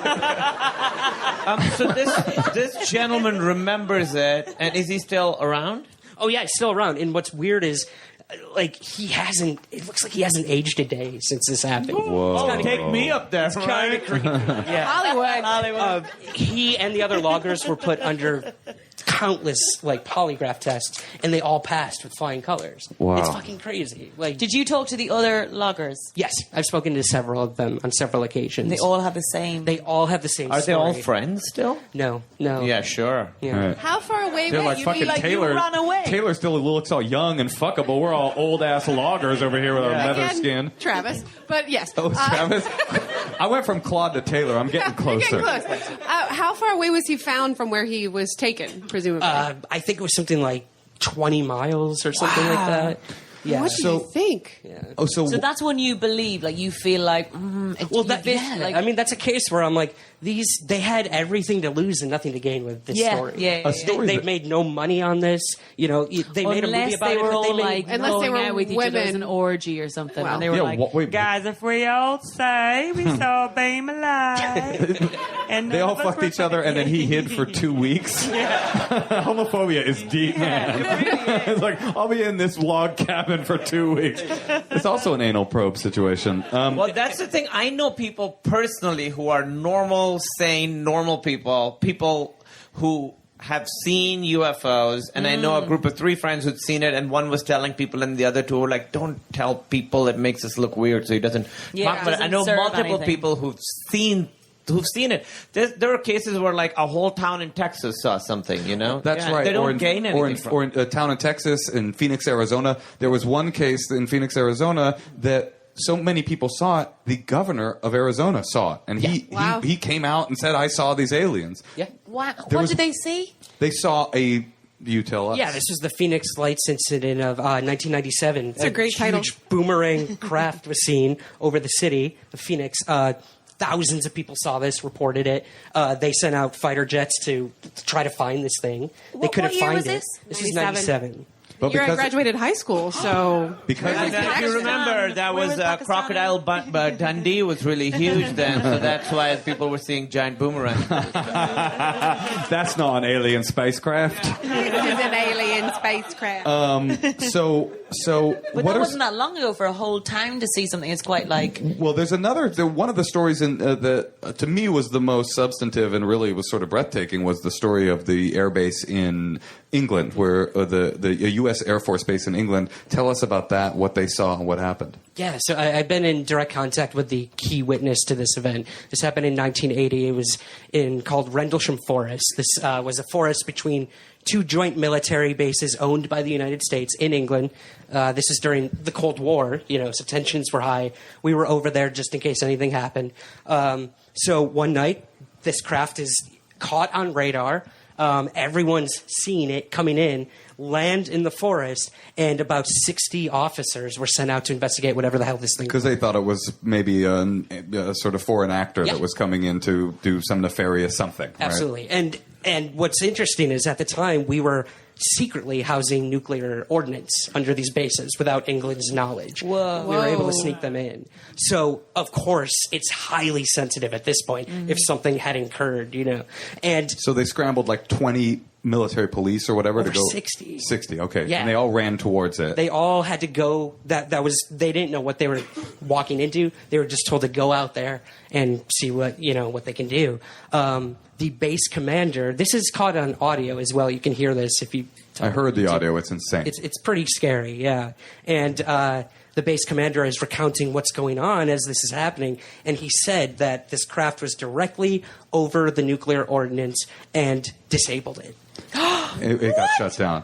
And the other thing is that these 20 military police went to the woods and they all saw something that they universally reported as beyond any kind of possibility of being crafted on at least technology that any of these people in the fucking Air Force knew about, right? Yeah. So this is all the way from high-ranking military officials down to military police. All were reporting the same thing. And then, correct me if I'm wrong, they called in somebody else once again to debunk the thing. They called in a higher-ranking military official who came in and saw the exact same thing. Yeah, right? There was activity for 3 nights on the base. Once this thing landed and supposedly shot off, strange lights were seen over the base for 2 more nights, and they could not explain what was going on. And they told all the officers never to speak about it. This story only came out about 20 years ago or so. It's interesting. And this was not like a traumatized yokel, just going like, I saw something in the sky. These are high-ranking military officials. And also, after that, the governments of England and France have come out, and Belgium have all come out with full disclosure on their UFO programs, their UFO observation programs, and they all report that there are at least some substantial cases of UFOs that they cannot explain and that were sightings that can't be explained. So other countries have come out and admit that they've found stuff. Almost every country you can think of who has ever investigated UFOs, whether publicly or secretly, have come forward and said, look, we looked into it. We don't know what's going on, but here's our files. We're very such assholes. Why are we? Yeah. We're such assholes. Yeah. Why are we the ones that are like, no, we'll keep this. You Because we're guys the can't ones handle talking this. to them. Do you think we're actually talking to them? You look at Contact, the movie Contact. That's where SETI I comes love in. that film. It's so good. It's really good. I have a I don't know if there's a funny story, but it's an odd story. I saw Contact and I was so taken with it. I was like, when did it come out? 94? No, it was later. It was like 97 or so. 97. I was just like in awe of the film. It really got my brain going, and I'm like, I gotta get in my car and drive into the hills to look at the moon. So I did. I got into this 93 Saturn and I drove up into the Oakland Hills and I didn't bring any shoes because I was like, it's 2 a.m. I'm just going to go ponder the cosmos, right? And I'm up there, I'm sitting on the hood, I'm just having a moment with God and the moon or whatever. And I have no shoes on. I'm way up in the Oakland Hills and I'm like, okay, well, I've looked at the moon for a while. And I pull out, I start the car and I pull back and the car pulls up over a boulder and I'm stuck. I can't move the car. And I don't shoeless. no cell phone. This is pre-cell phone times. No shoes, and I had to walk 3 miles down a winding Oakland Hill Road barefoot to this hotel where I walk in at 4 a.m. barefoot. Do you guys have a payphone? You guys seen the movie Contact? They're like, yeah, people come here all the time. I've been pondering. Yeah, we got another shoeless Contact fan. It's been happening for 10 years. The movie's only been out for 2. Ryan, tell us. Did you see the video that came out a month ago? That was another one of those videos that came out with the Pentagon guy that they released one of the videos with it. Yeah, so the big part of that Pentagon story was video footage that came officially from the Department of Defense. And these were 2 videos that were from the gun camera footage from the fighter pilots who were sent to investigate these UFOs. And you're listening to them, And these pilots are like completely out of character. They're like, "What the fuck is that?" Like, that's not how you talk when you're a pilot. Right. I don't know what it is. Yeah, it was pretty freaky, and the footage itself is extremely startling. Really? These objects are moving, zipping around at breakneck speeds that no human could survive. It's just, and that's what's really interesting. And these videos were leaked by the head of the program. Yeah, he left the program. He left the program so he could talk about this, right? And he quit so he could be like, something's happening. It's like every other country in the fucking world, it seems like, except for ours. 182 involved in this somehow too? Oh, yeah, that guy's like, he pays money. DeLong? Right? Yeah. So maybe all the small things was about that. All the small little men. Yeah.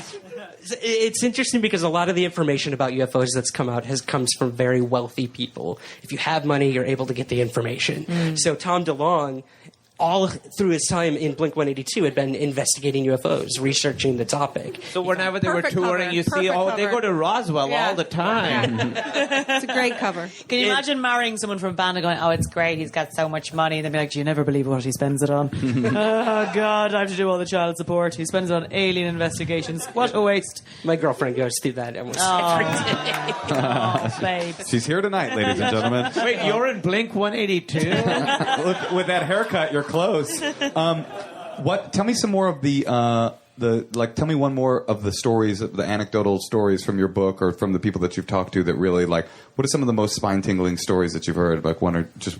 Yeah. So it's hard to refute. What's that? The ones that are hard to refute. You're like, so many people. Right. So the ones I find most interesting is when there's more than one witness. I mean, you have corroborating evidence at that point. You know what I mean? And there was one where a mother and her two daughters, they witnessed a triangular craft. This is in Michigan.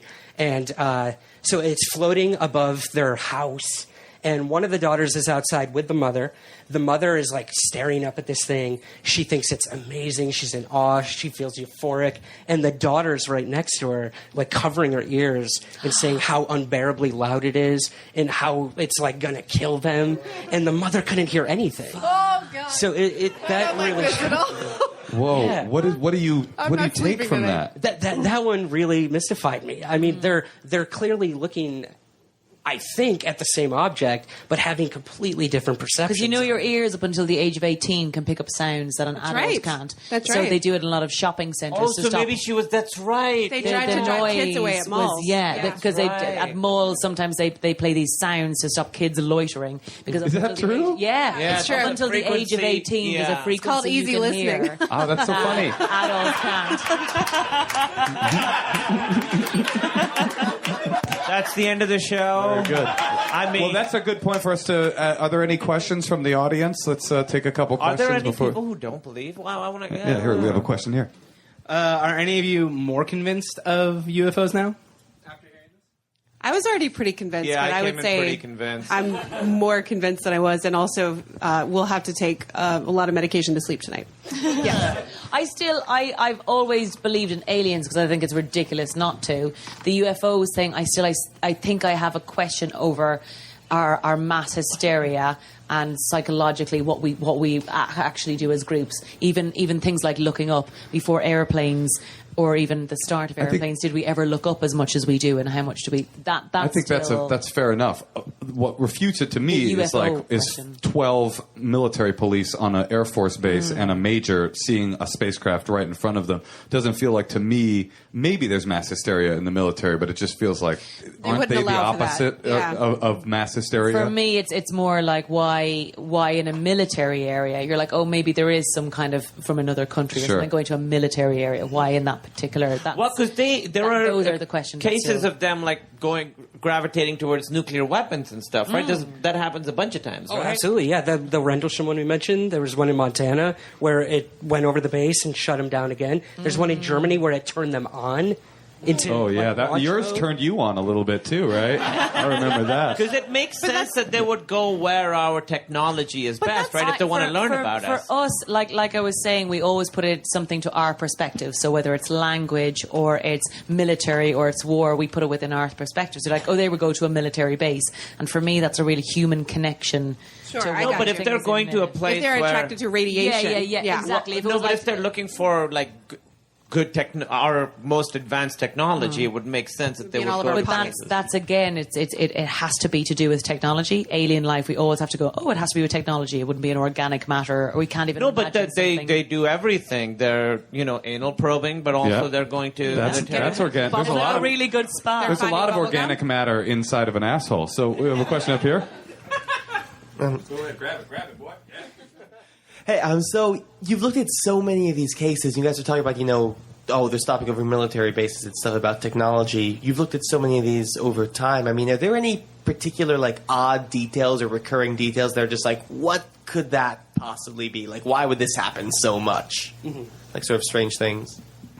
Yeah, I think for me, at least, it's the way it impacts people, actually. It's not even the data or the evidence of the thing happening. It's how it actually affected people afterwards and sort of opened them up to the possibilities. Yeah, you're wearing a ufologist badge right now. It really did a number on you. Clearly. Yeah. Is there anything that doesn't connect with what we see as aliens? So again, the spacecraft, the grey men, whatever it is there anything that people have seen that have felt something that just doesn't connect with the sort of the cartoon of what we think are UFOs, the triangles, whatever it is? Yeah, I mean, there's the narrative of, the flying saucer, the little gray aliens that we see over and over and over again. But there's so crazy, bizarre cases out there of 7-foot tall Nordic aliens, Nordic looking aliens. There's the lizard people. That's hot.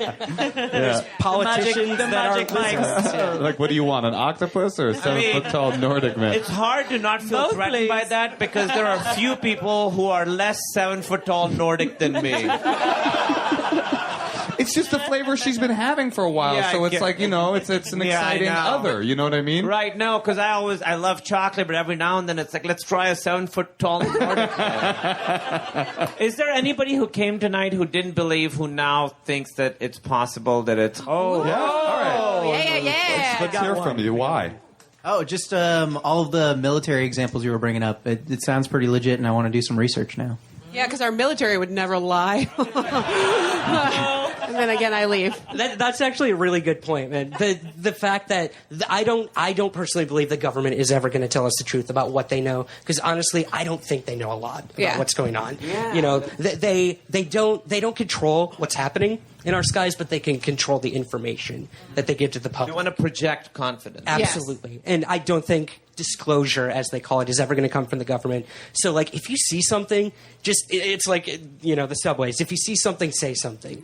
There's 100,000 UFO reports a year on average. You would recommend people report UFO sightings? It seems like every person that does is ridiculed and it becomes a mistake in their lives. I see that changing. You don't have to call it the nice thing about unidentified flying object is you're literally what the hell is this? Well, Dennis Kucinich in that presidential debate, they asked him if he'd seen a UFO, and he was like, well, yeah, but it was, and his presidential campaign was over. Yeah. Right? They were just we're done here, so bye, Dennis. But you'd still say do it. Why do you think it's important to report these things? I think it's extremely important because it gives us something to work off of instead of, these cases from 1947 and stuff like that. I think the more people, the more credible people, military or academics or scientists that come forward, or everyday people, just see something when they look up. If they report it, that's more things that we can look into and bring it to the government and be like, tell us what you know. Are the reports going up given that we all have video cameras in our pockets at all times? That is a really good question.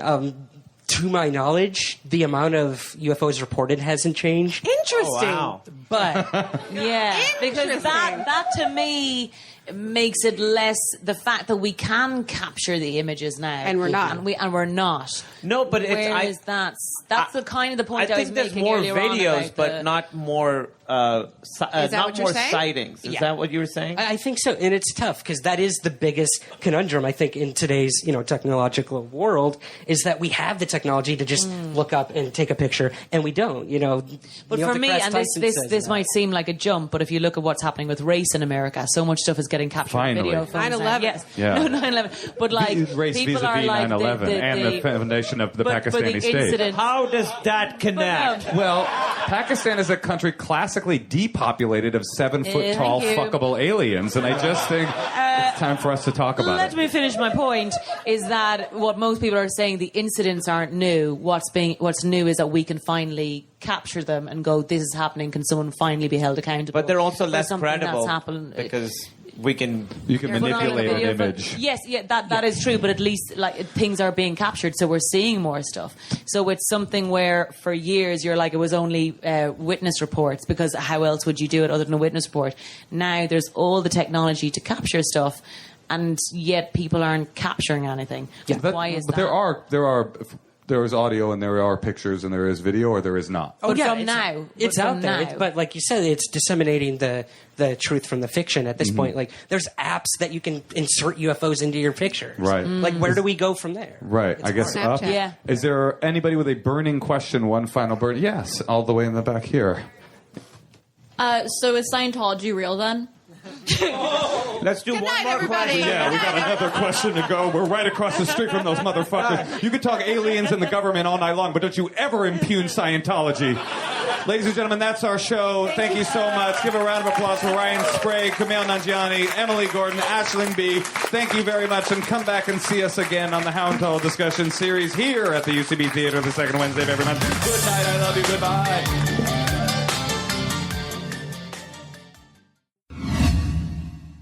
Welcome, everyone, to another very exciting episode of Somewhere in the Skies. And I can't believe I'm saying this, but for the very first time on the show, exclusively, we have with us today Dave Foley. Dave, how you doing, my man? I'm very well, thank you. Thank you for having me on. It's a delight. I've been, I guess, the long time listener, first time guest, I guess. I'm extremely honored, man. I did feature you. A panel that I did with you and Jeremy Corbell and UFO Jane on the show at one point, but this is the first time you've actually been my guest. And of course, I had to have my co-pilot here, a fellow Canadian like yourself. Yeah. To come on here. I've been enjoying your new collaboration. I'm glad. You know, It's like you guys, happy to hear. you're the Nichols and May of UFOs. We're trying. Yeah, We're trying. Good to see you, Jay. Nice to see you.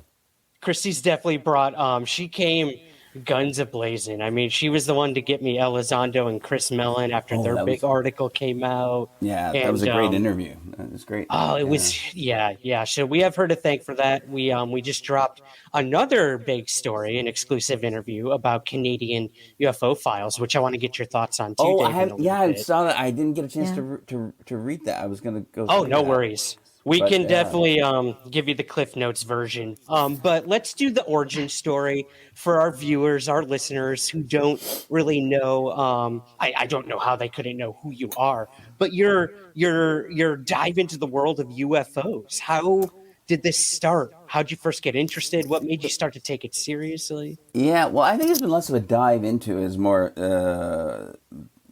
of a fluctuating obsession throughout my lifetime, I would say, where I guess, I mean, as a kid, I was definitely very interested in I mean, I was a child. The TV series UFO was on the air.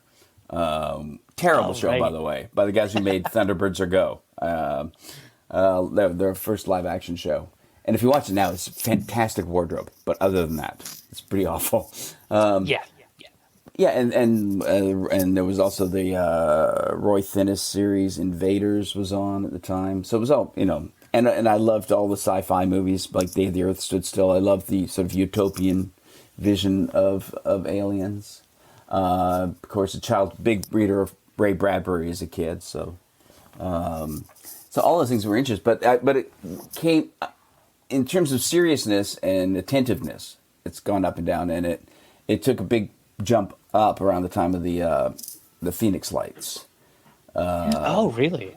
Yeah, because that was one. I mean, before that, I never bought the Roswell story, the cover-up story, but when the Phoenix Lights happened back in '97, I think it was. Mm-hmm. That was one where I just kept looking at it and then heard the ridiculous, it was flares explanation. And again, how quickly, you go back to Roswell, where basically you could just say, it was a balloon, and people go, Yes. The only nuclear wing in the world would mistake a balloon for a UFO. Right? Everyone have a nap now. And so the Phoenix Lights seemed like exactly the same thing, where the government comes out and says it was flares, and all the media who were covering it a day before go, "No, I knew it." So that got me thinking, "Oh, this is ridiculous." And I guess, and just after that, the French Cometa report came out. Oh, right. Which was the French government's. Well, it was a joint thing. It was the Military Science Academy and government all working on a report on UFOs. And at the end, they just came out and said to the whole world, "Oh, UFOs are real, and our best bet is they're extraterrestrial." And again, this is a pretty established Western government saying this, pretty strong, scientific nation. And again, no one cared, Right. And then, correct me if I'm wrong, didn't they shut down Cometa after they came out with that conclusion? I'm not sure if they did. I don't know now. I don't know. I think it was within like months or something. They said, most possibly the most, what would you say? The biggest answer to it is probably extraterrestrial. And then they're like, nope, program over, done. Yeah. Well, they got their result. Yeah, exactly. Arguably, that's what you do with a program. They get their result and you shut it down. But you think you'd follow it up with some other studies, and I'm going to assume they have. Right. I mean, I do think the French have a better sort of reporting system than we've had. I don't know if it's still extant, but yeah. So those are the things that got me really going on again, and then years later, watching the Out of the Blue, James Fox's movie. Mm-hmm. I remember watching that, and that was the first. I think it was the first really good documentary about the subject, because it was very well produced, and it was dealing almost entirely with extremely what's the term? Not unimpeachable, credible. Mostly dealing with extremely credible sources and witnesses, and looking at data. And I thought that was like the first really great. And that one really just that, and then watching the follow up, I Know What I Saw. Sort of went, okay, all right, this is I gotta take this is a pretty serious issue for our time. Yeah. Right. And then, I mean, were you one of these people too when the whole New York Times thing came out and everything? Were you all in at that point, or were you kind of with the rest of us like, what's going on here? Oh, I was all in. In fact, I was in enough that when the New York Times story came out, I knew what was being left out of it.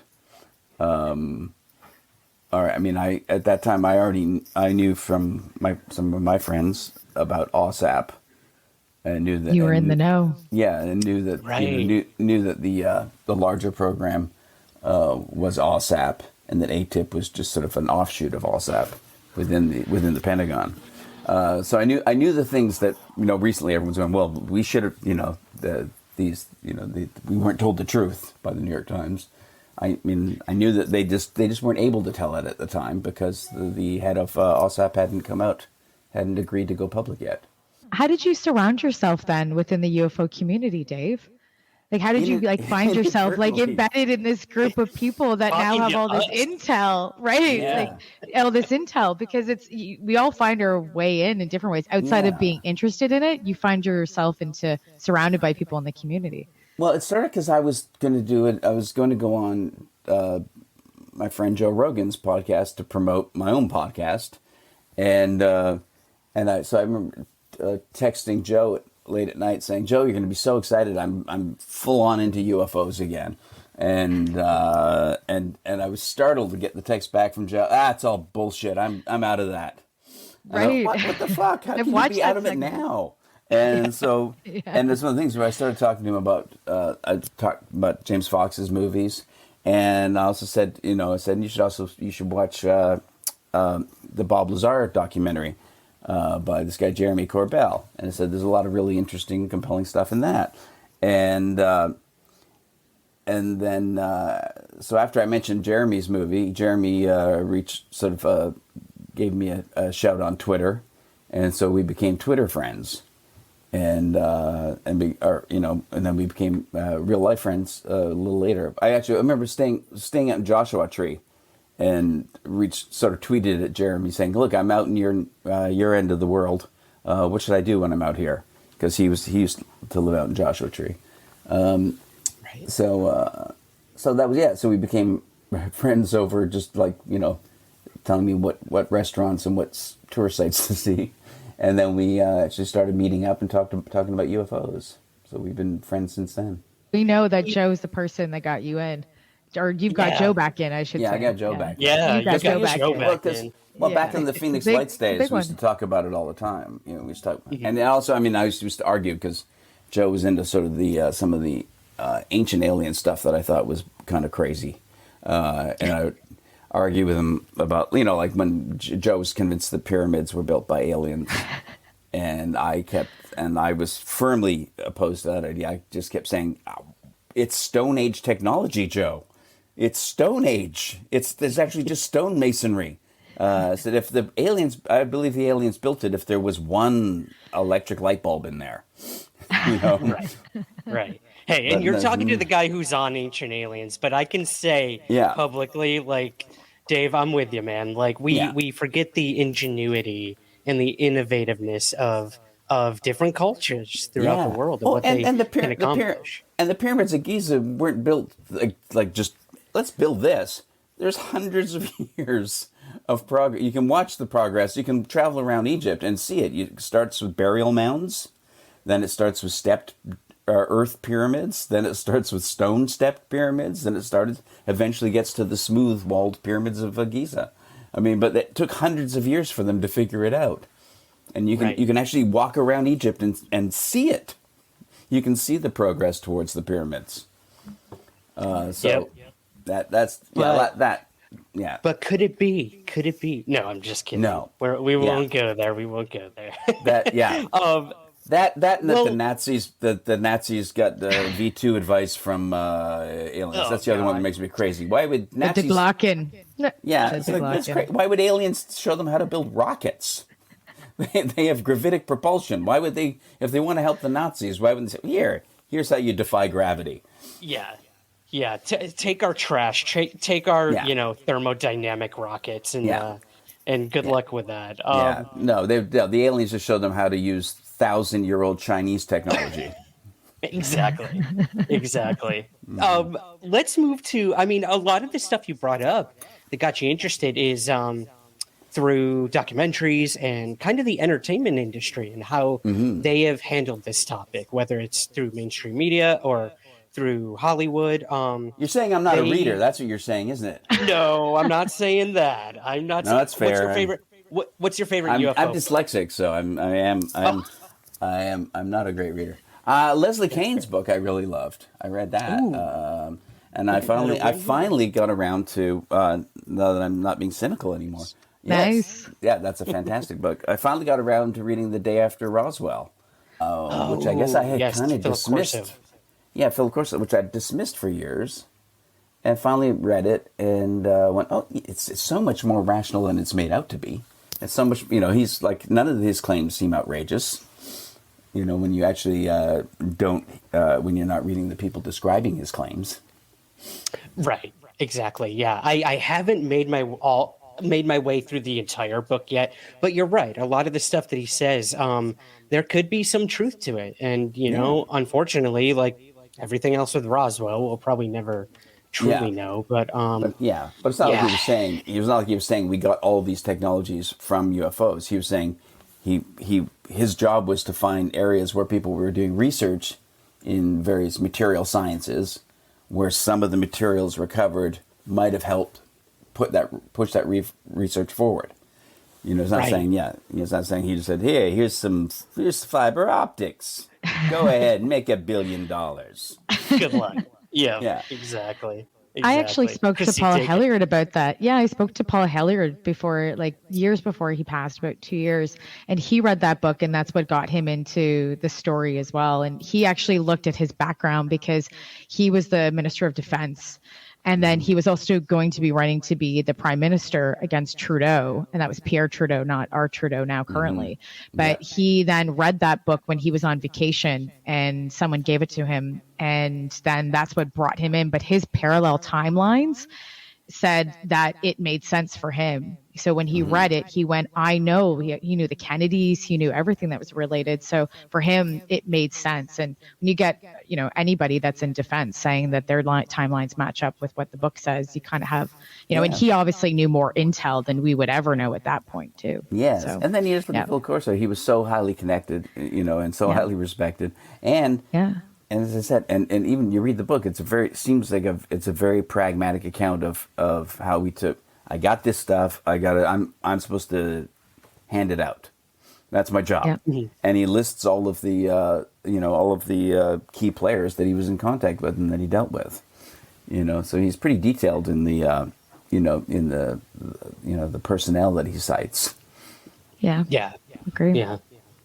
Christy, why don't we head into the entertainment territory? Because I know this is, kind of what you guys chatted about on your show with Dave, but I'd love if we could expand on that conversation a little bit in terms of the entertainment industry. And, I know Dave is, you've done some stuff on television. I'm a professional entertainer.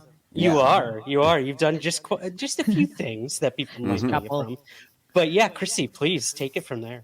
Yeah, we talked a lot about misinformation too, Dave, and ridicule, because I know that you started in the community and there was a lot of ridicule around it. Have you seen, what examples in entertainment that used ridicule that you thought maybe was creating misinformation within the entertainment industry, and then obviously led to mainstream?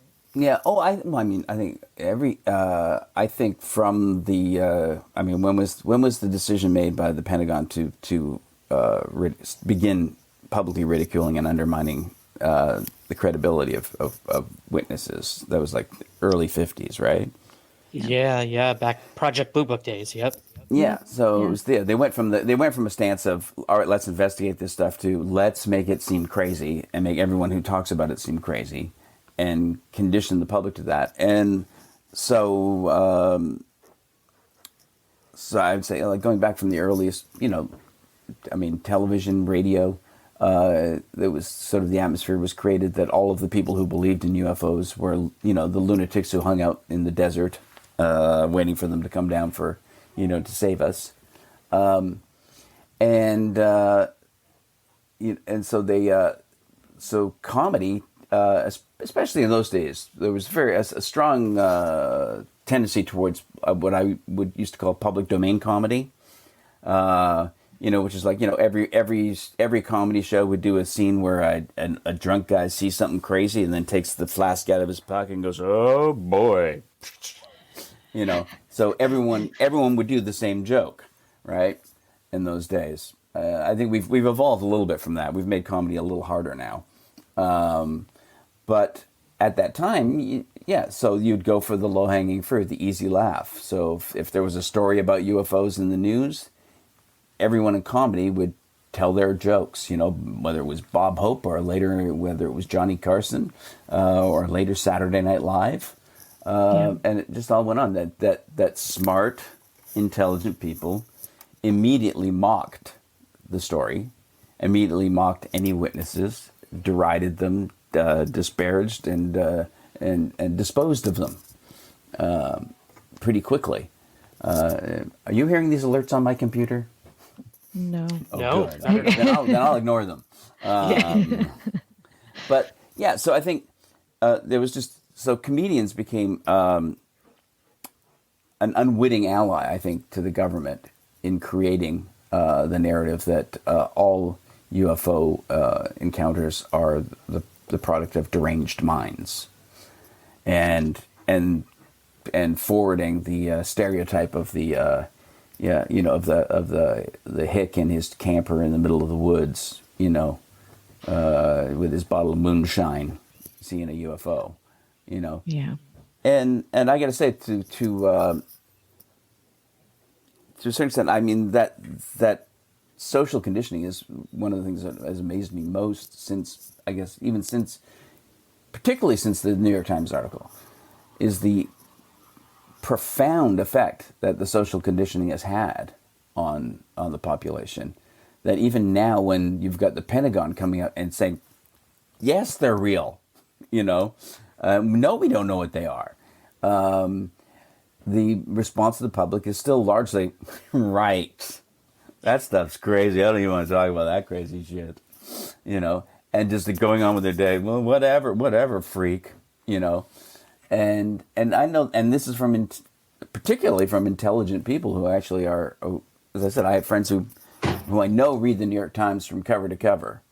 But when I ask them about these UFO revelations from the New York Times and the 3 famous videos that came out along with it, people I know read the New York Times were going, what are you talking about?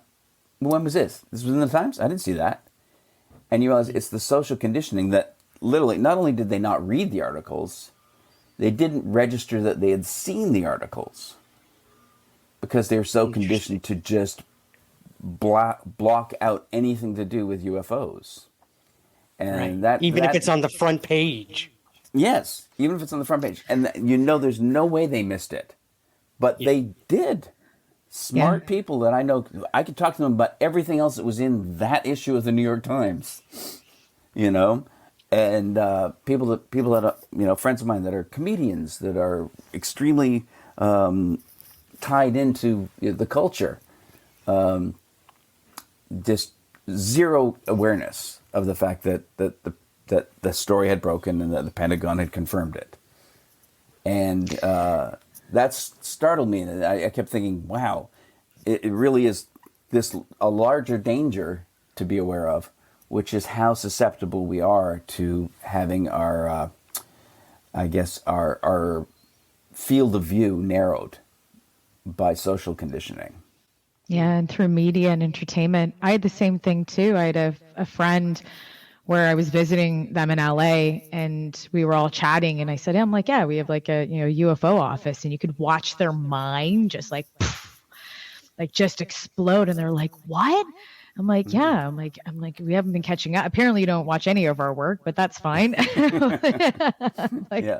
Just so I've mentioned it a couple times on social, but whatever. But no, and I could see her mind just expand, and she's like, I need to know more, and it was great because I'm like, okay, well, great. Like I've opened up your mind and the door now to learn a bit more. But for her, it was like, okay, now this is acceptable. So interesting to see her perspective, and then. And now what she'll probably teach her kids and everything else that's going to happen in the years to come, right? So. Yeah, I know, and I mean, because it is. I mean, I do keep coming up against this where you just talk to people, and you see, I used to have a friend in high school who joined a cult, and the cult he was in, they was largely based on meditation, but they had him conditioned that if you questioned any of the beliefs of his cult, that he would lapse into a trance. So you'd ask him a question about his cult, and you'd be sitting on the bus talking and having a fine time, and then you'd ask him a question he didn't like, and he would go, and he would just stay that way until you backed off. And it's just unbelievable that you could condition someone to respond that way to information that they don't like. Oh, wow. And that's exactly the response I'm seeing from the people I would consider to be my peers in the world, which I would say are, the smart, left-wing, intellectual sort of crowd that I wrongly believe I'm part of. And that crowds, when it comes to UFOs, are the same thing. As soon as you present them with these ideas they don't want to hear, they go into the trance of just not listening, not hearing. You can see the eyes glaze over, and it's a chilling effect and that none of us should ever think that we've escaped it. Even if we've escaped it maybe on this one subject, there are probably numerous other subjects in which we've been totally shut down from thinking about things. Obviously, religion's great at doing it, at shutting down thought. And politics, adherence to any sort of political party or philosophy can do it as well.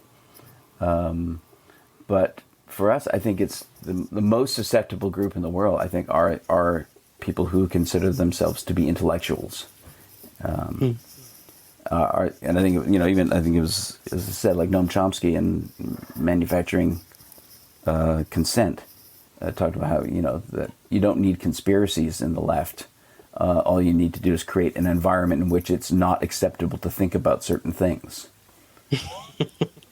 And the left-wing intellectuals will adhere to those rules, absolutely, and you will not shake them off of those rules about what you are and are not to think about.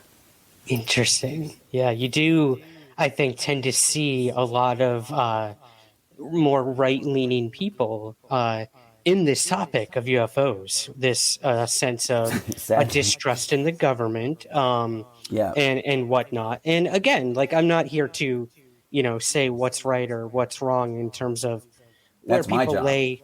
Yeah, that's your job, Dave. Yeah, you're the one who's going to alienate our audience, not me. Yeah. No, no pun intended. Yeah. But yeah, you're right. I think, as and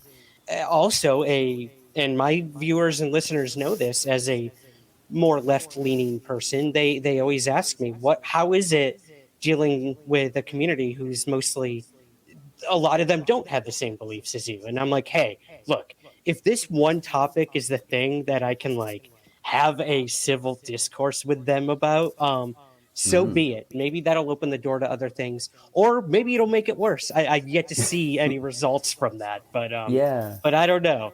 It's such a profound topic. You would hope it could transcend all of that. You would hope. I hope so. It should. It's certainly. I think. And again, I think that's part of why the left dismisses this, because they, again, it's part of the cliche. The crazy rednecks and their, in their prepper bunkers. So that, it all gets lumped into one thing, as opposed to, maybe these people with their mistrust of the government at least left them open to hearing this information. It may have closed them off from hearing a lot of other important information, like about vaccines and stuff, but at least it opened their minds to this bit of information. Whereas the left, are, by and large, our minds are closed to this subject, and our heroes, our scientists, are mostly closed to it. It's changing now. It is changing. I just watched?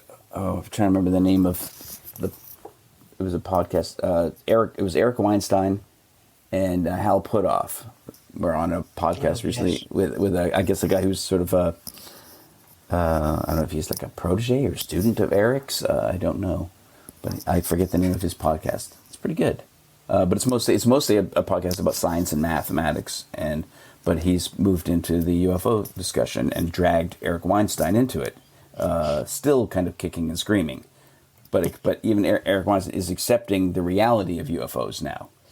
And he's at a place where I think I was a little while ago, where he's accepting the reality of UFO phenomena, but absolutely dismissing any possibility of like the abduction phenomena. Which I got to admit, I feel bad. I actually dismissed that as well for a very long time, which logically doesn't make any sense, because if you accept that UFOs are here and that there's a strong possibility that they're extraterrestrial, it would seem kind of stupid if they weren't abducting us.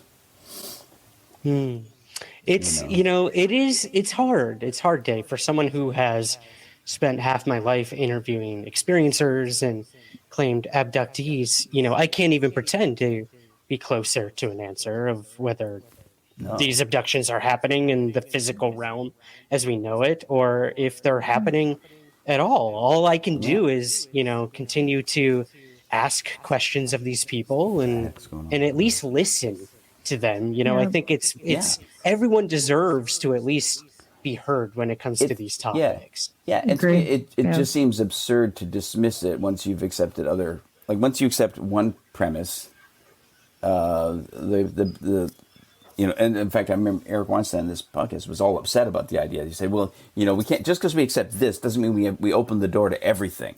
Just so we accept that the UFOs, these ships are existing, doesn't mean we open the door to, abductees.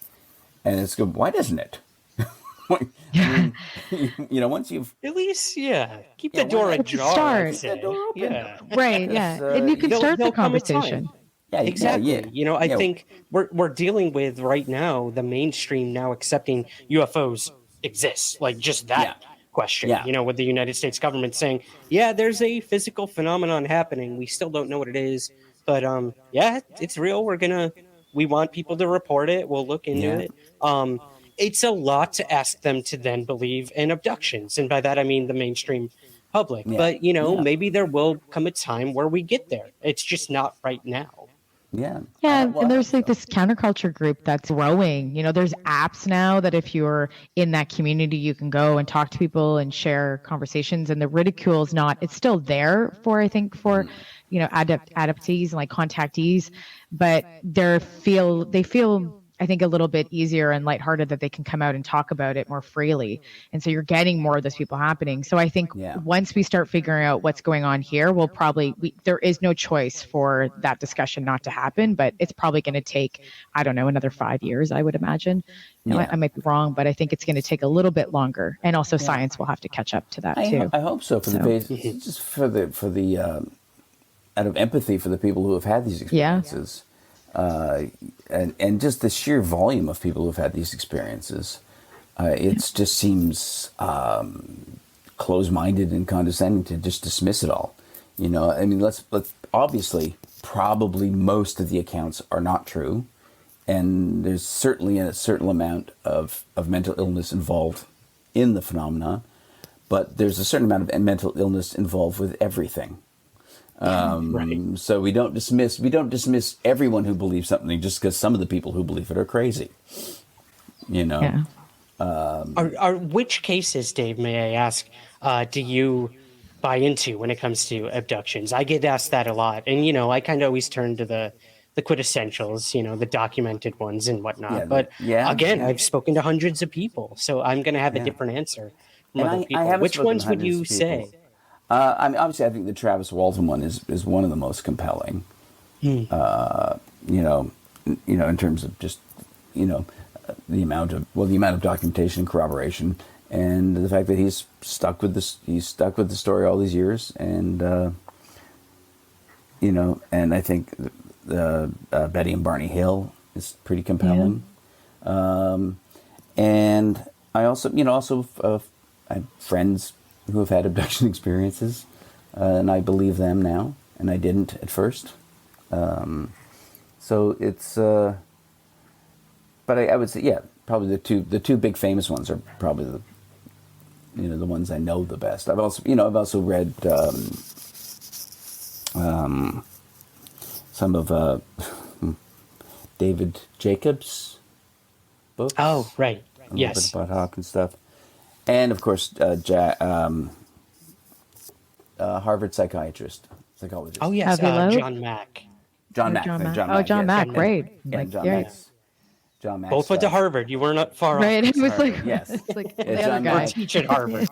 Right. John Mack. And he did a great documentary years ago about experiencers that was pretty kind of chilling and compelling. He brought it into the mainstream too, with Oprah and so many other people talked about it because of John Mack. And for him, he shed a lot of light on it. Yeah, and he almost sacrificed his career for it.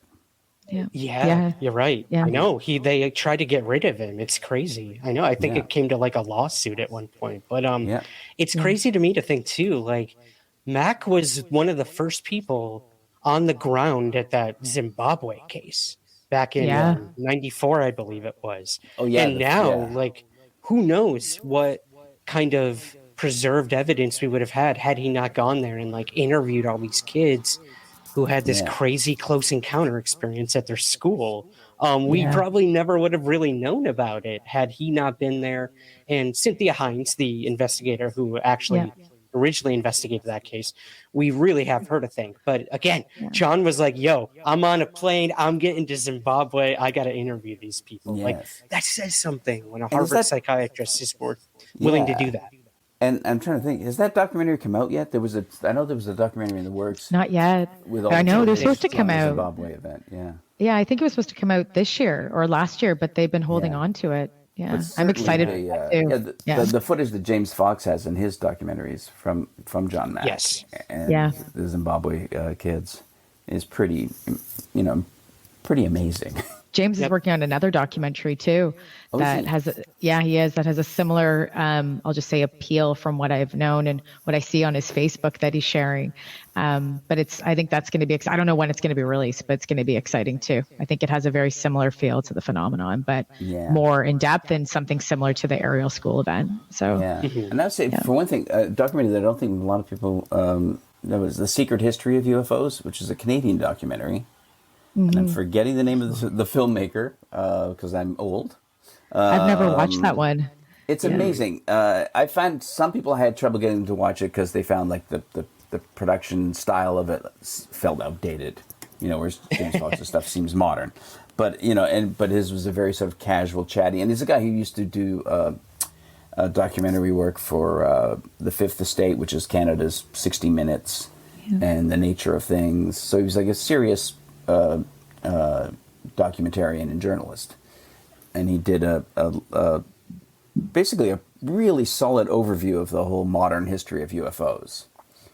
But on top of that, he also on Amazon you can also find the addendums to it, which I think there's 3 addendums to it, and they're all at least 2 or 3 hours long, and it's just the raw interviews, with people like Bud Hopkins and David Jacobs and all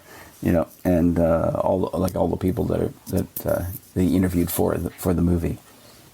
So I would recommend watching the addendums. Just watching the raw interviews is pretty amazing stuff. Well, since we're talking about Canada, Chrissy just had on our show Vice contributor Daniel Otis, who just obtained over 20 years of Canadian government UFO files. Insane. Yeah. Of course, the story would break now in the middle of another pretty crazy time in our history. This seems to be a running theme when it comes to breaking UFO stories. But this is pretty stunning. The Canadian government gave him all of this. He's been working on it for a really long time. So that's pretty cool. But, Chrissy spoke to him, Dave, about this idea of the reason he was able to obtain a lot of these files from the Canadian government is because a lot of it is not classified like it is here in the United States, because they're not pinning this threat potential to it, which will automatically increase the chances of something getting classified and never released. So, Daniel spoke about that. In Canada, we don't worry so much about threat as, will they like us? Exactly. Yeah. Well, that's my question for you. Why do you think it is, in Canada, there's this, it hasn't been as big of a thing as it has been here in the United States? And B, is it because they don't take that threat kind of narrative that we are getting more from the Canadian government than we would from the United States? But the weird thing is we're getting it now. But for all these years, no one's bothered to ask, I guess, is the weird thing about Canadians. Is it's just never where's all these people in the the U.S. who are doing constant Freedom of Information Act requests. It never occurs to Canadians to ask. He'll think you're being rude. Don't ask the government something that might be secret. So Canadians are, we tendency not to get as involved, I guess, in that sort of thing. But definitely, I don't think. We aren't a nation that thinks in terms of threats all the time, even though we live next to one of the most dangerous countries in the world. Yeah. And I was just going to say too. What? I was going to say too, Daniel Otis tweeted today, and I brought it up. It says today, and this is movement, and it's probably because of Daniel's article that put some pressure, along with what's happening in the States and the news media. But he wrote today, Parliament member Larry Maguire, MP, asked the government to prepare a written report on identified aerial phenomenon and insecurity at Canadian nuclear facilities, and to share the data with the new UAP program. So that's huge. It's huge. And I tweeted Daniel, I was like, that's probably because of you. And like it, your article with Vice, and he's been doing a lot within the Canadian system. And I have a lot of respect for him as a journalist, because he literally said, he's like, I just asked, and nobody's been asking. So he just asked the right questions at the right time, he said. And I'm like, you know what? I'm glad you did. And he's a really wonderful journalist. Yeah. Yeah. Well, I mean, as I said, Canadians, we have a tendency to not, we're only now taking looks at a lot of the very dark parts of our history. And 20 years ago, 30 years ago, that was unheard of. We didn't, Canadians didn't really, we were too embedded in being lovely, nice Canada to be very to examine ourselves very much. But it's also a big transition for Vice as a publication, since they were pretty derisive of the New York Times article and of the UFO story in general for the last couple of years. So it's nice that they're kind of, changing their stance and actually looking at the evidence. I was just going to say too, I'm like, do you think that news media then is influencing politics? Because we're kind of seeing that. I'm going to say it's not 100% that Daniel Otis stuff is, but it kind of makes sense. He comes out with an article, and then a couple of days later, or not even a week later, this happens in Canada. So do you think that news media is affecting politics? And it could be around the world, or especially in the States. I think it is. It's gradual, because the news media it does tend to have such a herd mentality. So it's hard to get people to take on the story that nobody else is covering, because there's just an assumption, well, if no one else is covering it, it mustn't really be a story. So getting people to just sort of turn that ship around is slow, but definitely the media. I know.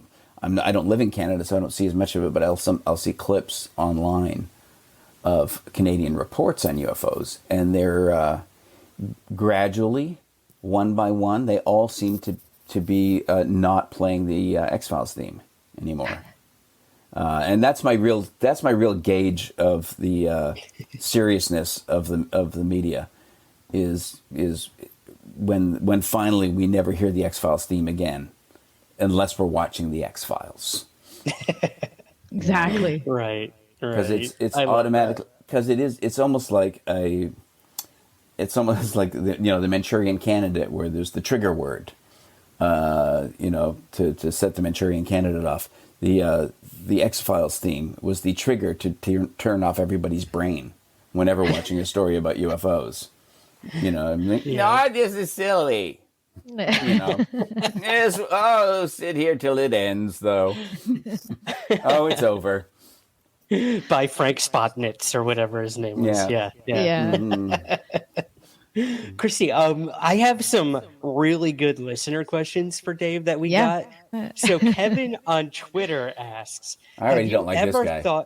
I already got a bad feeling about this fella. Go on.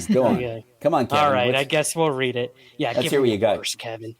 Have you ever thought of doing a UFO ET abduction themed comedy, similar to, say, something like People of Earth on TBS, the show that unfortunately got canceled too soon? But yeah, have you ever thought of doing anything like that? Yes, but then they made People of Earth, so I stopped thinking about it. And then People of Earth failed, so now I can't sell it to anyone else. But yeah, no, it was a really good show. I liked it a lot, and I would have loved to have done a show like that. I would have loved to have been a guest on that show, but apparently me hinting about it didn't do any good. But no, it's hard. I mean, I would definitely like, to do something on the theme. Yeah, I also really interested in doing something non-comedy on the theme too. Right. You know, Yeah, exactly. It would say a lot coming from, I think, someone like you who's known a lot for comedy. But of course, like any artist, like there's other sides to everyone. And I think, this topic is starting to be taken more seriously. There was a short-lived show, I think on ABC or CBS, that was about like wreckage that fell to Earth from a UFO craft. Yes, yeah. Then it immediately got canceled after like 6 episodes. Oh, did it? I didn't even know it got canceled. I was watching it. Yeah. It was pretty good. It was a pretty good show. What was it? Debris. There we go. I was trying to think of the name of it. Yeah. Well, it was an interesting take on sort of the material sciences avenue of the UFO story. Yeah, I really wanted to see where it was going, but alas, hey, there's always Netflix or Amazon or Hulu or endless streaming services it could go to. Well, here's another comedian who we love near and dear to our hearts here in the UFO community. Dan Aykroyd. No, he did not ask this question. I wish. But I've never talked to Dan about UFOs. I would love to sometime. That was the question. Oh, and have I talked to Dan Aykroyd? No, I have never talked to Dan Aykroyd. Although one of my very good friends is a man named Dave Thomas, who was one of the stars of SCTV, and who wrote a Dan Aykroyd movie called Spies Like Us, and is a brilliant comedian. One of the guys who inspired me most as a youngster. But I have talked to him about UFOs, and he's talked to me a bit about some of Dan's views on UFOs. I've certainly seen Dan's public work about UFOs over the years, but I've never had most of my conversations with Dan Aykroyd involve me trying to get him to remember that he's met me before. So it never usually goes beyond that. It's always like, we have mutual friends, Dan, we've met before. And this is sure, yeah. Excellent. Good work. Yeah, wonderful. All right. Have you tried my Crystal Skull vodka? Tequila? Yeah. He's an encyclopedia when it comes to UFO stories. I couldn't believe how many he knows. I remember watching his Joe Rogan interview, and I'm like, what? I'm like, I never knew you knew so much about UFOs, Dan. Like, I knew he loved the topic, but I didn't realize he could spit off almost every story. Like he just and I makes sense. He's a storyteller. He makes sense that he loves them because the UFO stories are really great, or abduction stories are really great. And I believe he's kind of a spectrum-y genius. He has the tunnels in whatever he takes an interest in. He tunnels in and learns everything. He's one of those guys who just has this intense focus on whatever he's doing at the moment. Right. And so you can see where. That he would just plow into it, and he's one of those guys he just never care what anyone thinks about him about anything. So he was obviously way out ahead of the curve of big figures in popular culture. For sure, talking about these things.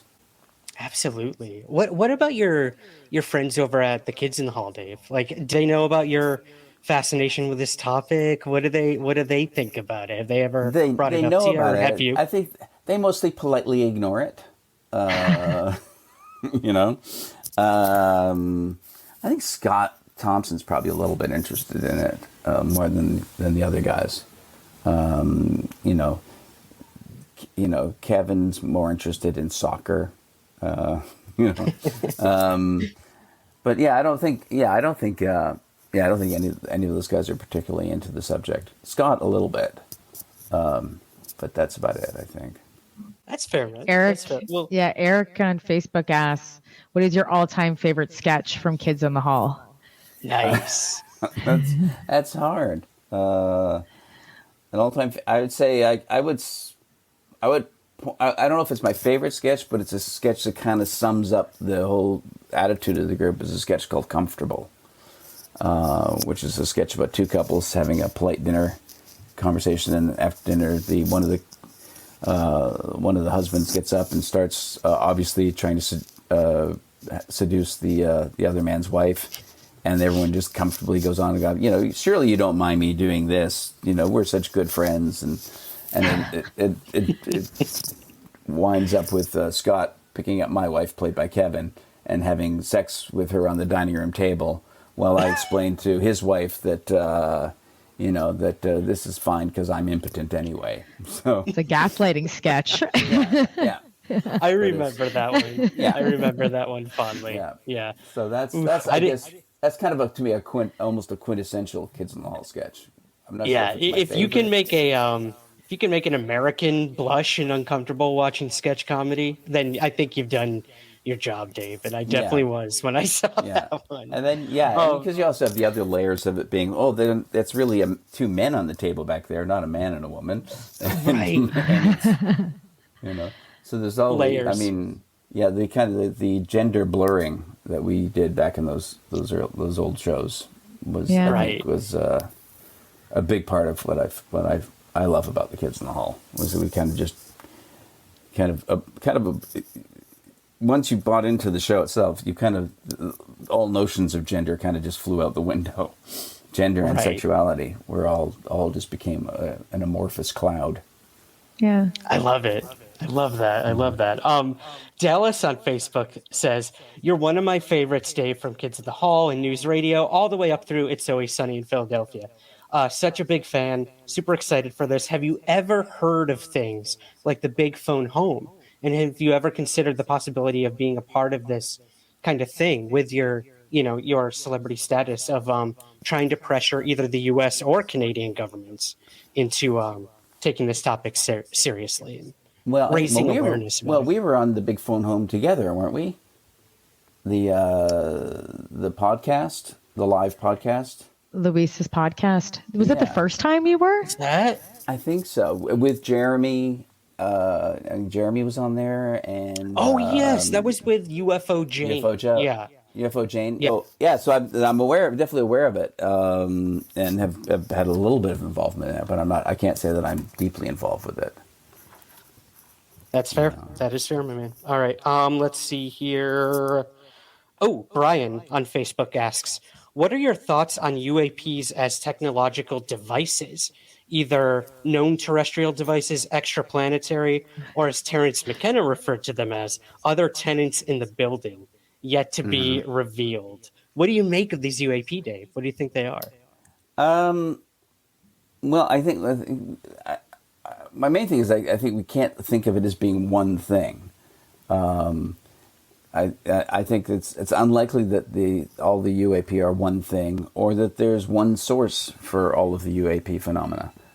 I think some of it is nuts and bolts craft. And I mean, I'm going to, first off, let's just eliminate, put out all of the misidentifications and, and frauds. We'll ignore all that. The stuff that we can pretty much agree are interesting cases. Some of it's nuts and bolts craft. Some of it might be some form of conscious entities in terms of the spheres that people are seeing and the light spheres, and also just some of the I think some of the abduction experiences might be less physical. Although I do think most of the abduction phenomenon seems to be a very physical event that happens in real time to people in the real world, where they actually do go missing. So I think it is a real physical event. But maybe as I guess Jacques Vallée has long said that this may have more to do with consciousness than technology. Yeah. But I tend to think that at least a big component of it is technological, and I think the press and I guess the mainstream society still keeps clinging to the idea that unidentified doesn't mean alien, and it's probably you hear all these people coming out with zero reason to say it, saying it's probably dark projects, and certainly some dark projects may lead to some misidentifications, but I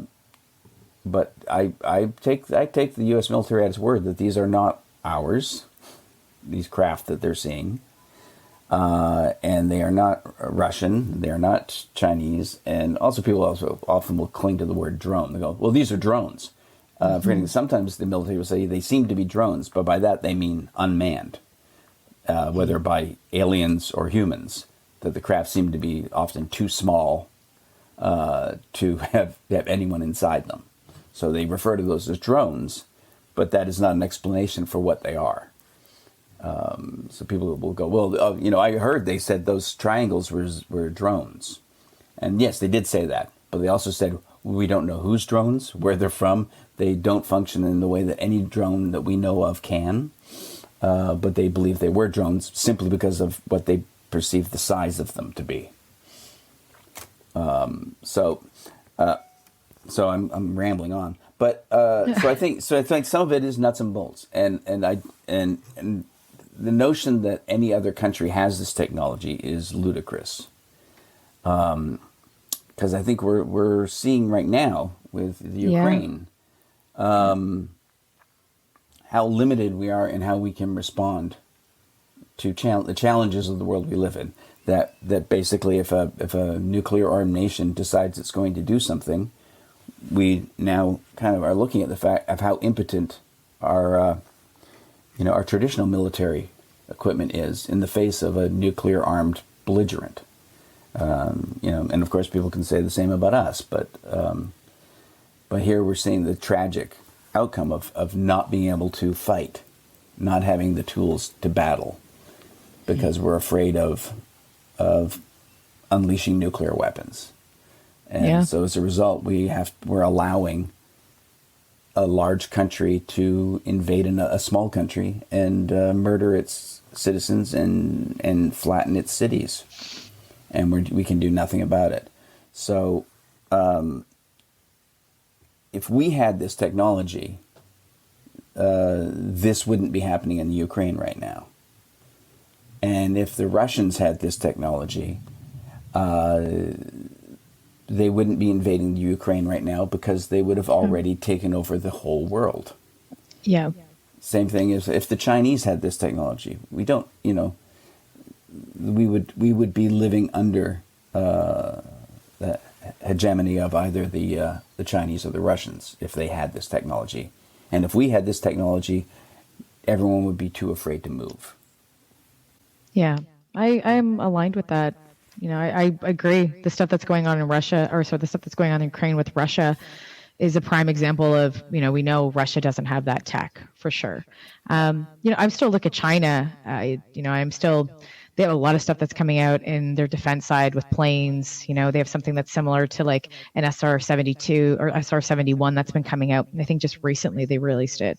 And the tech is something that I don't even think we have that we know. So things are happening on that side. But I agree with you. If they had it, they would be ruling the world already by now. Everything, China's going that way economically. So yeah, and everything, including like all black projects that have become public throughout the modern era, everything that's gone from being top secret black money projects to publicly admitted has only been incremental increases in technology.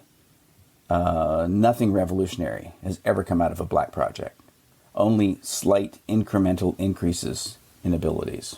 Whether it's jets, going from prop planes to jets, from jets to supersonic jets. We're still looking at a source of propulsion and lift surfaces and control surfaces. And essentially, there's no difference. There's no fundamental difference between the best jets we're flying today and what the Wright brothers put up in the air. The physics are exactly the same. We're just better at manipulating the physics than the Wright brothers were. So to think that we said that somehow there's a black project that absolutely eliminates inertia and apparently defies the laws of physics and time and space. And you have to assume that that's what the data is showing. So if somebody had that, there would be no reason to spend all the money that we're spending on pumping, jet fuel out of the back of a glider, which is all that everything is. Everything we have is basically just a paper glider with a better engine. Well, let's wrap up the listener questions here, Dave, because we've got just a couple closing ones here. All right, for if you hate your listeners, that's your business. Let's see here. AI McC asks through email, Dave, why do you think these mother effers keep casting you for your voice roles when your face is clearly the golden ticket? Well, best question ever. I don't know. Well, first off, I don't share your fondness for my face, and I've never understood people's fondness for my voice. I've always like most people, I think I hate the sound of my own voice, and when I hear it recorded, I go, my God, why would anyone hire someone that sounds like that? But I've come to realize over the years that apparently I have a distinctive voice, and I learned years ago that I'm almost impossible to impersonate. Oh wow! Which is interesting because I remember Disney at one point tried to hire someone to impersonate me for the Bugs Land at California Adventure.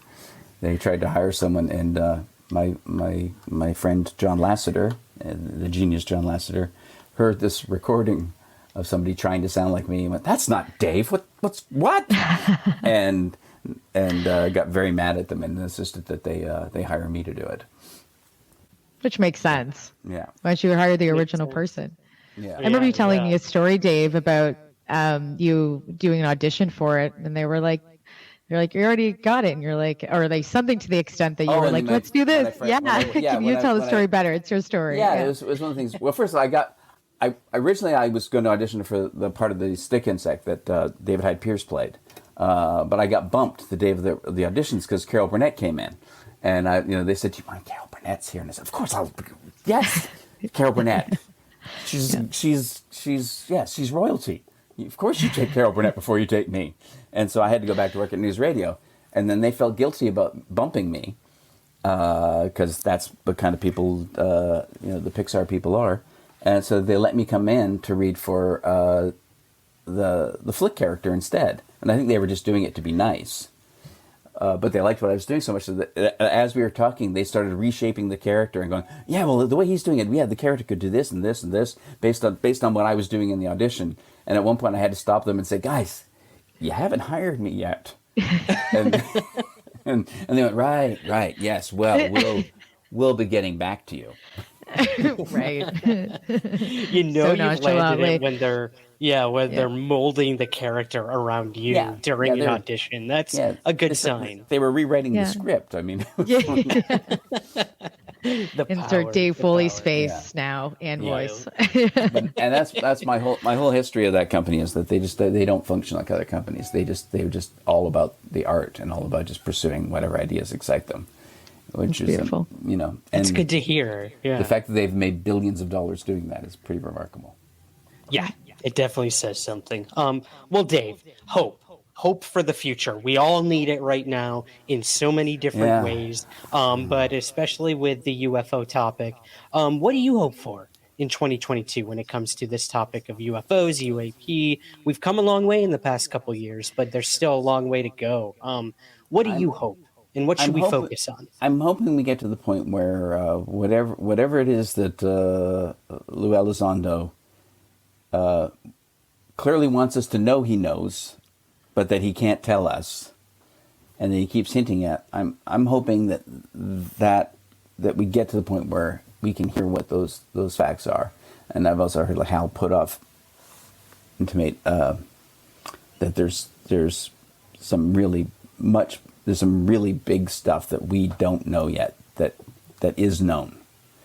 So I would love it if those knowns, because it's still going to be mystery, I think, but I'd love to have those knowns, those unknown, those known, those things that someone knows be something that we can all know. And then on the negative side, I think we also have to look at Ukraine, and for the people who think that the phenomenon is here to save us. You can look at the Ukraine and go, pretty clearly that's not something they're interested in doing. Because we're standing by and watching this because we have nuclear weapons and because they have nuclear weapons. Yep. And because we're all addicted to oil.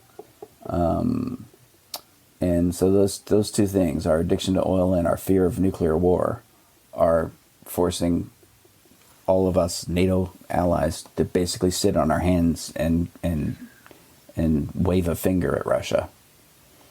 And the aliens aren't gonna stop it. History yet to be written. Well, I mean, on a brighter note, Dave, I hopefully there's things we can look forward to. While there always should be, and we hope humans can be resilient enough to do such. But in terms of what you're doing, my man, you are helping to legitimize a topic that has been delegitimized for a very long time. By my people.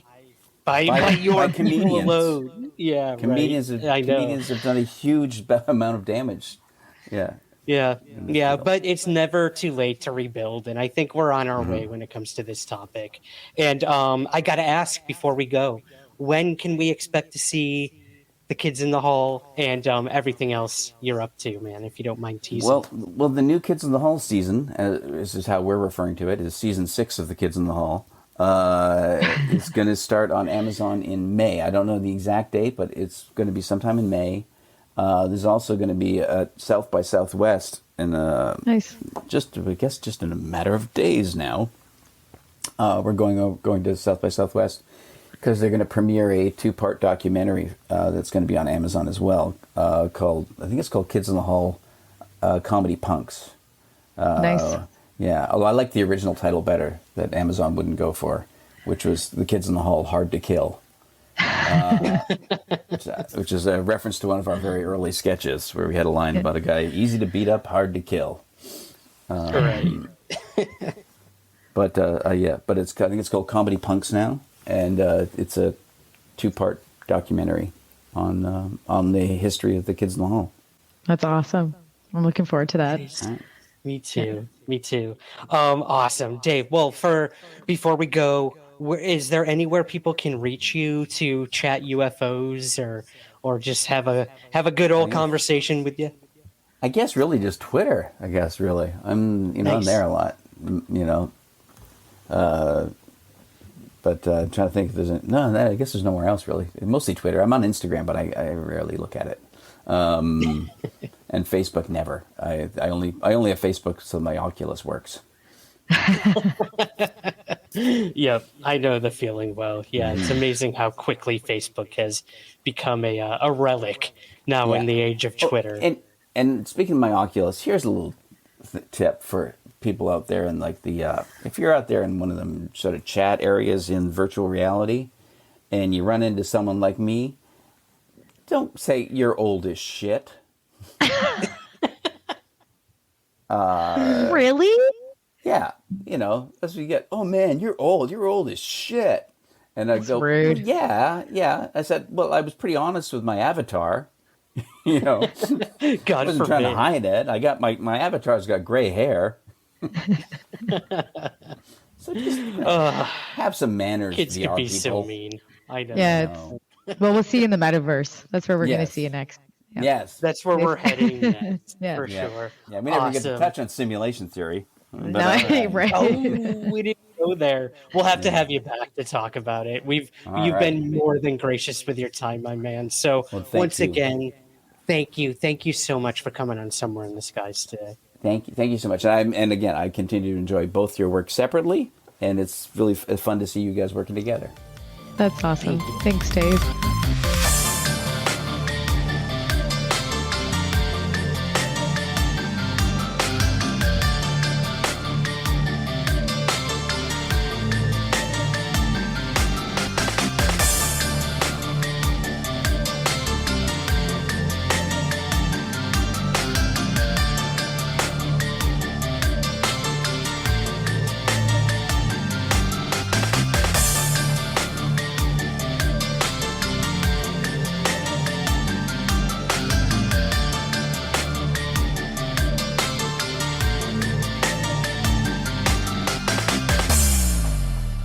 Somewhere in the Skies is produced by Third Kind Productions in association with the Entertainment One Podcast Network.